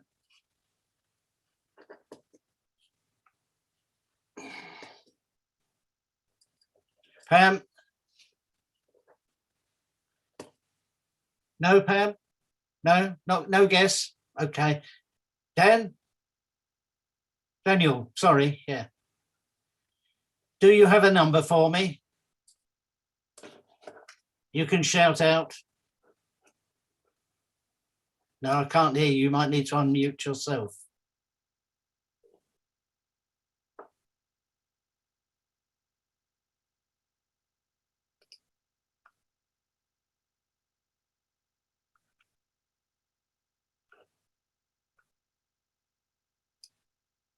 Can't hear you. I'll come back to you while you're doing that. Okay. Oh, there you are. Right, okay, give me a number. No, say that again slowly and quietly, because you're sort of blowing out. Do we have a number? Yeah, a number. Oh, I didn't write the question down, but I answered them. You do, okay. you haven't got an answer for the last question. No. Kate, are you guessing or not? You need to come closer to the 19,500. Oh, right. 19,500. Oh, okay. Right, let's yeah, I got mine. Right. Nichols, please. Hold it up. I didn't see it, lovely. Going for 15,000. You're going for 15,000 dead, are you? Yeah. Have you got Laura's? Terry? And Laura, right? Laura. Linda, do you have something for me?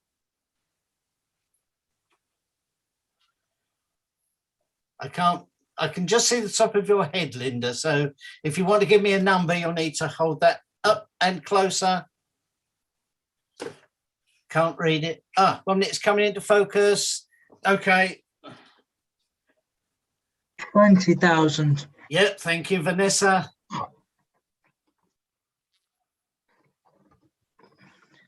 Riley's.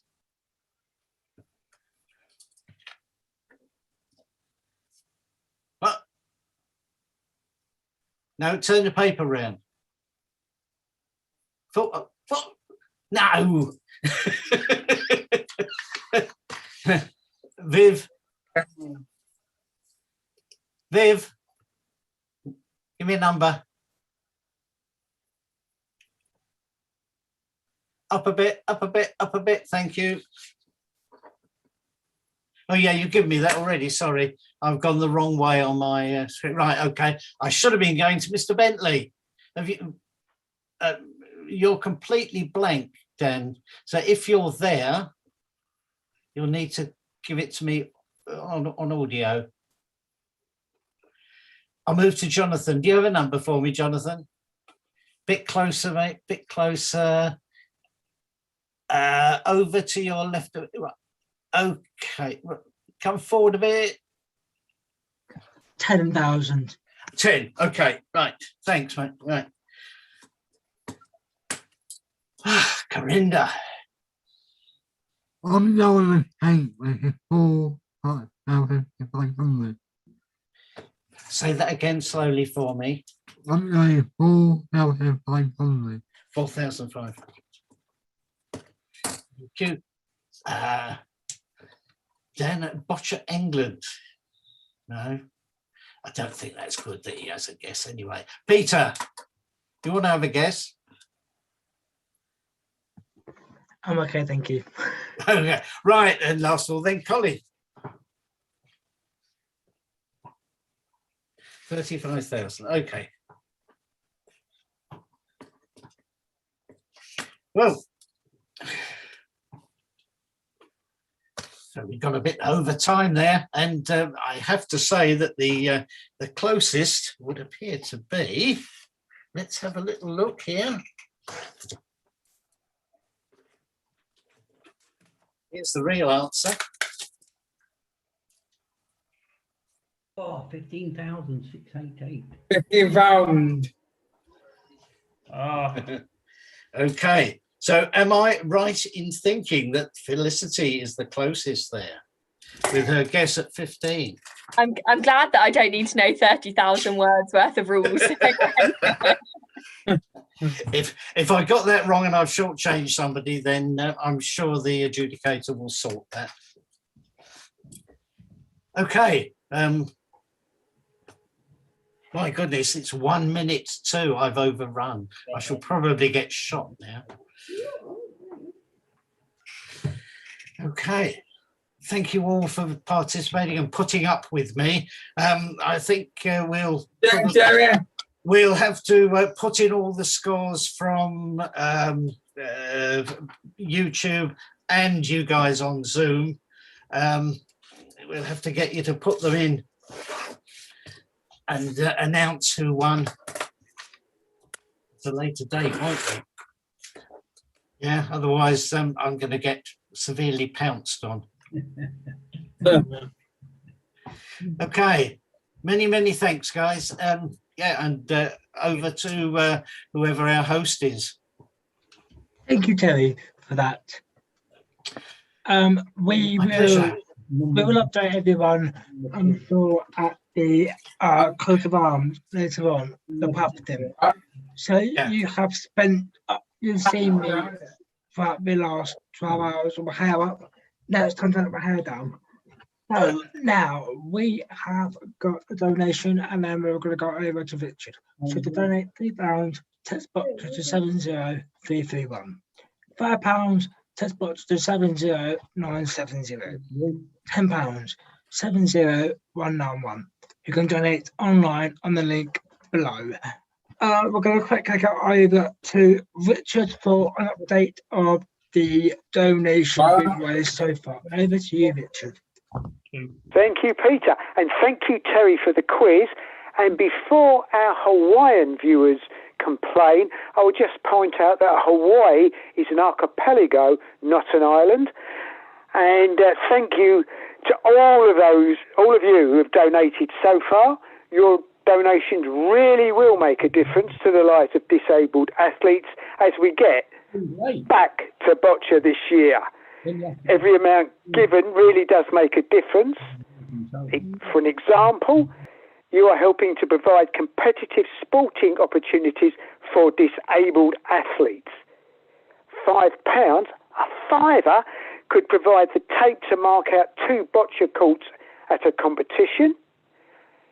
£10, a tenner, could pay for a volunteer official's t-shirts.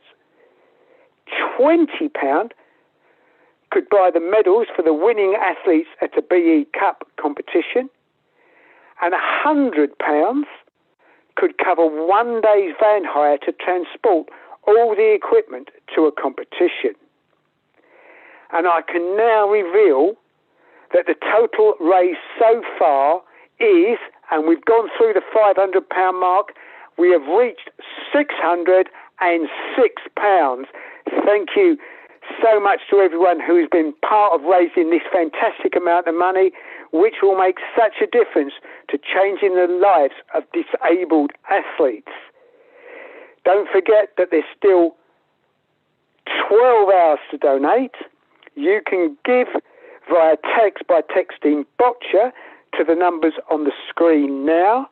These numbers are also in the information below the YouTube live stream, along with the terms and conditions, and we always read them. And if you're a taxpayer in the UK, please don't forget to gift aid your donation. And you can also visit www.bocciaengland.org.uk/appeal/Bocciathon to give online using a debit or credit card. And again, don't forget to gift aid. Thanks, everyone. I'll be back tomorrow morning. Right now, I'm off for a little rest and recuperation.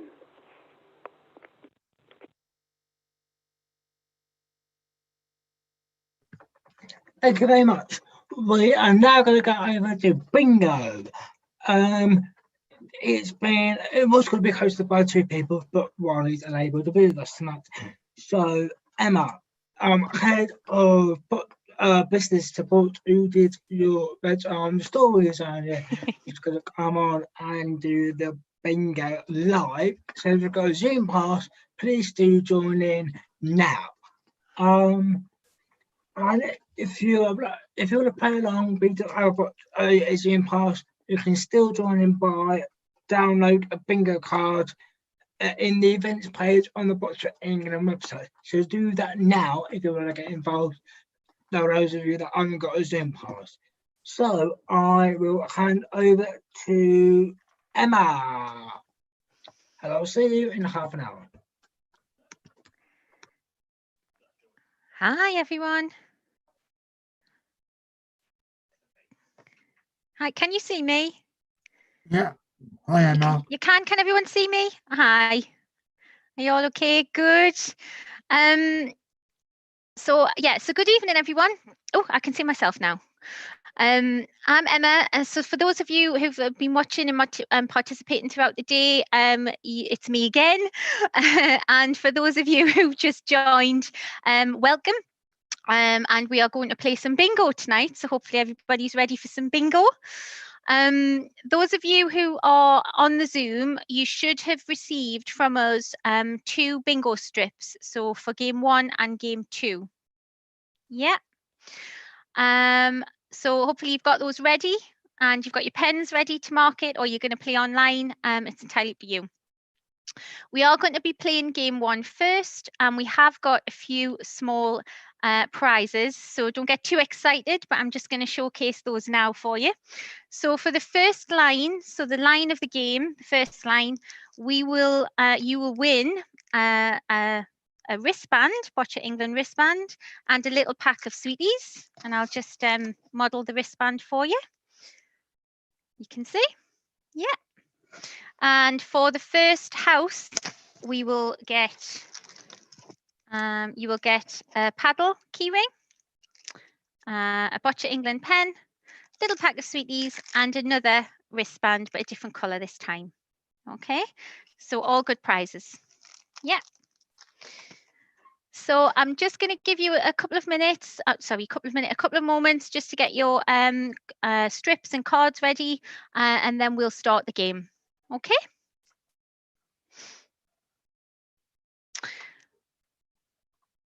So for the first house then, so when we start playing the game, for the person who gets the first house, and the first line, what we need you to do, you can either raise your hand, you can add in the comment, or ideally if you can unmute yourself and let us know, and then we'll pick up the winner that way.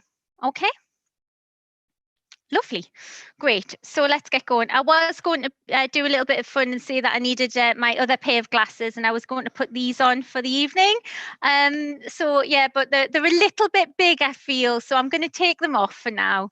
But they may come back later. All right, that was just a bit of fun. It's a Friday evening. Right, so as they say, eyes down. If you're ready. I should have probably showed you, I do have a little bingo machine here, so it's all professional. And the first number is number 10. Okay. And the next number is number 34.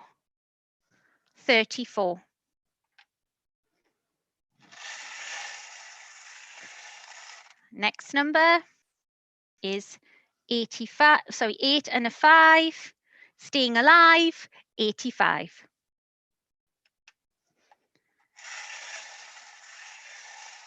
Next number is 90.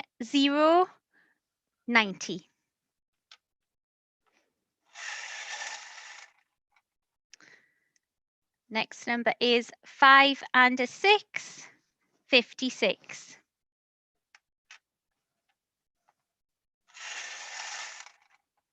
Next number is 4 and a 5, 45.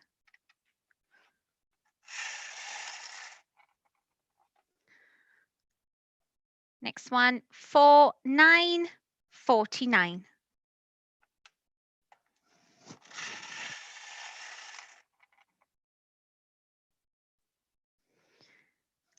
Next one is 2 and a 6, 26.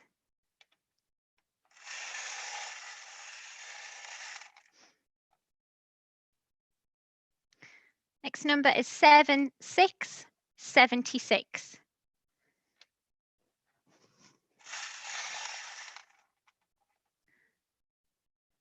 Oh, 7, 4, 74.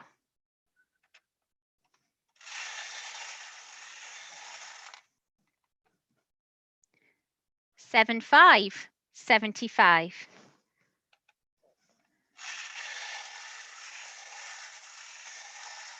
Oh, that one didn't want to come out.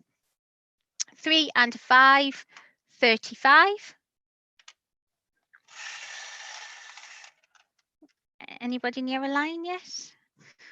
6, 8, 68.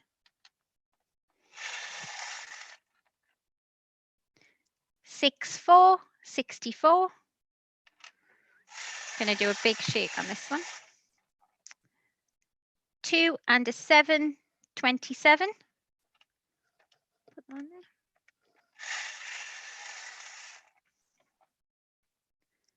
8 and a 4, 84.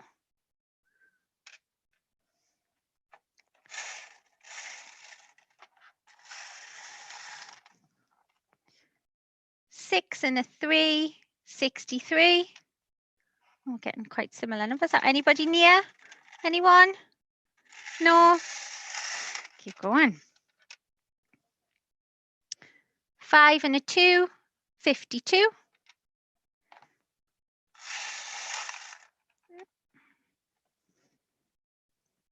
1, 9, 19.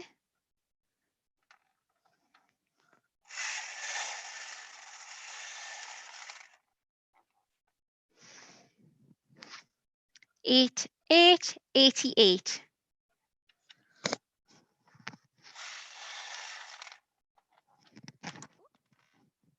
Very small. Should have put my other glasses on. On its own, number 1. Oh, is that somebody? No. 6 and a 2, 62.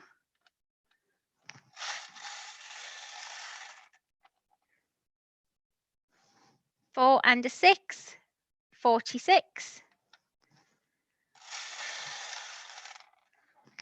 Oh dear, I think it's going to be a fight for this line. 4 and a 3, 43. Just going to check the chat. Is anybody? No, not Yes, yet. me. Oh, me. Who was that? Me, Viv. Oh, fabulous. Is this for a line, Viv? A line. Perfect. Do you want to tell me your numbers? 10. Hang on. Yep. 27. Yep. 43. Yep. 64. Yep. And 90. Yes, fabulous. We'll make sure that you get your prize for the line, okay? And fingers crossed, everybody, for the house. Shall we carry on? Great. I'm going to give this a big twirl. This one. 5 and 7, 57.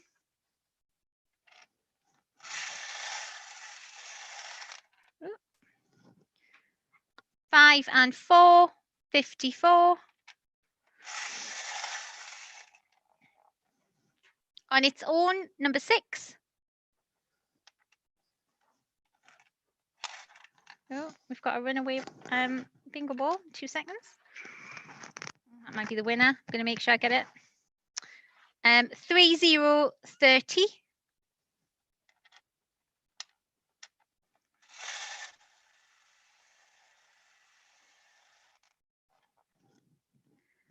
Eight and a 3, 83.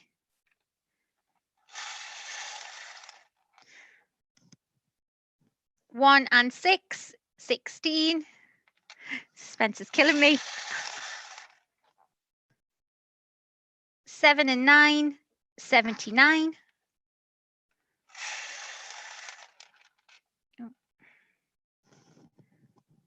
On its own, number 2, One Little Duck. I think that one is.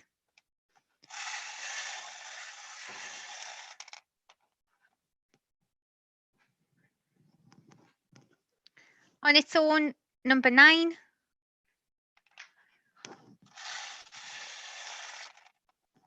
Somebody's put something in the chat. I'm just going to check that isn't there. No. 2 and 9, 29.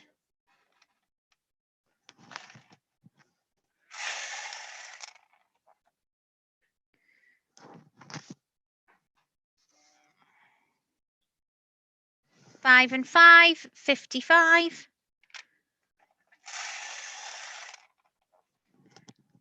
On its own, number 3.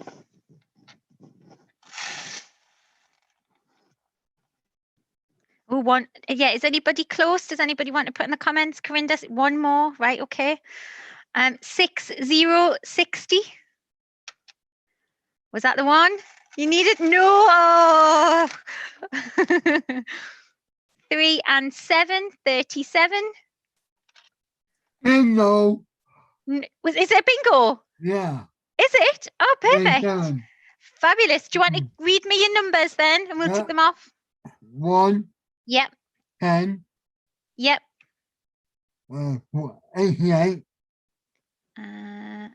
Yep. 29. 29. Yep. Yeah. 15. Yes. 30. 57. 57. Yep. 17. What was that? Sorry, Corinda. 17. 70. We haven't got 70. Oh. Oh dear. Oh, we'll have to try again. Sorry, we'll have to go again. Next time maybe. Right. 1 and 3, 13. So this is still for game 1 for the house.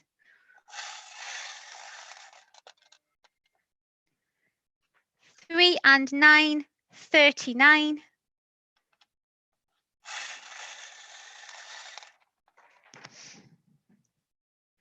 40, 40. Give it a big mix up. 5 and 8, 58.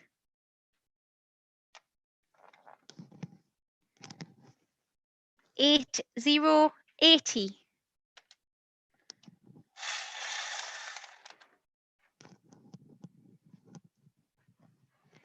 8 and 2, 82.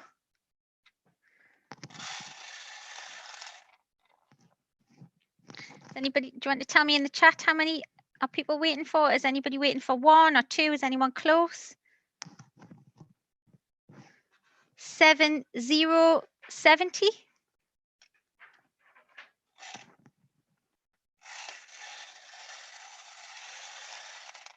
Now what on it? Pardon? Okay, now what on it? You think everything? I said, yeah, 7070. Yeah, Have you got bingo now? yeah. Oh, great. Okay. Mm, Do you want to go through, was that the only one that you were waiting on before? yeah. All right, okay then, we have a winner, everyone, for the first house. So just Yeah. to let you know, Corinda, you will get the key ring, the wristband, the pack of little sweeties, and the Boccia England pen. Okay, we'll make sure that you get that out to you. Well done. Great. So yeah, I can hear vague claps in the office there. So if you want to get your second bingo card ready or strip ready, give me 2 minutes to just get the all of the bingo back into the machine, and we'll play again. Okay, so yeah, get your cards ready and we will start again.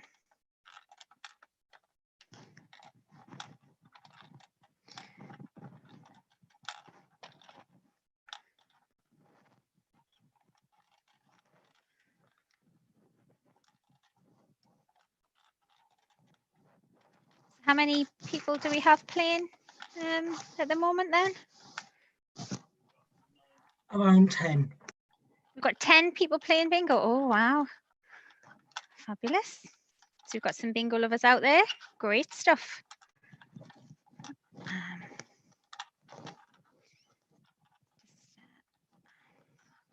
There was that many balls that came out on the first game. This is taking a little bit longer than normal. And what I have got is I've got a printout of the bingo phrases. So I'm going to try and get as many of those in the second game as I can. Hopefully you'll recognize a couple of those.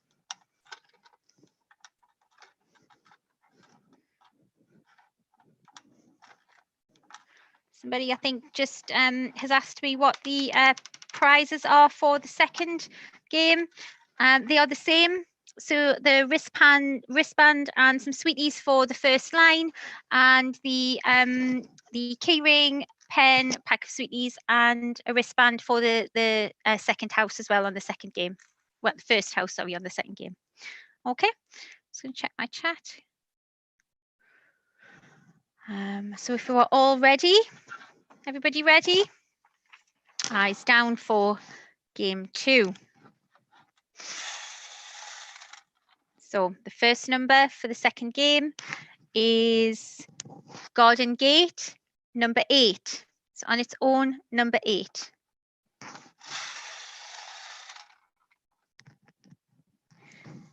Six and 3, 63.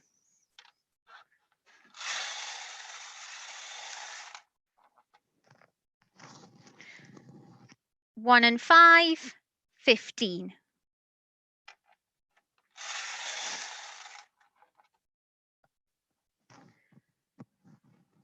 4 and 9, 49.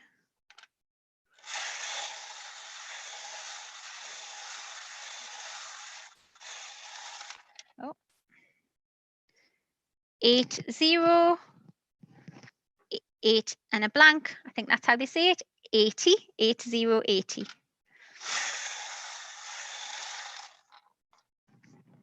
Oh, 7 and 9, 79.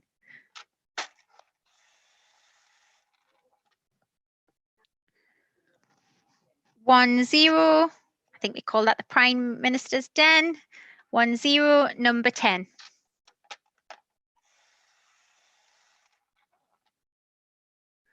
7 and 8, 78.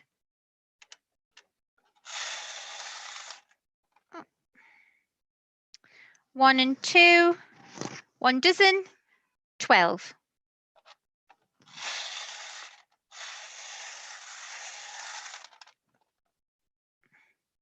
On its own, the number 9.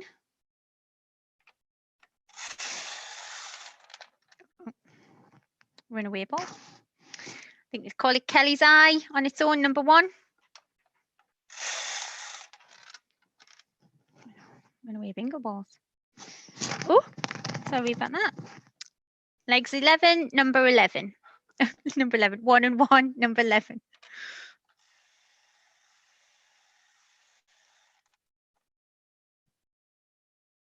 Four and 4, 44.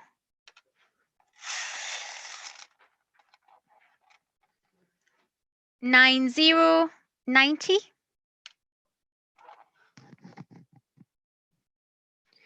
3 and 5, 35.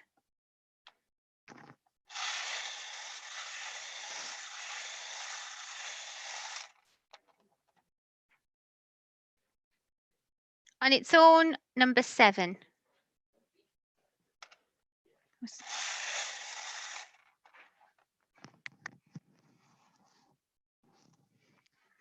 2 and 6. I think they say pick a mix for that one. 26.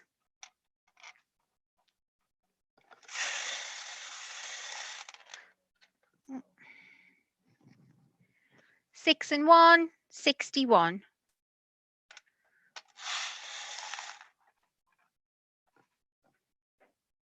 3 and 9, 39. Check my chat to make sure everybody's.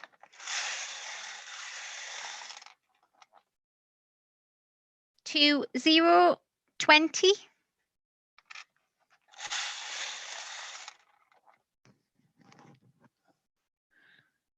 8 and 6, 86.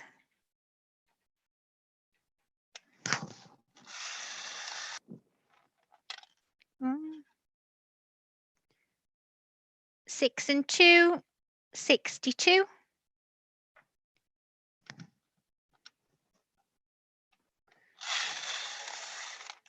'Corinda's got one more to go. Oh, might be another winner.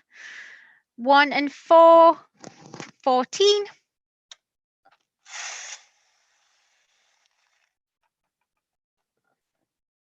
3 and 8, 38.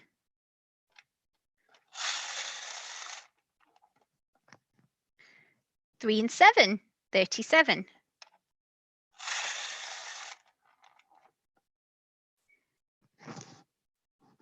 2 little ducks. 2 and 2, 22.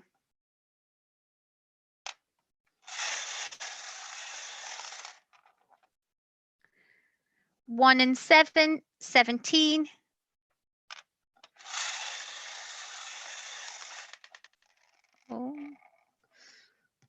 7 and 6, 76.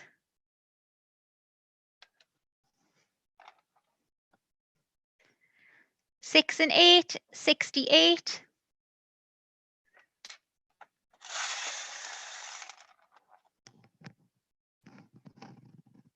4 and 3, 43.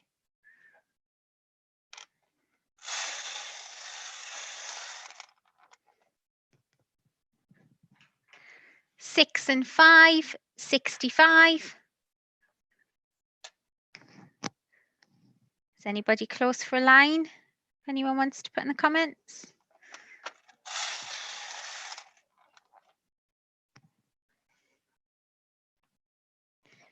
Two and 4, 24.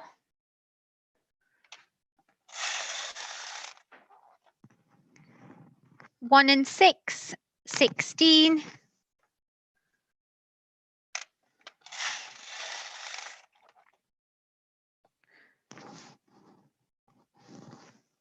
5 and 5, 55.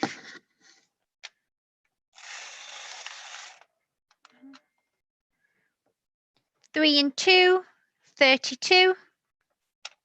Oh, anyone near?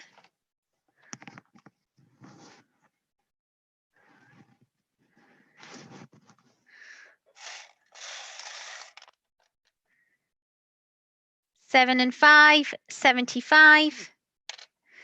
Taking forever.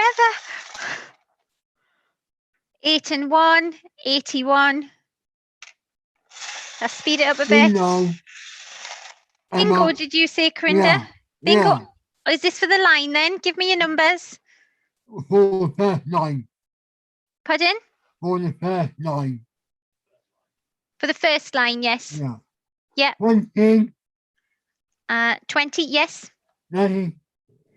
39. 39, yes. 44. 44, yes. 63. 63, yes. 75. 75? Yeah. Yes, well done. So you have this very attractive wristband and a packet of sweeties coming your way again, Corinda. Well done. So we're going to play on for the house.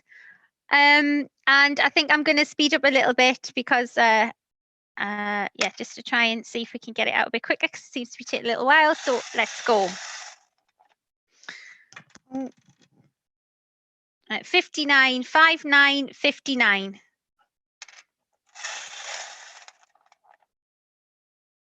4 and 6, 46.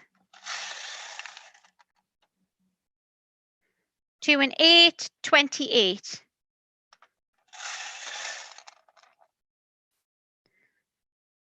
5 and 6, 56. 8 and 9, 89. 3 and 6, 36.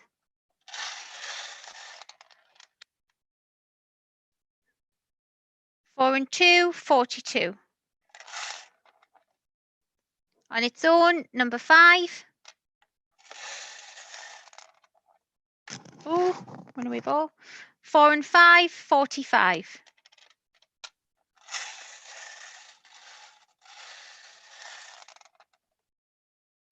Number 3, on its own, number 3. Emma, has 26 become yet or not yet? 2 and 6, 26. Yeah. Yeah, 2 and 6, 26 come out. Yeah, 2 and 7, 27. 7, 0, 70.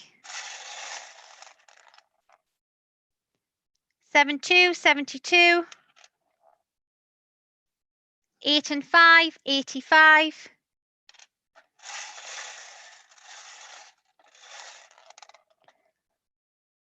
4 and 8, 48. Dear me, nearly got all the balls out. Number 6 on its own, number 6. 4 and 7, 47.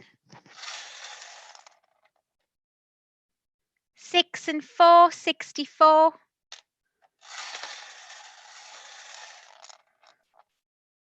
2 and 5, 25.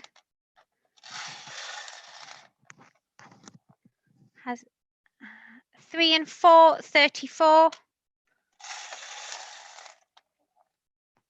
1 and 8, 18.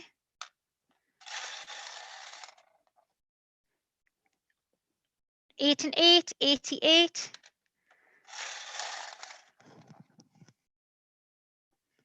8 and 4, 84.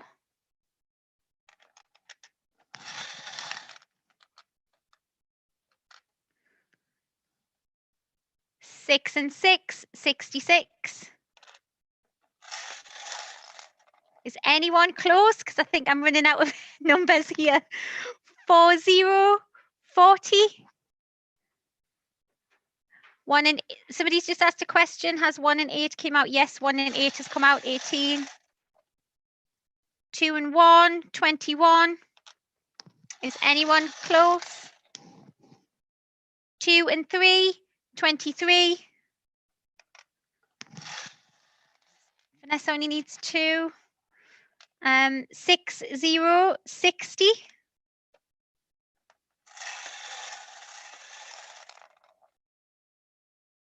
7, 7, 77. 8 and 2, 82. Runaway ball. There'll be a fight over bingo. There definitely will. I literally don't think I've got many balls left to come out. 5 and 4, 54. Never seen this bingo last this long. 5 and 1, 51. Oh, Vanessa only needs 1. Come on. Oh, right, right. 6 and 7, 67. Oh, it's getting very exciting. 5 and 8, 58.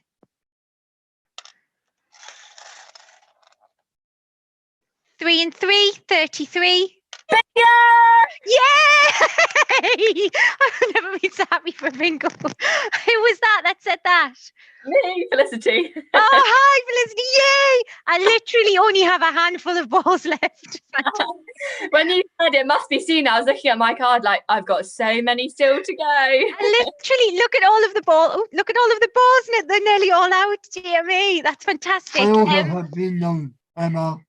So just to give you a reminder of your prize, you've got a little Boccia England keyring, you have a wristband, a pen, and a little pack of sweeties. So well done. I think everybody can agree that was an excellent, excellent game of bingo. So well done, Felicity, and well done to all of the winners. I hope you've had a little bit of fun. And yes, I think you're on to the next session now. Is that right? Yeah, no, I think we've got a couple of minutes. So thank you very much for that very interesting end to the bingo. Very exciting, wasn't it, Peter? Very exciting, nail-biting stuff. Very much so, yes. So just for the viewers, because I know most of the viewers are not part of Boccia or don't know what Boccia is or whatever, what is your role exactly, Emma? My role? Yes. All right. My role, so my role is head of business support. And in a nutshell, it's probably everything that's not sport related. So it's looking after the IT systems that we have, all of the health and safety stuff, the finance side of things, and the business side of the company. So I support and we have a small team. So Callie's in our team as well as business support, and Dan from an administration perspective. So yeah, everything that you do on the system, on the sport, the Boccia base, everything on the website, all of the social media stuff, we kind of support all of that. And I also support Chris with some of the board work as well for governance, all the policy work, all of that kind of thing. Yeah. So don't want to bore you. Sorry, it's a Friday night. Well, very interesting role indeed. Well, thank you very much for doing the bedtime stories and the bingo. It's been very entertaining with you at the helm. So now, I believe, so just for everyone out there, before we go on to the next bit, there is another live thing tonight before it strikes at midnight, and it is last orders at the Boccia England Arms. So please join in for that at 11 until just before midnight. And please be aware that there will be a part 3 coming up at midnight, because there is a limit on YouTube of how long we can go live for. So please be aware, if you're still tuning in or just tuned in, that there will be a part 3 coming up at midnight. So thank you very much for that. Now we're going to go to my comedy. We all need a bit of comedy to keep us awake and to keep us laughing throughout the night. So here is my version of Boccia for Day, Match Every Day. And I did one at Christmas for my own pleasure. And, it wasn't Boccia related at all, but I had to really limit myself to what I could say. So there's been a lot of email tennis between me and Boccia England about what to do and what to say. So here is my comedy of Boccia for Day, and I hope you enjoy it. And I will see you just before 11. Over to you, Peter.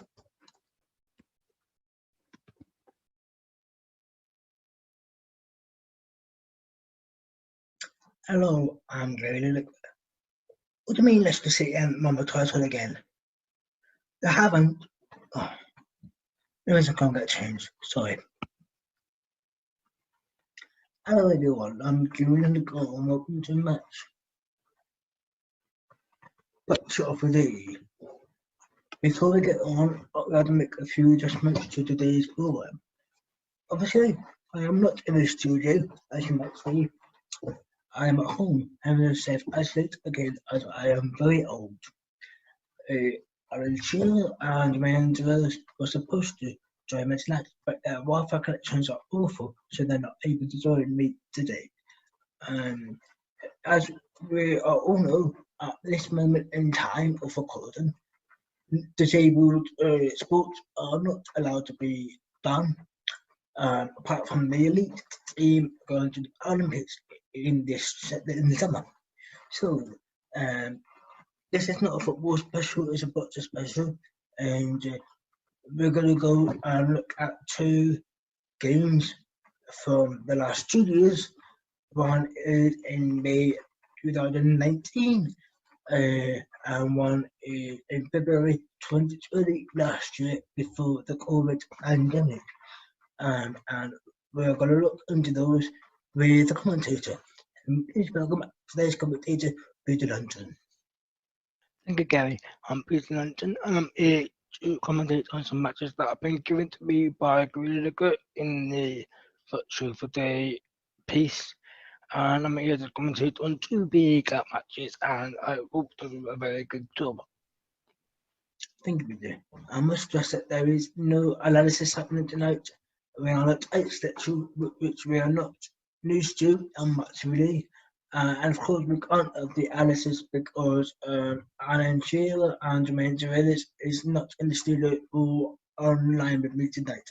So it is just looking at the matches and hearing what the expert commentator has to say about the matches.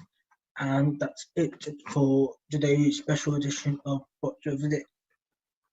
So, our first match is a BC1 match where athletes are allowed to have someone behind them winning the balls. It's obviously a lot of things have changed since my day with ball boys in football, of course. So here is a BC1 match from February 2020 before the pandemic arrived in the UK. And this match is Jade against Caroline, commentated by Peter Lenton. Thank you, Gary. Caroline versus Jade. Caroline's a throw. Oh, right on the jack. What a smacker that is. So, AC1. They have a person behind them to bring them the ball. Let's see what Jabe's got. Jabe, ooh. Very good. Almost lined up from his point of view there. Brilliant. Never seen so many balls on the court before. This is brilliant. Caroline's getting lined up. Making sure she's in her box. You can think outside the box, but you've got to be in the box for that. So she's having a few practice ones, I suppose. Yep, practice, and smack. What's that going to do? Bring Jay's ball closer. I've never seen so much power hit another ball before. This is fascinating. She's going to go again. Oh! That must have hurt. Ooh. Well done, Caroline. Jabe's goal. It's just a very tense match between them two. It's going to like to have a look. You can do that actually. You can look at what balls closest, what balls is further away. But this is very normally. Oh, Jabe's helpers behind him. There you get the ball. Oh. The athlete's got to ask for it. Oh, he's going to get lined up in his box. Good lad. Yep, you've got that. He's looking. Oh, he's getting the ball. Oh, a bit of ball webbing. Thank God it's not his own there.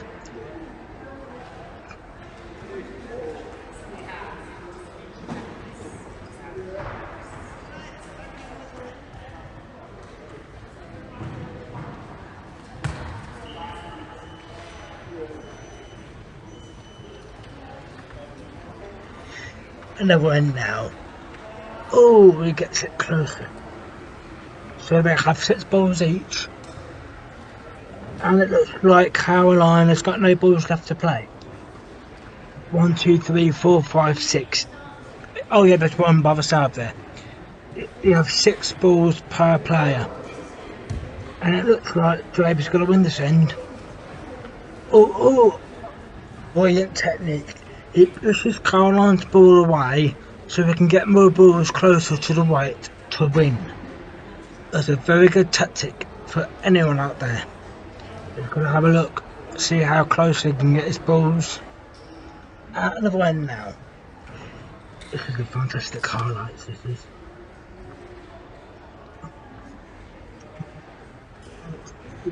Very tight over there.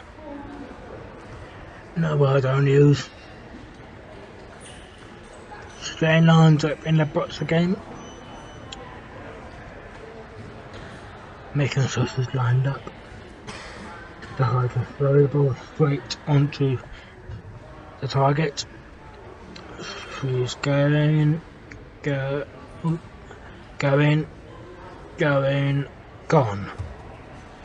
Oh, and she smashes into the ball. And oh, still her go. I must say this is a big change from football, this is.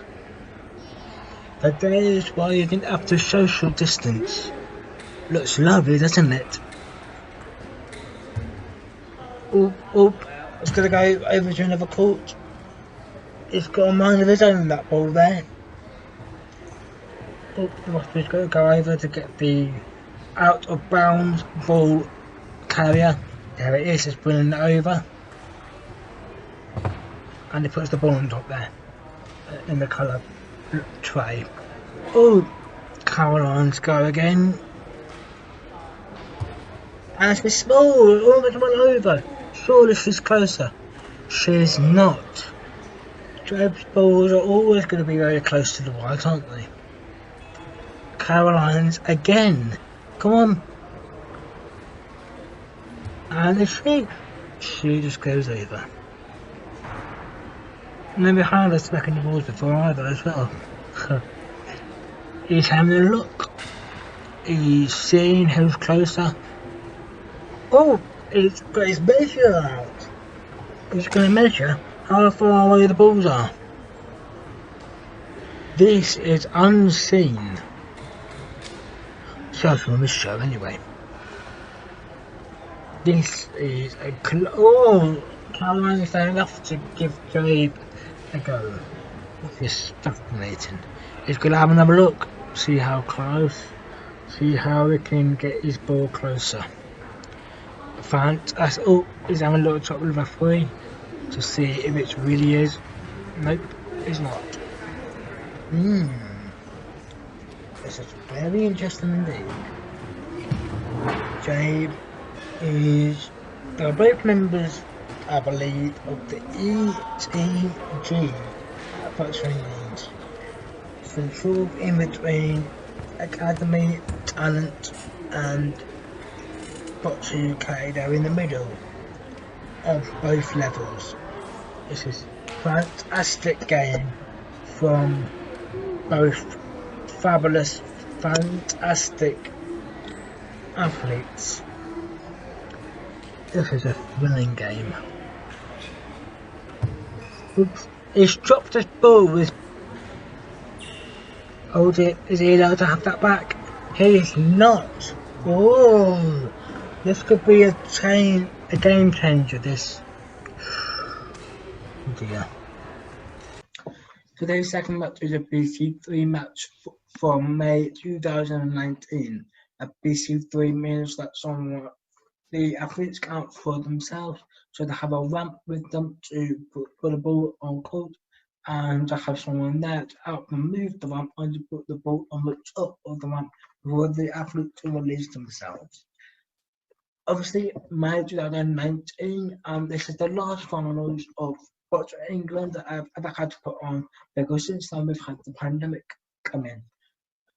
And this is the BC3 match between William and Matthew.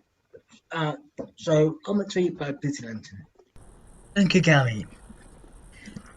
BC3, so ramps, they can't throw. So let's see how BC3s are always known to have accuracy, because the ramp is very straight, it just tells it where to go. So this will be more fascinating and interesting, this might be actually. Because the accuracy is already there with the ramp. When you're throwing, it can go anywhere, couldn't it? But with ramps, it's one way and one way only. It's just the power they've got to decide whether to smack it or whether to have it very slowly go up to the ball. Oh, looks like Will is going to go for the smack up option. Let's see how fast and how much power it uses to smack something. Yeah, let's have a look. And oh, it's over there in the corner. That didn't work very well, did it? This is some fantastic highlights here.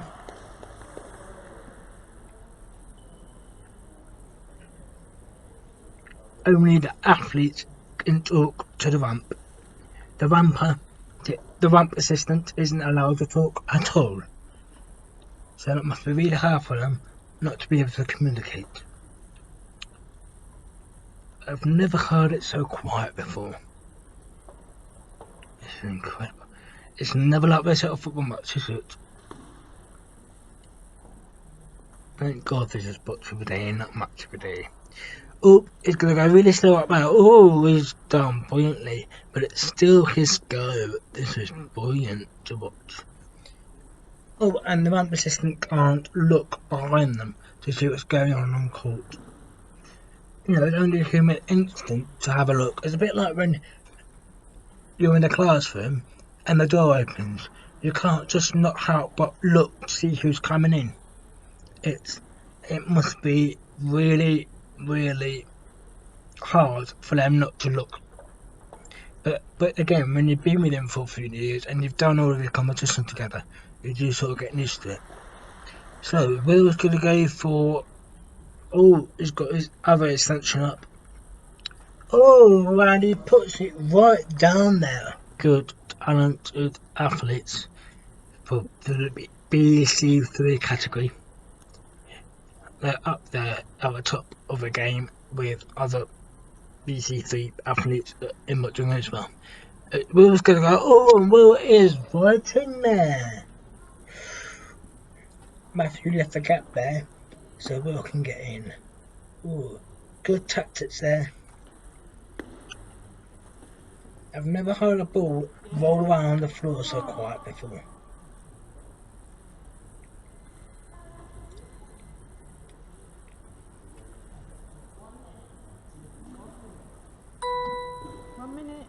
Oh, I must say this is timed. So that beep, 1 minute left. Bit of that countdown, this, isn't it? Dun dun dun dun dun dun dun. Yeah. Thank God I don't lose the countdown theme for this. That would have been even more annoying, wouldn't it? But to be told there's only 60 seconds left must be panic stations, but they seem to have coped under the pressure very well. That extra bean is 10 seconds. And who's won that one? Oh no, no one's won yet. It's still there. Go. You've got to lose all 6 balls before you can finish the end. And there's another end now that we're watching, and it's Matt. Oh, you can see there that Will's very good at putting it right, but on in front of the white ball there, but he hasn't. He's got it on the side. This must be easy for Matt to get in. Let's see if Matt can get right on the jack. I don't know what that's called, jack. The ball. Is the other white ball Jill and Jack? There must be a reason why it's called the jack.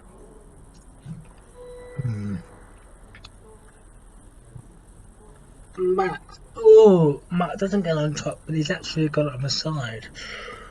That's a very good idea. 3 balls there. You can easily just tuck one in between there.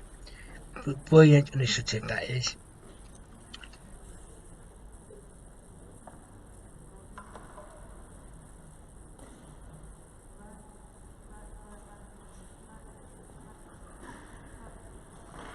Sounds a bit dodgy that. But he's got an extension with this ball on top. Yeah, that doesn't sound right either. Let's see. Oh, this is another end now. Again, this is only the highlights reel, so we're only showing you some of the best shots and the best tactics in the both games. But again, this is fabulous watching this. Seeing all the balls get really close and tight to each other. This is brilliant.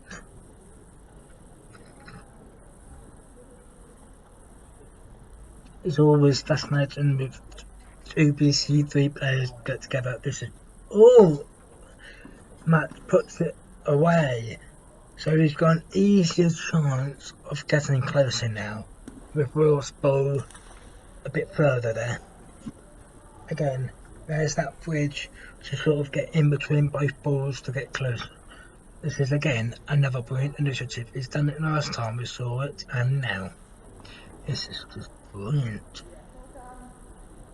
But again, they've both been in the Boccia game for years and years and years. Matt's done it since his younger years at school, and Will's done it for quite a few years as well. And they both played against each other on numerous occasions, so to see this rivalry play out is brilliant. Matt doesn't get closer.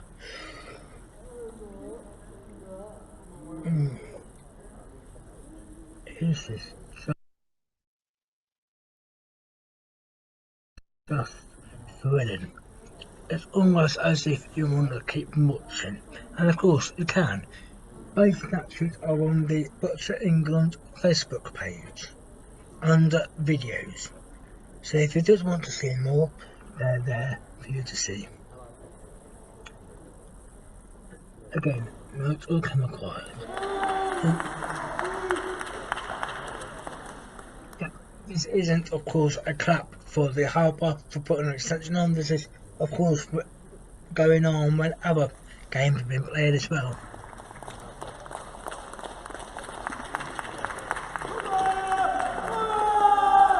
Thank you very much. Yes, I am a very good commentator, aren't I? Thank you for the applause there. And, let's see, it still must go.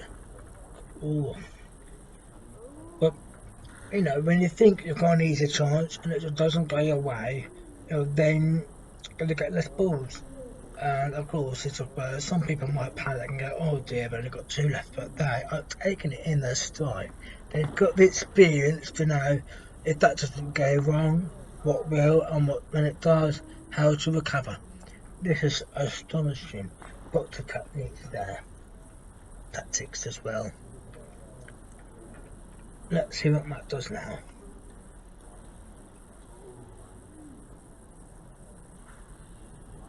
And he smacks it out of the park there. Well, the court, I should say. There's another end, and of course it is closer now. He just missed his closest from the side of the ball there. And of course, he's just got one out of court again. The referee's putting it there again. So those are the 2 matches that we've just seen, and that's it for tonight. Just before we let you go, obviously we are not touched that show, and it's not like a program like we normally have on the BBC. So before we let you go, there are just 2 things we need to do. And this first one is we haven't got best goals of the month because it's not football, it's Boccia. So we are replacing that with, instead of saying best goals, it's the best ways to donate. And to find out more, here's Peter. If you wish to donate, here are the details. We know times are tough right now, but if you can, please do donate. You can do it by text To donate £3, text Boccia to 70331. To donate £5, text Boccia to 70970. And to donate £10, text Boccia to 70191. You can also do it online on the link provided on the screen. The small print of the terms and conditions, bill paying, permission, etc. is below the YouTube live stream. If you scroll down, it is under description. Thank you very much for all of your support and donations so far. You have really helped make a contribution to a small charity like Boccia England to keep going throughout the pandemic. And the second thing to say is, here we go from Born Reasons. It's Friday night.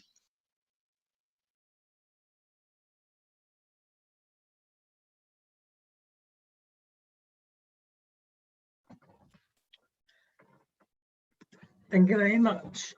I probably won't go through the donation page as we've just done that in the skit itself. So that part of the skit is actually true and the rest of it is all made up for your entertainment. So thank you very much, Peter, and myself for that wonderful sketch, if I may not say so myself. Just before, so we will, we've got a few minutes before 11. So we were going to introduce Zoe Barnes for you. She is a BC1 Academy athlete from Hampshire. Over to you, Zoe.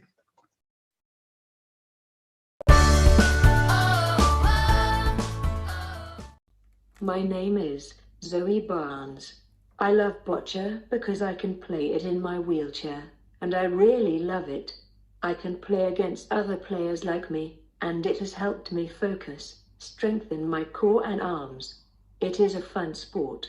My favorite boccia moment was winning a tournament in Gloucester and watching David Smith play at the Paralympics in London.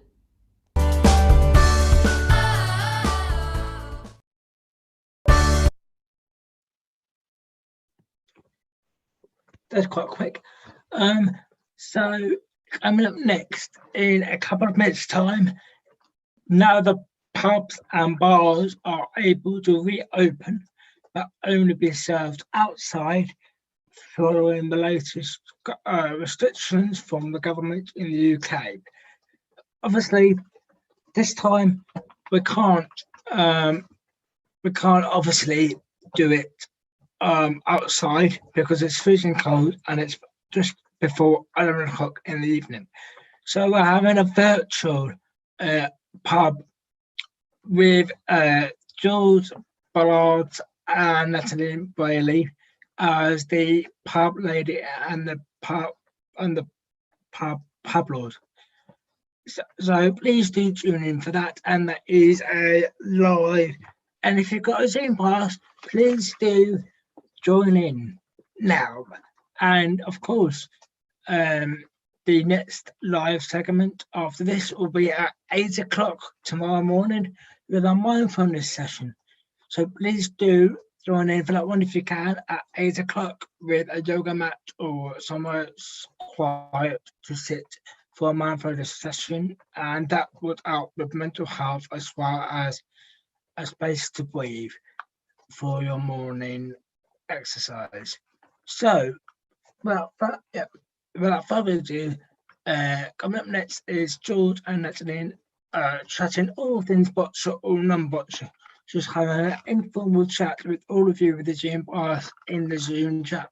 And of course, if you're on YouTube and you can't and you haven't got a Zoom pass, then you can just put it in the YouTube chat box, and one of the staff here or me will go through it and pass it over to Natalie or George to talk about. So thank you very much for all of your donations and support over the last 13 hours so far, I think, and long may it continue. And George is coming up now, I believe, with Natalie. So over to you guys for the last orders. Thank you, Peter. Hi, everyone. Is everyone okay? You can all unmute now if you like. How's everybody doing? Hello. Hello. Hello. Hello. Has everybody been enjoying the Bocciathon? Nice. Been amazing, hasn't it? Hi, Sarah. Hello. I can't see everybody. Oh, hello. I keep having to swipe across. Have you forgotten how to use Zoom already, Sarah? On my phone, I can only see like 3 people at a time. So I keep like, if you can see my finger going across the screen, that's why. So that's fair enough. Hello. Has everybody been enjoying some of the sessions so far? I think I've seen a few faces on quizzes and bingo and the other bits that have been happening the last few hours. Yeah. Yeah, it's been good fun, hasn't it? Very good, yeah. Did everybody enjoy Question or Boccia? Oh, Lord. I watched it all apart from a bit this morning. That was really good in the Question or Boccia. Yeah, well, well, Pam might not think so. I think we tested all the officials' brains a bit there. Yeah, I was going to say we've got 2 of the winners online, haven't we? Pam and Vivian from Question of Sport, Question of Boccia. Yep. Well done. And I got a line in the bingo. Yeah. Well done. Bingo winner as well. Yes. And how are you doing, Peter? You're still awake, I see.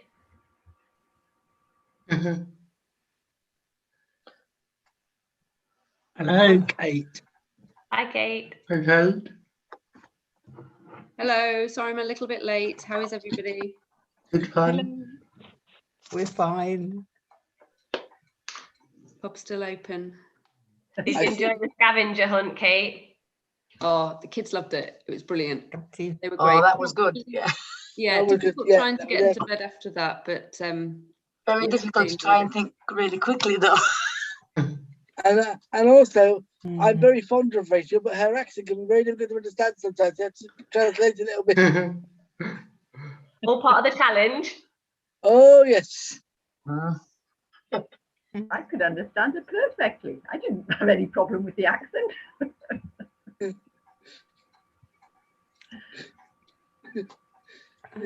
It's like a very informal two-step tea break, isn't it, this?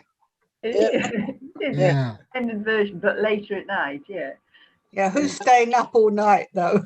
I am. Yeah, I think so. You are, Peter. I am. Oh yeah, Yeah, you have to. You're the host. He's in How are charge. you feeling, Peter? I think me and Natalie. We'll get you some matchsticks. £100 to Boccia England if he doesn't. I think we should all pledge £10 to Boccia England if he doesn't fall asleep on his keyboard.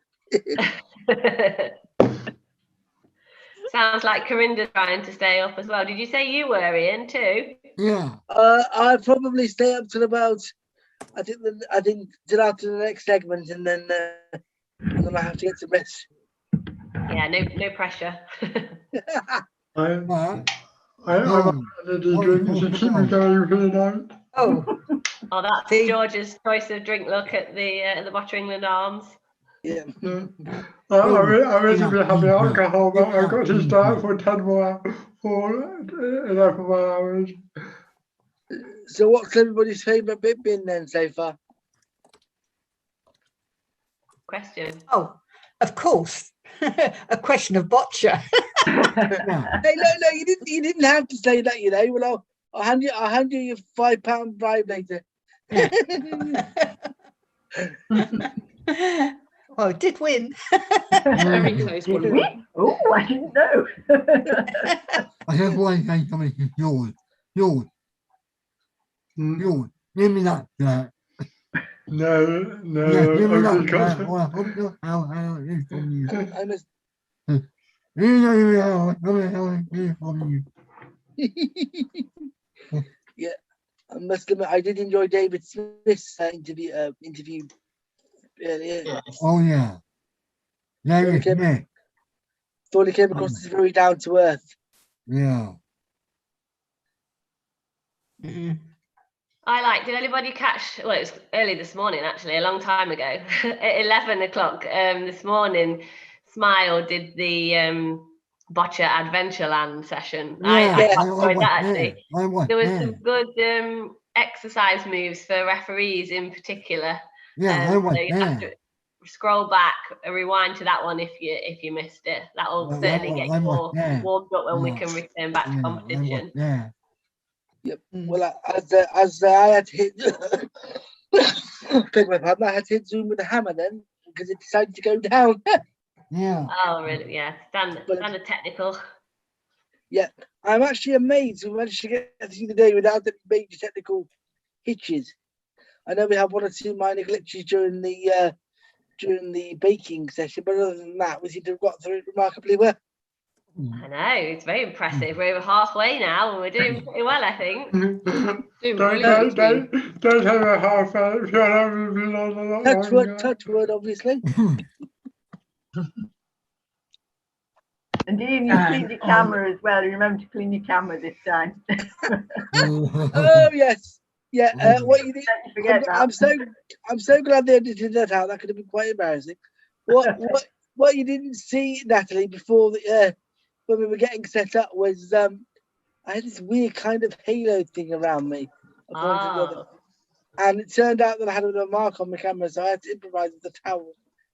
At least you figured it out at the start, then. Yes, it was quite funny that you did look quite amusing at the start of that, Ian. You looked as if the whole room was sort of in a fog, and it was weird. Everyone else was clear, but there was him with this sort of funny vision. Blurry, glitterless version, yeah. And all it was a dirty lens. Well done. Corinda, I think Corinda wants to say something. No, I was going to say is that what's England's answer to Sue Barker there? What, Ian thinks the Sue Barker? No, I don't think so. No, not as glamorous. Well, that's why you try to have the halo effect, wasn't it? To try and give you the glamour, you know. Yeah. Although I did enjoy the Boccia of the Day segment, I was laughing all the way through that. We definitely need more of that. Dan Wayne just put on the YouTube chat, he's enjoyed everything so far and he's loving it. Yeah, loving it. Isn't Dan only joining? Dan, come on in.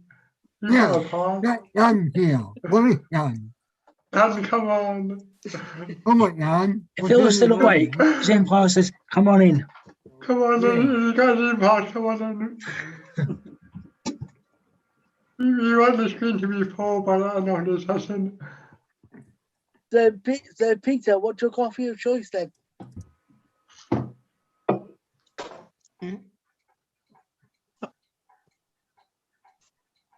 Someone talking? Yeah. I asked Peter what his coffee of choice was. Okay. What was that, Ian? Coffee of choice? Yeah, I asked Peter how much coffee he was drinking now.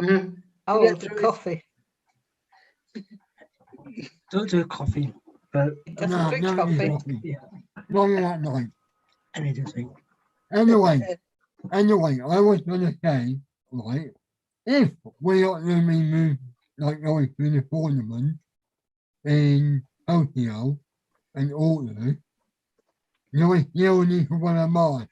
So like if we are flying off to Tokyo, you still need to wear that mask or on the airplane or what?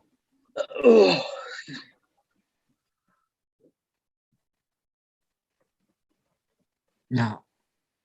Do you mean when we return to Boccia in the summer? Yeah. And when we're for the Paralympics, when we go for the Paralympics, you still need to wear that mask. You only one of your mind. What do you mean? What the restriction going to be when we can play again? Yeah. It's all a little bit unknown at the minute, isn't it? We're Yeah. working on some kind of guidance and information to send out hopefully at the start of May to help clubs get back playing again, subject to all the government guidance. But fingers crossed, everyone can be back on a court sooner rather than later. Agreed. I don't think there'd be competitions yet anyway. There might be some training going on. I think some players have been able to get into sports centres and have just a court to themselves within their bubble, sort of thing, and able to do some training. But as for being coached, looks like Ian's warming up now. Yeah, looks like Ian's warming up now. I think that, the first one-to-one coaching will most probably happen end of May time. Is it the 17th of May? They're saying that you can do one-to-one coaching locally or something like that. Yeah, sounds about right. Hopefully clubs will be able to return But on the 17th. But it's just seeing how things go, isn't it? Yeah. I mean, the data doesn't say anything about, if the data doesn't show anything important to the date, then it will go ahead. But of course, for those of you on the YouTube that don't know what we're talking about, it's on the Boccia England website of a PDF of Return to Boccia Play on the Boccia England website. If you didn't know or wanted to have a look. Yeah. And when we do get back, we need to make sure we get Sarah to another competition. Yeah, when you get Sarah, Oh, yes. Sarah, when you Yeah, we need Sarah back. Yeah, when you get Sarah back. And we need Pam refereeing with us. Yeah, Yeah. Sarah, you could always join us for Tuesday tea breaks. Yeah. I will try. I have been messaging George occasionally and said I will join a tea break at some point. Yeah. Please do. Please do. I'm going to say this last Tuesday was the anniversary of the first Tuesday tea break. It was, wasn't it? Which Bob had been my husband Bob, he'd been the only one I think that had done all sessions, and I had done -1. I wasn't there the first session, but after that I was. We'll let you forget that, Vivian. Oh no, he won't. I was actually had something else on at that time, so I couldn't make it. Do your clocks still go off every 15 minutes, Viv? Oh yes, it's actually sort of every half an hour, but they go off. Some of them don't, as it gets darker, the bird one tends to go a bit silent, goes quieter. Have they gone off during the live stream though yet? No, I've been on mute. I feel like we can't do a 24-hour Bocciathon without hearing the clocks at least. I was gonna say it wouldn't be a tea break without Viv and Bob's clocks. Oh, of course. Yeah. But it was funny the other I think not last year, Tuesday before, Bob has started working and he has to leave about 5 to 12, and I stayed on, and at 12 o'clock the bird one had gone off and my dog was bang next to it, and he just went, he howled. We were all greeted by this sound, and we were like, "What the devil's that?" It was hilarious. I thought it was because Bob had left and the dog was pining for him. No. That's a different sound. It's a different sound altogether. He I met up with my friend yesterday and went for a walk, and went to a garden centre who's got outdoor eating. You can go in things, and she looked after Joe while I went in to get my food. and that, and she asked me if I ever went there by myself. So I said, well, I can't tie the dog up outside. I don't want to. I said, if I did, he'd start fretting. She goes, well, he did fret a bit when you left. He started going, and as I came out the exit and come around, his eyes were glued to where I went in, which was a different, because they had a one-way system. I came round a different way, but his eyes was glued to where I'd gone into. Oh, he's getting confused by the COVID one-way system.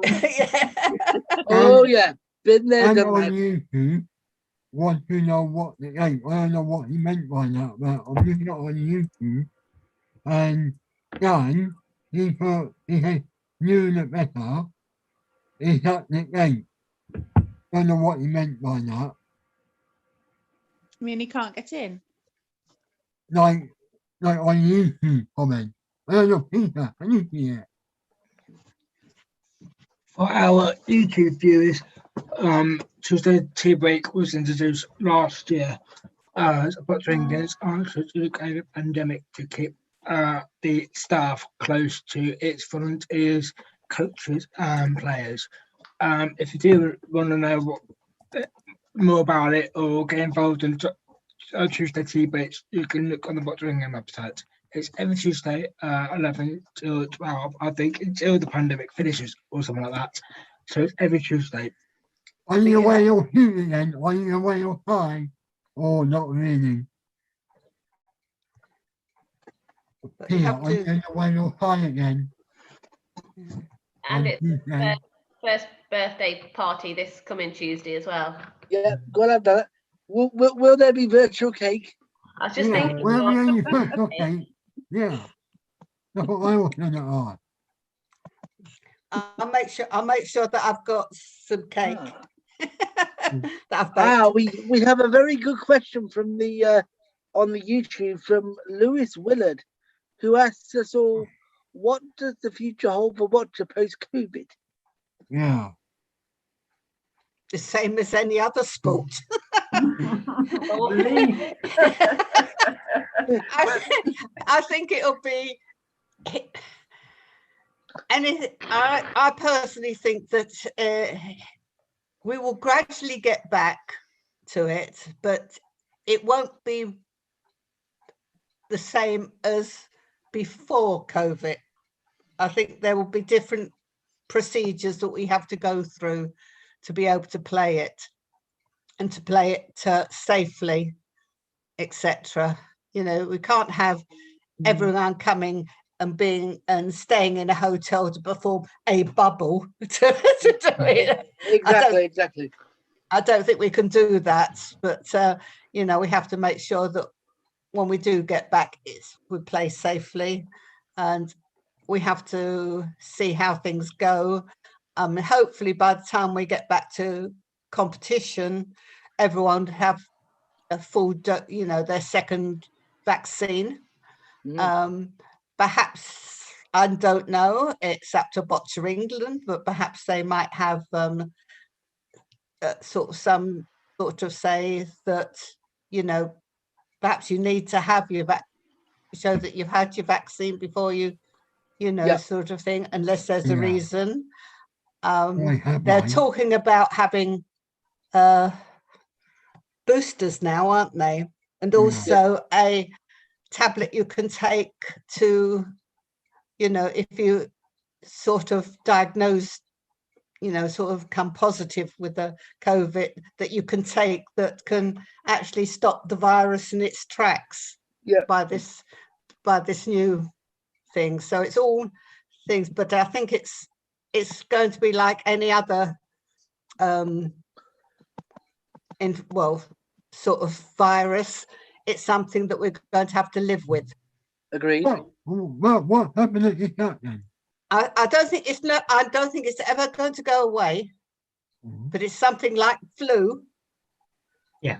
That I get a flu jab every sort of year, and that. What happened? And we'll be having a booster with the COVID every year. Yeah. Sort of thing, or what have you, as much as they need you to protect you as much as possible.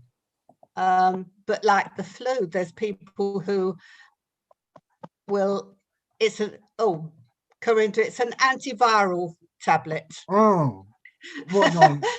Anyway, it's like, you know, every year the flu, people die of having the flu, even though they've had a jab, because of the different variants in it, and because they have underlying health problems as well. So it's going to be just one of those things that we learn to live with. But as regards boccia, I think like every sport, they make sort of adjustments so that we can carry on and play the sports. That's just my thoughts on it. I mean, my thoughts very much echo Viv's, in the sense that there's going to be a period of adjustment. We may have lost some players because of, you know, they've lost interest or whatever. So it may take some time to get and also there's also going to be the inevitable period that while some of us have been able to train, others haven't. So there'll still be that period where we have to get back up to the standards we were before. And obviously, while people get used to traveling, you know, up and down the country for competitions, again, the size of the field competitions is going to have to gradually step up and increase. So I think that they might have the idea that they do more localized competitions. Yes. So, you know, that they, instead of everyone going here, there and everywhere for the Heathrow Cup, the fact that they just have those players within that certain region go to that area to play the Heathcote Cup. Yep, exactly. And then, exactly. Etc. And they, I don't know if you've seen the roadmap that we published. It's come out recently, but very similar to what you're saying in terms of a gradual return. We're not expecting it to be, you know, June when the restrictions end, that everything will go back to normal for us. Will be a gradual, getting back to normal, hopefully, but it'll take. And I think even with training, unless although some people have been training at restricted training at home, then it's not, unless you're very lucky to have a full-size boccia court in your garage or what have you, you're not going to be able to get to that length or width of a boccia court. So you've been playing to that restricted length. So that's going to affect your playing. Also, if you haven't done any strength and conditioning, you know, people have said, well, I can't play boccia, and they think, so what? You know, but there is strength and conditioning you can do to make sure that your body is fit to play. You know, sort of. You'll be turning into a cake soon, won't you? You know, it's also, if you can't do anything else, do your warm up. You know, the stretching warm ups and what have you that you do before your matches. It's all that sort of thing that you can do, that you should be doing. Even, you know, sort of some players that I do know of that we have dealings with, they would do strength and conditioning 6 days a week. They have 1 day off a week, and they're doing their strength and conditioning to help them, you know, so that they don't lose that strength. And, you know, and if people have just sat back and thought, that's it, I can't play boccia, it's only boccia, you've got to think about your health and your conditioning as well before you get back onto the court. Anyway, that's just me. When a question from someone on YouTube, boccia's growing massively over the 10 years or so. Louis, we put a question on the chat on the YouTube. I'm a part of a new developing sport myself in the UK called Roundnet. How do you increase or maintain the size of the sport? Just before we do that, I think Corinda's got his hand up. No, what you say to Ian, like, remember you were saying that we're not many, we are. We're not Anne. We are not, what's his name? David. We are not David. What's his name, Annie? We are not Anne. And we are many people on the boat in England. But we're still here. I know we lost them, but we're still here. And this, you're right.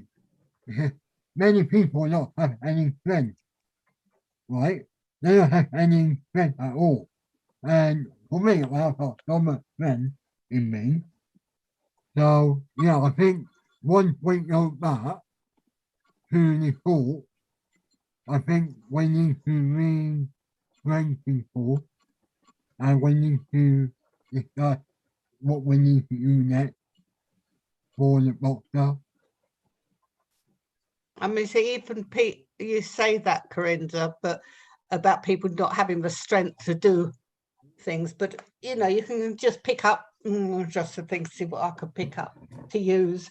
Just pick up something Yeah, no, and go this one.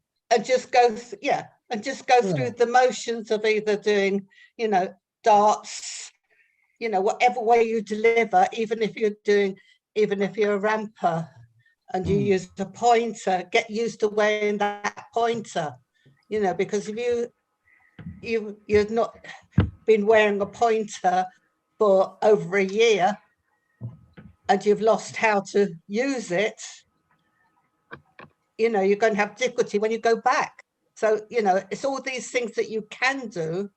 Yep.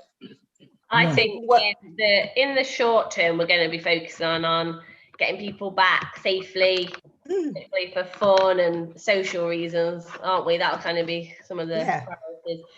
Just going on to that message that Peter just read out from the YouTube chat, and he posted it in the chat, talking about the sport round net. My first question is, does anybody know what round net is? Idea. I can't say I've ever heard of it, but then No, I never heard of it either. But then many people would say the same about Boccia, so you know. Yeah, true. Likely he'll be fighting to get that a household name like we are with Boccia still, to a certain extent. Exactly. Yeah. I've just quickly Googled round net. It's best described as the fusion between volleyball and squash. 360-degree game played in teams of 2 with a circular net. The concept is very similar to beach volleyball, with each team having up to 3 touches of the ball before hitting it onto the net instead of over the net, like in volleyball. I'm still nothing clearer, but it's still interesting. That's what it says on Google. Interesting. I want to know how are we referees going to be prepared? You know, what training can we do at home? We can read out the rules. The thing is, the rules are going to change after Tokyo. That's going to be fun. We can also practice red or blue, red, you know, not that I have a paddle with me, but we can also do something like that, you know. And also increasing weights. My wine glass needs to be filled, but my partner's not filling it for me. Oh, he's finally realised. Thank you. I like it. Why is everybody else drinking tonight? That's a good one, Pam. Cheers. Very bad service at this pub. When we get back, right, if we get back, me and you could have a tournament, me versus you in the Boccia, England versus Australia. That's what we need to do. If we don't get back, we need to have a tournament, me versus you. The last quiz question was about how many words in the BizFed rules, wasn't it? Or 15,500. I think that's everybody off. Now you realise you've got to reread all that again.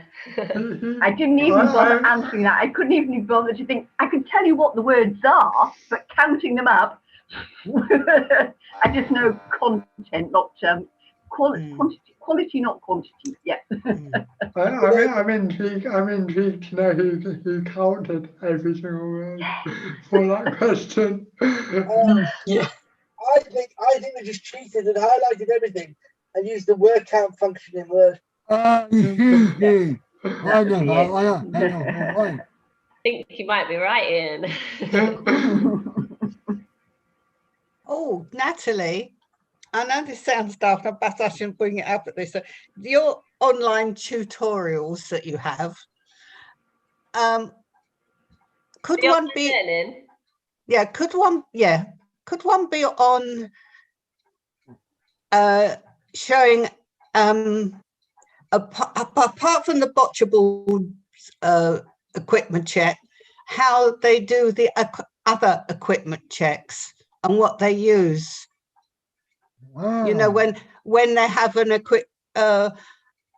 people have to go and have their ramps checked and things beforehand, before a competition. We haven't had one of those, and I thought that would be interesting, you know, for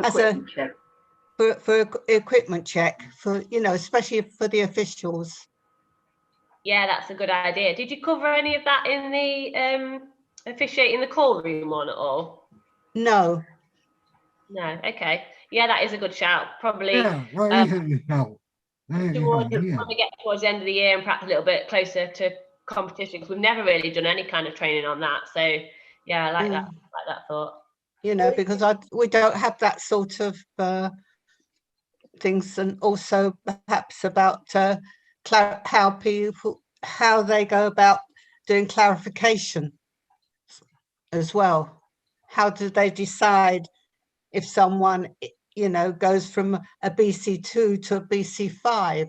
What is the process that defines that? I'd be interesting to know. That's all. Classification. Yeah. We've got a classification one coming up, like a general one for coaches coming up next month, actually. So that could be a start. I know that. Yeah, because it'd be interesting to know. I know that no, Corinda, it goes up to from a BC2, you can go to be reclassified to a BC5. I do know someone. I do know someone, quite a few who've actually had that happen. That's exactly what happened to me. And because my coaches and me, we weren't expecting it, we were like, how on earth have they made that decision? Because everybody couldn't understand it. So it would be helpful to know how they make that decision, especially when the margins between a 2 and a 5 are so far. It can get a bit confusing at times. Yeah, that's what. That now we're all experts on Zoom, we'll be able to do better education around classification in general for players, classifiers, you know, anybody that wants to know about it. We think we can share knowledge a bit better going forward. Yeah, I'd be very interested in those ones. You know, sort of. I've done the one of a guide to the equipments, you know, and it shows you all the different bits and pieces, but to know how, you know, people decide what happens with the equipment checks before a competition, you know, when people go in to have their chairs checked and ramps checked, etc. It'd be interesting to know. Maybe as well, Natalie, maybe it might be an idea to do something for somebody's first competition at Boccia England level, because I didn't know what to expect at all going into the Heathrow Cup back in 2017. So maybe somebody that's coming into it for the first time, you know, maybe you could do sort of a quick thing, what to expect on your first tournament kind of thing. Ian, great you've raised that, because we've talked about doing something like that. We want to have some more information, and the fact that this is now very normal to kind of do virtual stuff, we can put little videos together that people can watch before attending. So great that you've come up with that one. It's been talked about, so hopefully when we do return we can have more resources available for people, and it isn't such a surprise when they go to competitions. They're not sure what to expect. We can kind of talk through the registration desk and everything that's going to be set out. So I guess that's the good thing about when we get back to more normal, we're playing on court, we'll take a lot of the stuff that we've been doing over this last year and to carry on using it as well. So some of the CPD online and make it easier to access. Because we've been talking about that a lot on the Blackpool weekly Zooms. Because although we've got myself who is now almost a veteran, as strange as that sounds, we've got a couple of players now that are looking to go into the circuit, and they're looking to the regular players. But we've said, look, from our perspective, we can only explain so much. You know, we can pass on our experiences, but you know, if they want to go to Boccia England, then they say, "Oh yes, you should expect this, or you need to behave in a certain way." Except, you know, so a workshop or something like that would definitely be very helpful. So what would be helpful would be to have referees in academies and in clubs to actually sort of, you know, say this is what happens at a competition. This is how a match would be refereed in a competition, to give people, you know, an idea. You know, so someone like myself could go in and sort of say, "Hey, I'm Pam, you know, but now I'm going to be a Boccia referee. This is what will happen in a competition," and go through with people. You know, and even if you know people play a match in training, you might not award the violation straight away, but you don't let any violations go unnoticed. You would say that it would be a violation in a competition. This would be the result. It's what I used to call in Australia being an educative referee, and the time to do that is in clubs. When the little bit of coaching I did in WA with one player, whenever she was training, I always made her train in a box. So she'd do a great shot. But if she was on the line, I'd say, "Well, that was a great shot. You did the knock on or you did the knock off." But in a competition, it wouldn't be, the ball would have been retracted because you were on the line. So I even think in training, people should know about being in a box. Yeah. You know, I've often seen some training videos, and certainly BC3 players, they've got bits of equipment all over the place. And I'm thinking they've done a great shot, but in a competition, that would be a violation. So it's you know, all the time, it's just good practice, you know, especially for some players who it's just repetition and routine is how they learn. So some throwers, I'd say to them, you know, so always make sure before you throw any shot, make sure you're in the box. I remember my first ever tournament, Sheffield 2017 Heathrow Cup, and a strap. I've got a little rucksack on the side of my chair, which I used to hold my balls during a match. A strap, not the bag, but a strap, dropped down. I didn't think anything of it. Threw a shot, and the referee goes, "Violation." And I'm like, "Pardon? What's wrong?" Looking around me thinking, "What have I done wrong? In my box, you know, what's wrong here?" And then he pointed out, "Strap." And because nobody had flagged it up to me, I'm like, "Really?" Yeah. Oh my God. Whoa. Oh my God. Oh yeah. What does everybody miss the most about competitions? Yeah, that can happen anytime. You know, sort of something flops down and it goes on the line, whichever line, back line, side lines, front line, whatever. As soon as a violation for a shoelace being on the line. Yeah. It's really awful, but you had something on the line. It was a shoelace. Yeah. So now I always take a few extra seconds. And I know it sometimes annoys my opponents, but I always take a few extra seconds to make sure I haven't got anything dropping or lying or whatever. Great question from George. What does everybody miss about competition? Good question, George.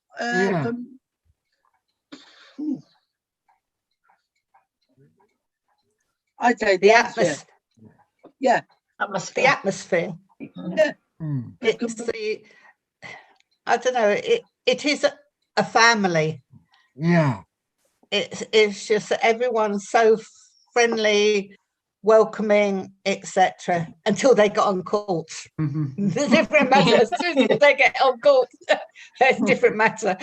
Although saying that, sometimes even on court, especially like Heathcote Cups, when you get two players from the same club and they try to help each other, and you try to say, "No, you're not meant to tell them what to do. You're not meant to do this. You know, you've got to be quiet." But you know, one was trying to sort of help pick up her balls for him, give them to her. So I said, "No, you can't do that." or when you timekeeping, as I did, I remember having to timekeep for a match once, and it was against two of my friends from different clubs, and I'm trying very hard to keep a neutral expression every time one of them throws a great shot. It's it is, you know, sort of one of those things. It's quite funny, you know, sort of having to teach the rules to players at Heathcote Cup, where they, you know, their first time they've ever been to competition, and the things some of them do. It's quite sort of thing. Although saying that, I think one of the nicest things that I came across was that in Crawley, the Crawley Heathcote Cup, we're down there, and I was doing was a BC2, BC2 match. One was quite experienced, and the other one had quite a, you know, was more severe. But it was about to do a shot when Richard Mann came over the loudspeakers, and he went, and the other chap says, "Can you let him have that again, please?" Because it's not his fault. Because you know, he went into a spasm because Richard Mann came blasting over the loudspeaker just as about to take a shot. He went, "Wah!" But it was just, it was this sort of thing, and it was but it was such a lovely gesture on the other person's, you know, sort of behalf. And after that, Hugo says they really, in this chat, they said they really should not have the loudspeakers going when people are playing that have got, you know, cerebral palsy, because they do have twitchy moments and what have you. Yeah. Said to come over, and Richard can be quite loud on the loudspeakers. You have to say that. But yeah, I mean, so as soon as I heard the click and he on the speakers going up at Richard's going thing, I actually didn't hold up the paddle for them to play. I waited until Richard had done his piece before I let them start play on. Perhaps I shouldn't, but I thought it's, you know, it's that sort of thing that you have to take into consideration sometimes, especially at that level. I mean, one thing I felt really sorry for. I think it was my third match. At the same competition, somebody casually, you can say with a new player, he walks across in the court in the middle of the match, quite casually, you know, going to the vending machine, and he's looking around everybody thinking, why is everybody giving me daggers? You know, and of course, he's cut across court in the middle of the match. Speaking of Richard Mann, has everybody heard his Totalizer announcements he's been doing since this afternoon? I think the latest is £606. Yeah. The latest as of a few hours ago. So anybody watching on YouTube, if you haven't already donated, please donate. And we'll be reaching the numbers up quite soon after this competition. Yeah, we're going to do another update, in about an hour, I think, can't we, see what we're at? I think Richard Mann's having a little rest, but someone else will announce, and then he'll be back with us for the 7 o'clock update, I think. So hopefully, I think we might be just over 700 now, so maybe creeping towards the £800 mark. Fingers crossed. A grand by the morning. Oh yes, please. That would be brilliant. I think Peter's having a bit of shut-eye because he's just put a picture of himself up. He's cheating. He said he wasn't going to go to sleep. He's going to keep awake. So I think he's having a few cat naps. Just his pictures there. What he could have done is, you know, those old glasses with the open eyes. He could have put the glasses with the open eyes. Yeah, he thinks he could get away with having a cat nap. Is anybody else staying up all night watching this? Well, I'll stay up as long as I can, but if I start feeling as soon as you think we're disappearing. Well, the next one, has everybody seen what's coming up next? This will be a technology challenge for us because Boccia Canada are dialing in live at midnight, straight after this session. Little interview Q&A with one of their BC4 players. Midnight. What were your name? and then doing a little live demo activity. So that'll be a good one, even if you can hang on for another hour or so. Don't technically because it's difficult. I've got to control that. At midnight, tired and technology might not go well together. You'll be fine, George. Put it on the 50p in the meter, George. That should do it. I think so. Yeah. I might need to get like Boccia tape to get my eyes open on that. We might have a big Canadian audience as well at that time, because it'll only be kind of early evening with them, about 7 o'clock, I think. So yeah, we'll see. How long are you staying up for that? Me? When I'm going to bed when George tells me I can. I'm not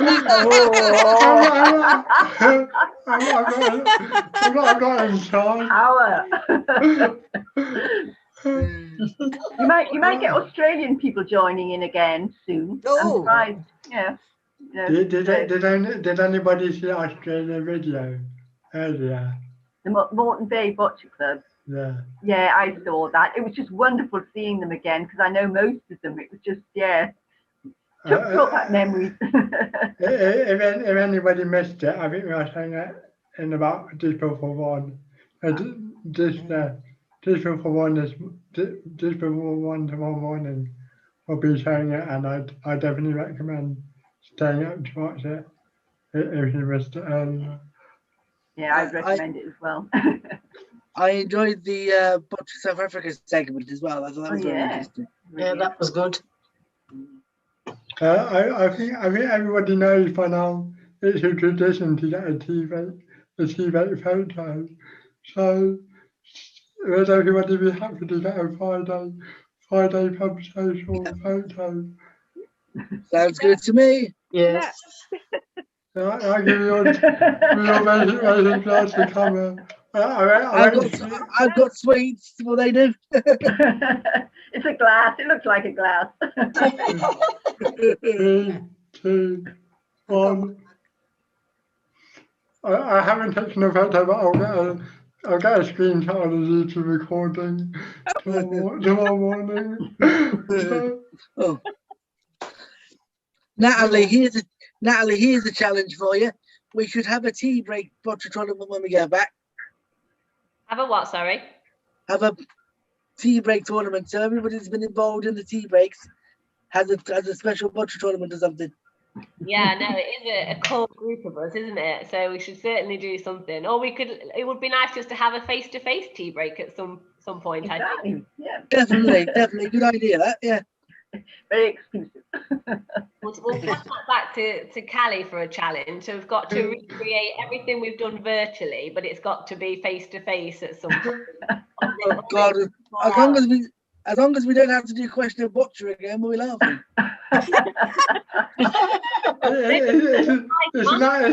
It's not reaching the event now. I will do it next week now. Oh, God. I'm going to come up. That means we've got to come up with more questions. We just can replace it. We can have another Subaka. No, I'm having being the Ali McCoy. Oh boy. Ali McCoy hasn't been on it for ages, has he? Well, that shows you what it was. Isn't it for Teflon and Matt Dawson? Yeah. Yeah. Now. Right. Oh dear. Has Bob caught any of it, Viv? Bob's gone to bed. Early bird. He's bed, but he's been working anyway. So, but he's not a night lifer at all. Wake him up bright and early for the 8 o'clock is the mindfulness session. So if anybody is having a little rest, then you can at least set your alarms for just before that one. That will be a good one to wake you up. I think that might have me to sleep for night. Mindfulness at 8 in the morning. I'd love to see our viewing figures at 3 o'clock in the morning. Who's gonna be the hardy souls to stay up? Well, I think just not long had a pizza delivery into the office, so I think that's picked up spirits a little bit, keep them going a bit longer. I'm doing one until 1, and Dan's doing one till 4, and I'm doing 4 till 7, I think. So.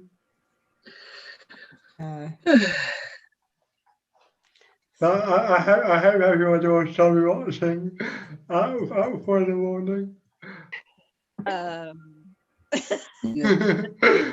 don't answer that. If I wake up and find anybody asleep on the keyboard, will it be you, George, then? No problem. It's something like that. It's just a black screen. And I'll be Or just the tops of their heads. The tops of their heads and a slight. Yeah, someone has to take over. And now the great Bocciathon sleep off. I've given everybody in the office my full permission to give me a call any time of the night if they see me falling asleep. Oh boy. Anybody that's left awake will be automatically cast in charge. I don't know the thought of me being in charge at 4 in the morning. Speaking of sleeping, is Peter awake? No, he's having a cat nap. I told you he was having a cat nap. Yeah, I've got a question though. Or he's Candana. What's the time difference between us and Candana? He's definitely not awake. Candana. I hope he's back in the next few minutes. He's meant to be introducing the next bit. That must be the country pub, Candana. Candana, yeah. Perhaps he's just checking that we're looking at the We got a message from Dan. What are you saying about this in the office? Dan, we aren't saying anything about them. We are being nice about everybody in the office. I like the way Dan keeps hovering in the corner. Oh, look, he's here. He's there. Hello. Oh, right, finally, yes. Normally it's just Boccia. How are you all? He's alive. That's what happens at the office at night time. Go there. I'm on mute. Hi. Oh, wait a minute. Are the clever master? Are the clever master hide the shadows of your eyes? This is what we get. This is what we get up to when it's late. What time do you call that? Living in the dark. Staring out. They've been eating the pizza. That's what it is. Yeah. What was the pizza of choice then, guys? Oh, could you put a strobe light on? Oh, choices. Let's go time. What is it, Dilly? Oh dear. Peter's back as well. Hi, Peter. Are you okay? I want to know where Emma and Callie and Dan have had those accessories from last minute. Well, Emma. What do you think the Bocciathon's raising money for? Actually, Emma had those for the. I had them on for bingo, didn't I? Yeah, these are my bingo glasses. Yeah. In fancy dress box. Bring them out to competitions, the call room manager with big glasses on or something like that. Registration desk, you know. We're wondering what Dan's putting on now. What's going to come out with? We can definitely say lockdown's taken its toll on a bunch of England staff there. Yeah, definitely. A year and a half of no Boccia is definitely taken its toll on everybody there. Yeah, I had to diversify and cover Easter, so you know.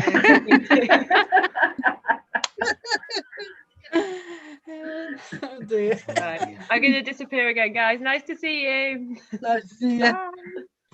Well, we are approaching. Bye, everyone. Bye. We're approaching. Out my pub. Get out my pub. I thought you were going to wait until 12 midnight so you can hear the clocks go off. Hi, Fine, gentlemen.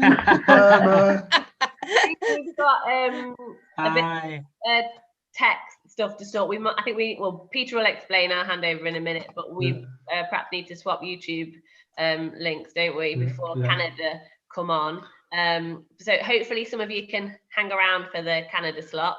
And as I say, the mindfulness session at 8 a.m. is the next one after that, interactive session. So there's lots going on in between all, you know, quite a bit of pre-recorded content. Next Totalizer in an hour. So fingers crossed that keeps going up throughout the night and again in the morning. And don't forget to all try and join just before 10 tomorrow morning as we approach the 24-hour finale, because that'll be pretty exciting. Everybody has done up their straight, so what's another hour or two to join the whole, stay on for another hour or two. Yep. Okay, thanks everyone. Over to you, Pam. Thank you. Thank you. I'm just going to kick everyone out now, that's okay. There is. Bye, everyone. Bye, everyone. Bye. I've been told to, well, that's why we refresh the YouTube feed. The last stream will close and then go on to Boccia England YouTube channel to find part 3, which will be up and running in a minute's time, I reckon, at midnight. And then I can introduce you to the next bit before I go off for a break. I'll still be awake, I'll still be here in the background. And why not subscribe to the YouTube Boccia England channel so you can find the live stream easier. So do come back for part 3 in just a few minutes.